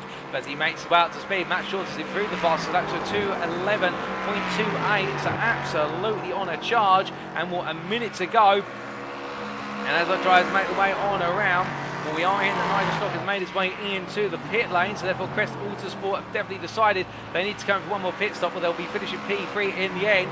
But as everything now settles down, we are now on what is the final lap of racing here at the Circuit de Spa-Francorchamps today, and we are now only 40 seconds away from the clock hitting the time. But more importantly, we are on that last lap for Josh Millington here. It's not quite the full 160-minute race that was billed, but still, as Millington makes his way around here, it's 5 minutes less than what was expected, and I don't think he'll mind that as he comes on down through Rivage, knowing that today for the Sim Racing Collective 99, it has gone every which way his way, and also he's had the pace here today to really lay down a marker and show to the field what TSRC are capable of doing in the LMDH class. As he heads on through at Pullman Corner, we do look back to LMP2 leader here, James Smagscale for Azz Tech Racing, and the 96 driver here, calm, collected, a lap ahead of the rest of his class, and right now getting ready to go on to a 73rd and final lap. And well, what a drive it has been for the Briton here, not a single fault. There's been a couple of near misses where instants have been ahead of him, but he's not made a single mistake of his own volition. And the same for CSA Insurance in the LMP3 class. They have been absolutely unconquerable here today. Stefan Vessel's doing the initial stints and then Short to the second stint, and the same for SR Technic as they make their way on from their final lap. But meanwhile, ladies and gentlemen, must look to your race leader overall, for as he makes his way in towards the bus stop chicane, the checkered flag awaits him, and well, after starting from the midfield, he's very quickly cut his way through and never let go since then, and to take the win in the LMDH class. And overall, it's Josh Millington from the Sim Racing Collective 99 who brings it on home by a staggering 23 seconds in the end, ahead of what will be Benjamin McCluskey, who will very shortly come on through to take P2 in the LMDH class for NXTGEN Racing BM. Before him, Azz Tech Racing White, Matthew Shepperton has come home P2 to complete the run in the LMP2 class. Then it is going to be McCluskey who rounds off that runner-up spot in the LMDH class. And as he comes to the line, we will then have making the way on through it very shortly. I do believe it will be P2, P3 for Eden Motorsport in the LMP3 class, as Eden Motorsport's Michael Paul comes across line ahead of Eden Motorsport Sparks. Joe Pinder there, a late swap in the end due to strategy, and then it will be crossing the line Nigel Stock P3 in the LMP2 class for Crest Autosport LMP2. But then we have Gaz Williams coming to the line here to complete the LMDH podium for NXTGEN Racing Purple, ahead of what will be Jake Pitt there, who's a lap down. We then do have, I believe, in the rear of your picture, what will be your winner in the LMP3 class, Matt Shorts across the line. Your winner for CSA Endurance, the South African team, absolutely dominating and delivering here today on centre stage at Spa-Francorchamps. And then it will be after that a brief period of time before we see Azz Tech Endurance. And well, how about this, ladies and gentlemen? The team of Vieira and Vigario having a disastrous day at Watkins Glen, but they've completely turned it around today, and they'll be taking the win by 22.5 seconds in the GT3 category in the BMW M4, and they've not made a single error, at least we've seen on screen. And then it will be behind them, your LMP2 winner of Azz Tech Racing for James Manscas-Gow. It's been an absolute textbook operation, and he'll be pleased with that one undoubtedly. We've still got more finishers, including Matthew Davis, the CBR, who brings on home the runners-up spot in the G3 class after that unexpected spin for Chemical eMotorsports' Alex Meredith. But Davies rounds it off there with a great recovery drive to P2. Alex Meredith missing out on second place once again, but still a third place there, and consistent with the podiums. And an unfortunate spin just denying him his opportunity. We see crossing line there, Baz Meacham, LMP3 P5 for Crest Autosport LMP3, ahead of Paul Williams, who rounds off the run to P6 for Speed 9 eSports. And then it will be Craig Tillerston at P7 in the same LMP3 class at FR20 Sim Racing Yellow, in a race that was going his way but unfolded in the wrong way when everything came to its conclusion. But what a race, ladies and gentlemen, up and down the field. Undoubtedly a strong performance from so many drivers, but at the same time also a challenging one for some in the field. And as we do see McCluskey just calling it down here, a car that's definitely running quite low on fuel, I'd imagine, and also battery life. Well, right now the Irishman just keeping it calm. And well, for Nick Clemens today, we didn't quite see him finish the race across the checkered flag, but a P4 for iRace eSports in the LMDH class, and he'll know that it's been another race where things have not gone his way. But today it happened in the opening 2 laps. We had a moment with the wall into La Source. He's had the pace to potentially bring home a podium, and next time he'll be wanting to make that podium happen and no mistakes to come his way. But with that, ladies and gentlemen, we do look to the scenic view, and let's take you through those race results subject to any stewards' inquiries. And we start off with the overall category here to show you how all the classes filtered together after what was 155 minutes of racing at the Circuit de Spa-Francorchamps. And we can see there are top 6 for MDHs, with the Sim Racing Collective 99 piloted by Josh Millington taking the win in the end by 23.5 seconds, almost clear of Next Gen Racing at BM's Benjamin McCluskey. Next Gen Racing Purple rounding off the overall and the MDH podium there with Gaz Williams 5 seconds clear of iRace eSports, with Next Gen Racing completing a top 5 ahead of Azz Tech Racing Black. LMP2s then came P7 through to P9 in terms of their podium finishes, with Azz Tech Racing and Azz Tech Racing White making it an Azz Tech 1-2, and ahead of Crest Autosport LMP2. And then the LMP3s finishing P10 through to P17, with CSA Endurance's Matt Shorter and Stefan Vessels absolutely delivering and dominating. 6 laps behind the overall race winners, but still they won't mind. They finished 2 laps clear of the rest of their class, ahead of Ignium Motorsport and Ignium Motorsport Spark. It's a double podium for Ignium Motorsport 2-3.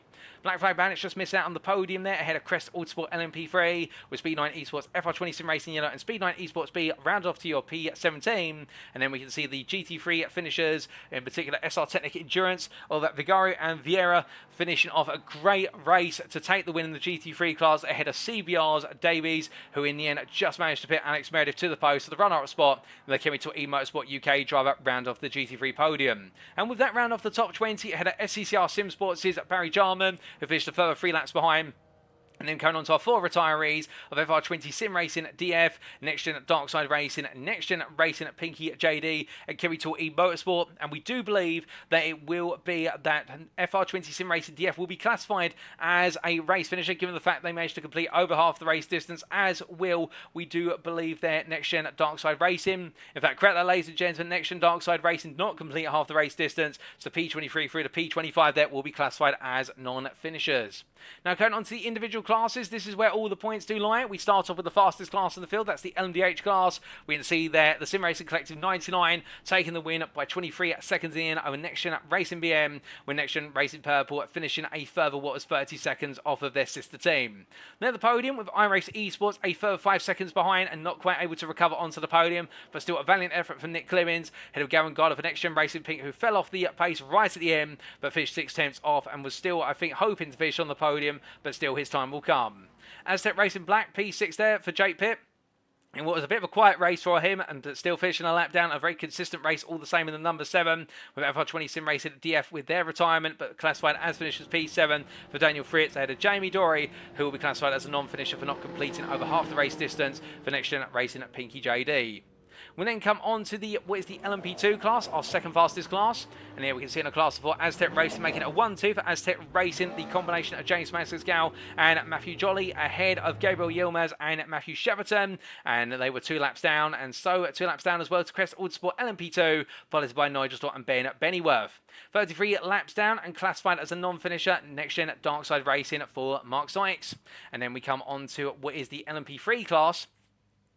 And we can see here, after what was an absolutely stellar and faultless drive, CSA Endurance taking the win at 2 laps clear of their rivals in the end for Matt Shorter and Stefan Vessels. And 2 laps down, Ignium Motorsport completing a double podium 2-3 for Ignium Motorsport as piloted by Michael Paul and Ignium Motorsport Spa as piloted by Joe Pinder. Then at Black Flag Bandits P4 for what was Connor Miles in a great race and just a mischance of a podium, we reckon. Head of Crest Autosport LMP3 for Baz Meacham, who did well to recover to P5. With Speed9 eSports Paul Williams there having race leading pace, but a number of major errors and incidents cost him very dear. With FR20 Sim Racing Yellows Craterston P7 and Speed9 eSports B's Mike Reedner finishing P8. They're 3 laps down, but still enjoying the race and undoubtedly. And then coming on to the GT3 class, last but not least, we can see that SR Technic Endurance completing their run with a win at 22.5 seconds clear for P. Ovigario and S. Vieira ahead of CBR's Davies there. And then Kirito E Motorsport UK round off the podium there, a further 4 seconds behind after what could have been a catastrophic spin. But in the end, with a bit of contact with the iRace eSports car, Nick Clewins, Alex Meredith was able to get the car pointed straight back on the tarmac and able to bring it on home. SCCR Sim Sports finishing P4 there for Barry Drummond, 3 laps down. And then Kirito E Motorsports Bernardo Colbe, our sole retiree in the GT3 class, non-finisher there, having retired only a couple of laps in, well, in fact 9 laps in to the race. Those are all your finishing positions, ladies and gentlemen, and that concludes all of our racing here today at the Circuit de Spa-Francorchamps. But what did our drivers have to say about it after what was an absolutely exhausting race? It must be said, I reckon, for all of them. Well, let's find out in about 10 to 15 minutes time with our post-round interviews from our volunteer teams and drivers. We'll be back then, ladies and gentlemen, and we'll see you shortly.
Alrighty, ladies and gentlemen, without further ado, it is time for us to conduct our post-round interviews. And today, we've got something slightly different. It's a primarily Azz Tech Racing interview room. We're going to be starting off by hearing from both James Gout from the Willing LMP2 and also Jake Pitt from the Azz Tech Racing Black LMDH that finished 6th overall. Before then, we'll be coming to the pair, the driver pair of Azz Tech Racing White's Matthew Sheraton and Gabriel Yilmaz in the LMP2 class, who fought hard for a second place finish in their class, for then coming on to Eden Motorsport Sparks Joe Pinder, who made his debut in the series today and brought home a valiant third place finish, P12 overall, in a battle with his teammate and that went down to the wire. But without further ado, let's bring into the interview the pair of James Gout and Jake Pitt. And as they do join me now in the interview room, Jake, James, good evening to the both of you. It's a pleasure to both have you here this evening. And well, looking to both of your races respectively, the Circuit de Spa-Francorchamps is a tough circuit by default, but it looked as though, well, for yourself, James, you didn't let it take you prisoner, and for yourself, Jake, you had quite a comfortable race running in the LMDH class. Yeah, no, for sure. I mean, another win, back-to-back wins in LMP2. Yeah, and just same as last round, to be fair. Just kept it clean, kept it out of the wall, kept it on the black stuff. Yeah, I think myself and Matt Jolly didn't put a foot wrong again all race. But yeah, we're just smart with the strategy, smart with traffic. We got away with a few little close calls at the end. A few people kept spinning right next to me, which was quite scary. But yeah, it was nice and simple. Indeed, and coming to yourself, Jake, meanwhile, one of the sole Cadillacs on the grid, looks like you're enjoying the car out there. Yeah, it felt really good on track. Good race considering the amount of practice I did do. I'm not going to lie, didn't do as much as I should have, but just didn't have the time available. Strategy wasn't the best, but I still overall enjoyed the race. Some good battles with LMDHs, nice passes on some other LMP2, 3s, GTs. So yeah, overall good race for me. First one, obviously my debut race. I think it went well, so I'm happy with it.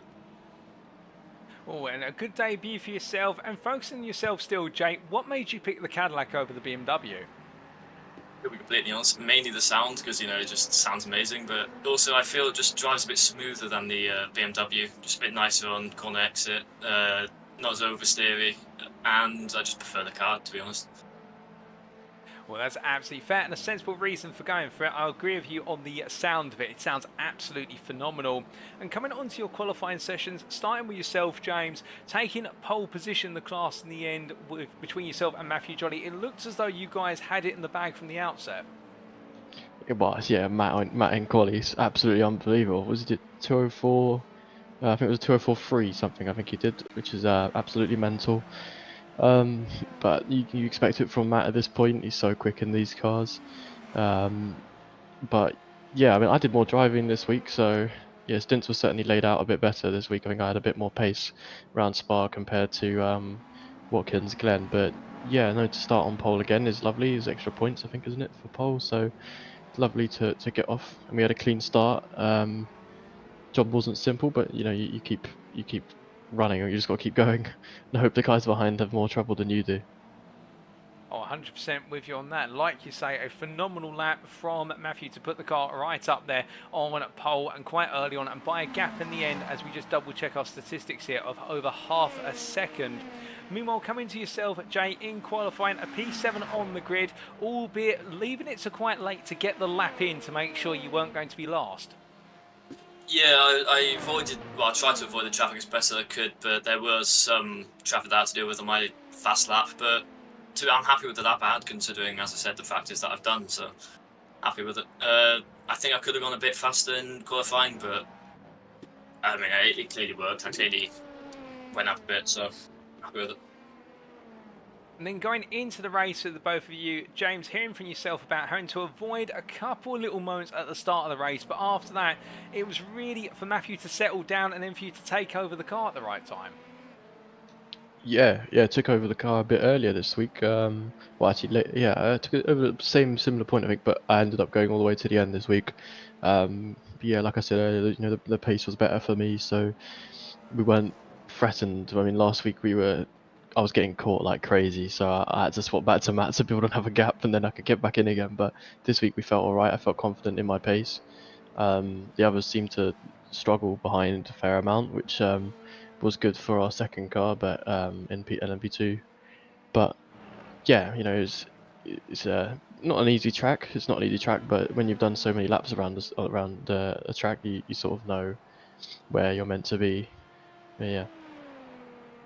And just then look into yourself, Jake. An early start from yourself in terms of making some progress up the road, and then really settling for 6th place as time went on. It looked as though the top 5 was a little bit out of your reach, but still not a single foot wrong, at least what we saw on the broadcast cameras. Yeah, start of the race I did make up some positions, but then a bit of a dodgy strategy from my half, and I did lose a couple. I was just getting them back. I did have a couple spins. I don't think they were shown on the broadcast, but overall I think it was a good race. My pace was improving as the time went on. Only about a second off by the end of it, so I'm happy with that. So yeah, I'd say it was a good race for me. It did look to be a race where you were building pace as time went on. And I have to ask, from your individual perspectives, managing traffic at Watkins Glen seemed relatively straightforward given the width of the circuit and the number of straights. But meanwhile here, it looked as though a lot tougher, particularly the tight middle section. We'll start with yourself, Jake. Yeah, it was definitely more difficult this time. Especially, as you said, in the middle sector, there's not really many opportunities to pass, so occasionally I did have to just send it down the inside and hope that they saw me going. Probably not the best thing to do, but yeah. During the end of the lap, the overtaking is a lot easier, though, obviously because of the long back straight and quite a heavy braking zone, so you're just able to go down the inside of the slower cars, which is nice. Meanwhile, from your perspective, James, obviously being the 2nd fastest class, you've got the LMDHs, which are always pesky, but you can still muscle your way past the smaller classes.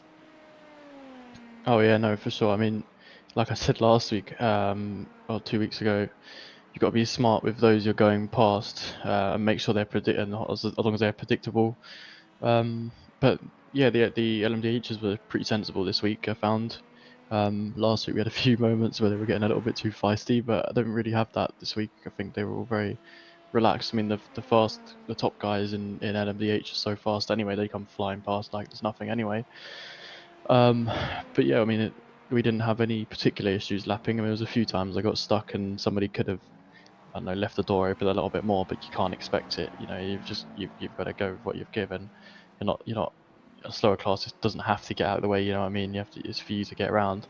But no, there's enough straights around Spa, so you can blast past in most places, and there's some heavy braking zones where you can just slot it down the inside and get past. But yeah, it's not too bad.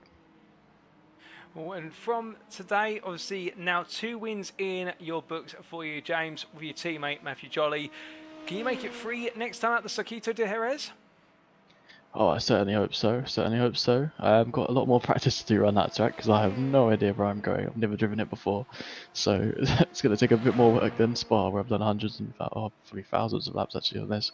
But yeah, I mean, hopefully we can make it back to back. I mean, Matt will probably be rapid again anyway, so. Yeah, we look forward to it.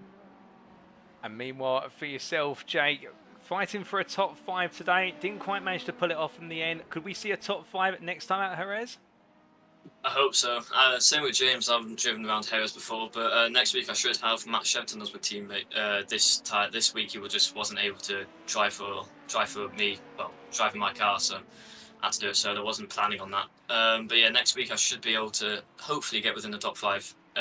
Get some more practice in. Looking forward to it. So.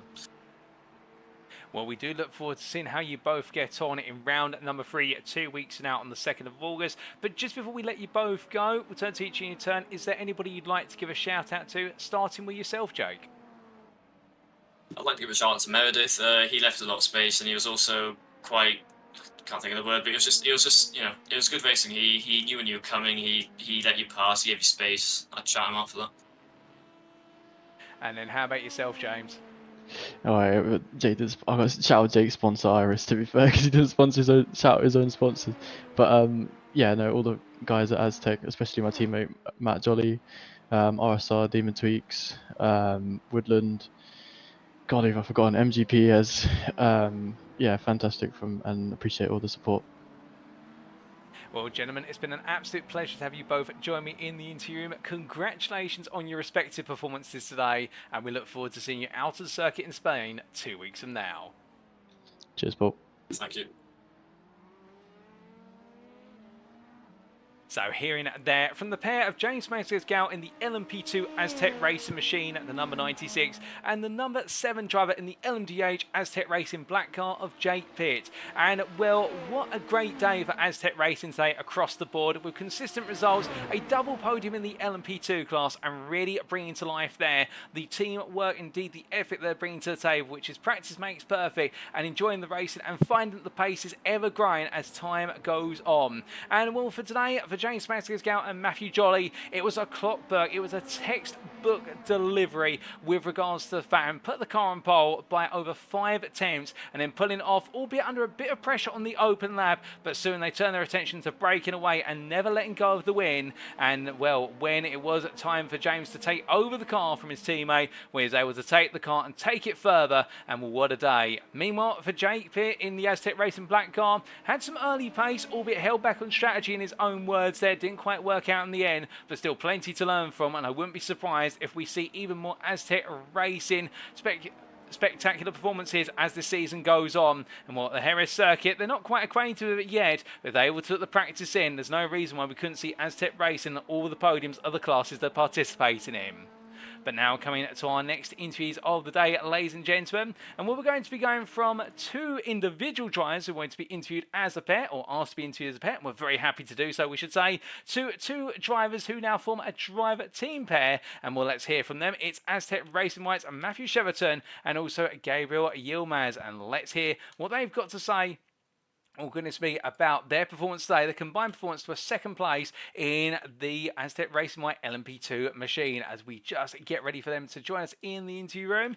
Give us a brief moment, ladies and gentlemen, but definitely it's a pleasure to hear from teams as a whole, not just individual drivers, I must say, and the fact that you can hear the teamwork really coming through from them. But as we do now get ready for Matthew Cheverton and Gabriel Yilmaz to join me, in fact, I think they are good to go. Let's bring them into the interview room.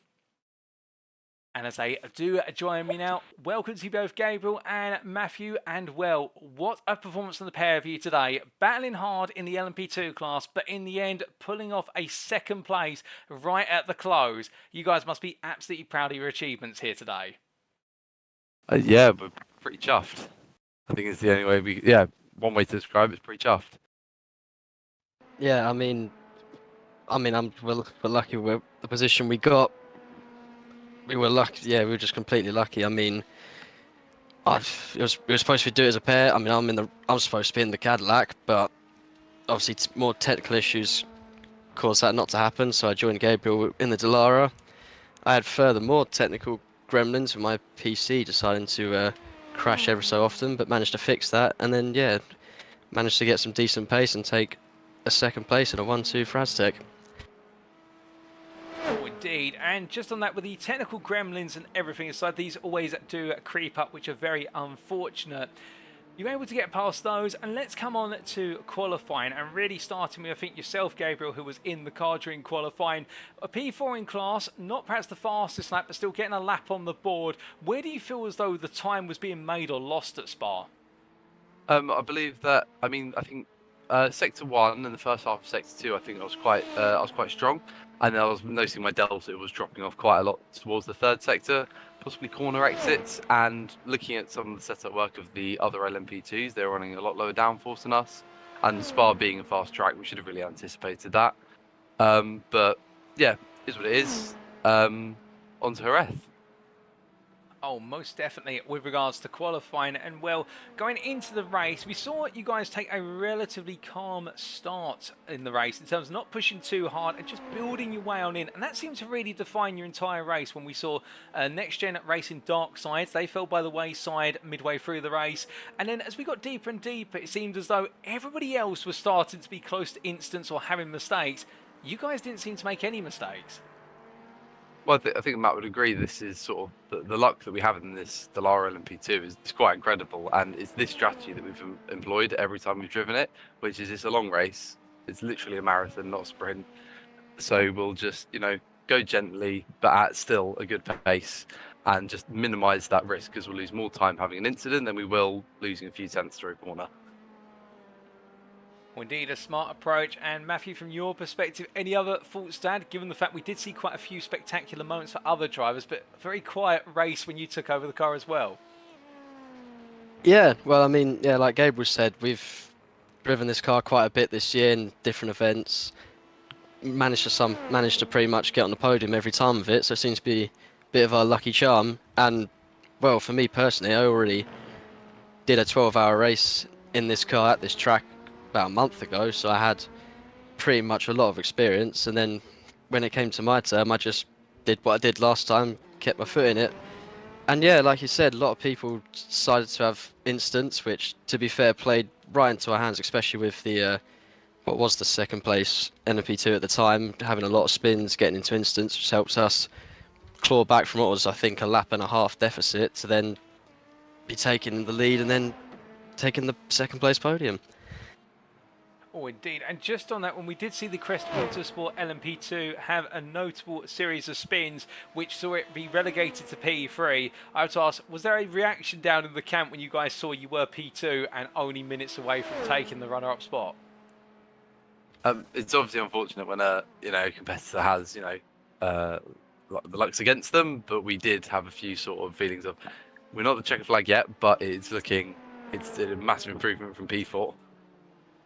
Yeah, further that, obviously, well, they had obviously their instants. I managed to get past him once. Unfortunately, I had to do a splash and dash pit stops, which put me behind him again. But because of obviously a light fuel tank and fresh tyres, I was reading them in anyway, and I think I probably would have, had I not had the instant, I probably would have been right up behind them with maybe a lap or two to go. So I could have possibly taken second anyway, but it would have been a bit more of a challenge. But yeah, it's just unfortunate. Well, unfortunate for them, lucky for us they had the instant and made my life at the end a lot easier. And just with yourself, Matthew, obviously, with the experience you've got behind this car and the technical issues which saw you not able to run in the LMDH night, if my memory serves me correctly, jumping into the LMP2, does it feel like you're just putting on another glove, or is there a certain number of adjustments you should have to make in order to be able to drive the LMP2? I mean, if this was just a fresh start and I was new to this, switching from car to car would have been, yeah, incredibly difficult. So obviously the Cadillac just a lot quicker in the turns on the straights. It's a hybrid system to manage. With the LMP2 car, it's really just engine, gears, just pretty much like a regular race car. But obviously since, like I said, I've done so many laps and miles in this car, it's felt pretty natural. I see. So a relatively natural fit there, and with that, a natural pairing between the two of you, given the fact you've raced together for quite some time as part of Azz Tech Racing. I mean, it was an ideal match, albeit under sudden circumstances, but still a solid drive to second place. And now, looking ahead to 2 weeks' time, we have the Circuit de Jerez for round number 3. How are you both feeling for it? I mean, I unfortunately won't be available for Jerez, but James and I, as team owners, will make sure that we've got, a great drive lineup so we can carry on, the really strong progress that we've had throughout the championship so far. And I think Matt, he'll agree with me, he's more than ready, whatever car he has to be in. I'm confident that with Matt and all of our other ATR drivers, that they're just going to be on it. And how about yourself, Matthew? Yeah, well, like probably my other two teammates said, Jerez is a new track for me and for them. I don't think I've turned any lap of it in any sim whatsoever, so it's going to be a bit of a learning curve. And then the fact as well, I have to readjust myself to the greater speed of the Cadillac. But it's where the fun. There's always a bit of fun in learning and a challenge, so I'm looking forward to it.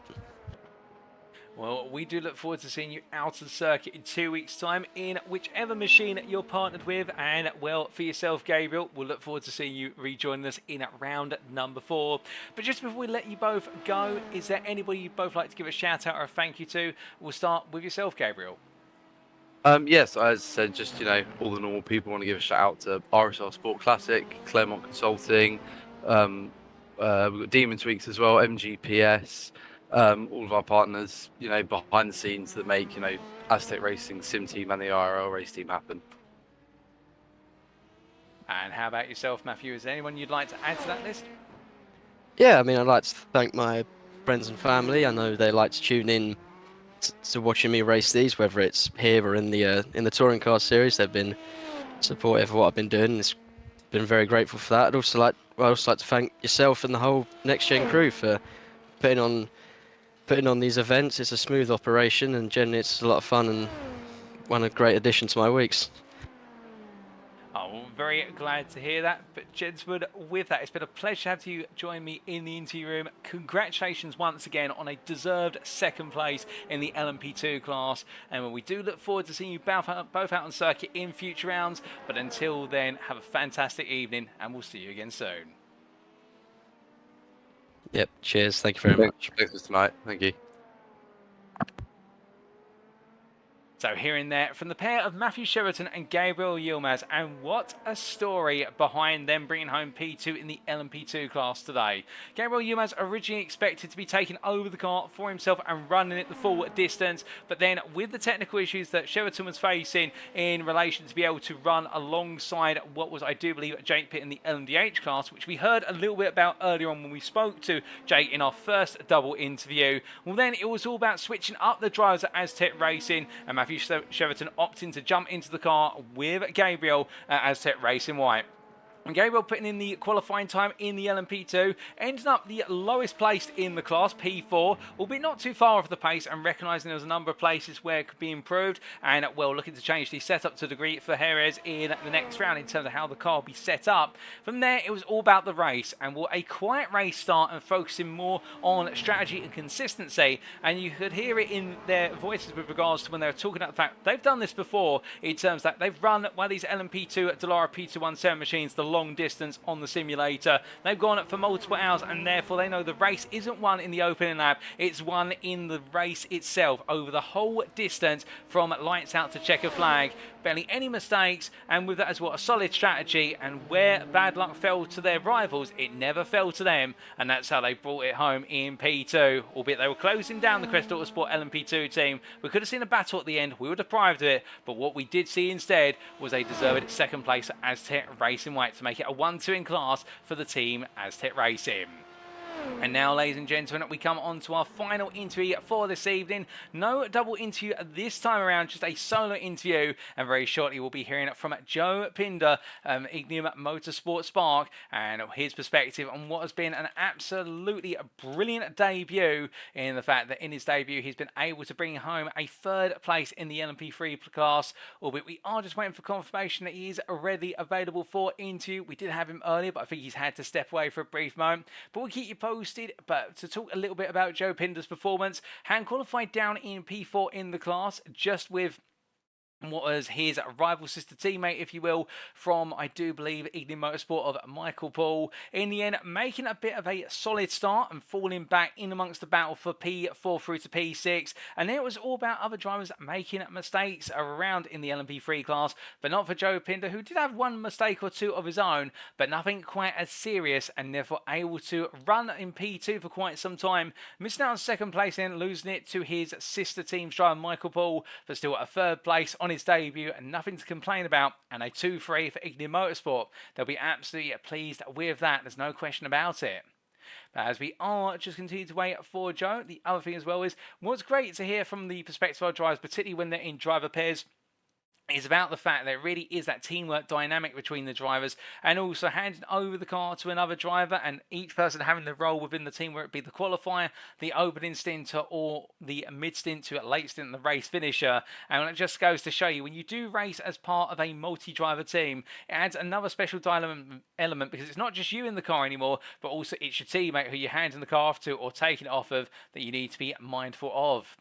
Meanwhile, single driver teams such as Joe Pinder, they have all the responsibility on themselves. So again, that's a dynamic in its entirety, whereby you do have that solo, you can focus on everything, but also more pressure on you as the individual.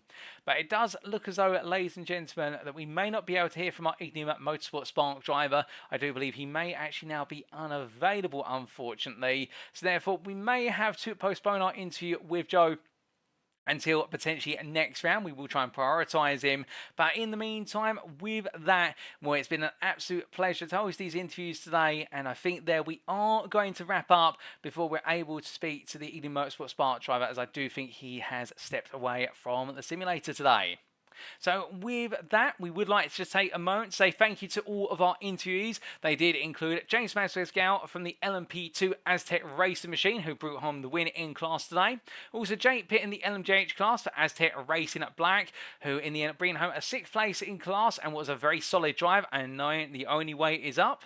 We then heard from the driver pair of Matthew Sheraton and Gabriel Umaz, who co-piloted the LMP2 for Azz Tech Racing White, taking a 2nd place and therefore confirming a 1-2 for Azz Tech Racing in the LMP2 class. And unfortunately, whilst we didn't get to hear from him today, we do hope to hear from him in the near future. In the Motorsport Sparks, Joe Pinder, who in the end taking a 3rd place in the race, and I think he'll be very pleased with that 3rd place finish for the simple reason he's fought hard for it, and what a way to make his debut.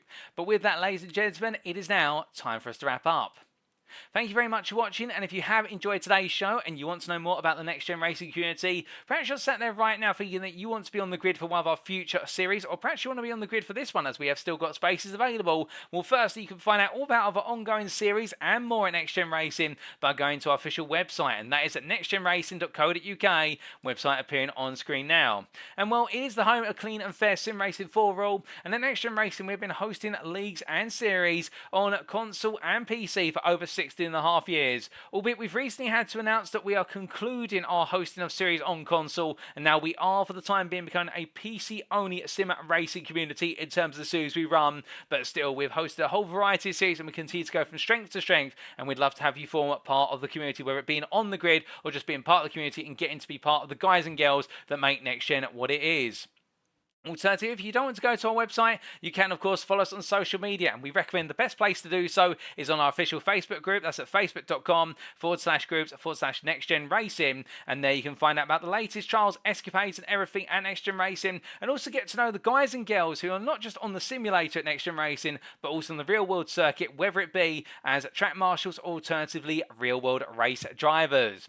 But now, ladies and gentlemen, our attentions will turn to round number 3 on Wednesday the 2nd of August 2023. We make our way to neighbouring Spain for the Circuit de Spa-Francorchamps, a circuit which is fast flying, full of undulations and elevation changes, and the most important thing about it is keeping your cool and keeping it consistent for the entirety of the endurance race. It's going to be hot in the sweltering Spanish sun, but who's going to be able to outlast the heat and come out on top? Well, we'll find out then. But until then, we've been Next Gen Racing. I've been your host and commentator, Paul TX141 Walsh, also known as Britain a Spit, depending on what media you follow me on. And until next time, remember to stay safe, stay well, stay smiling, but most importantly, remember to stay on track. Good night.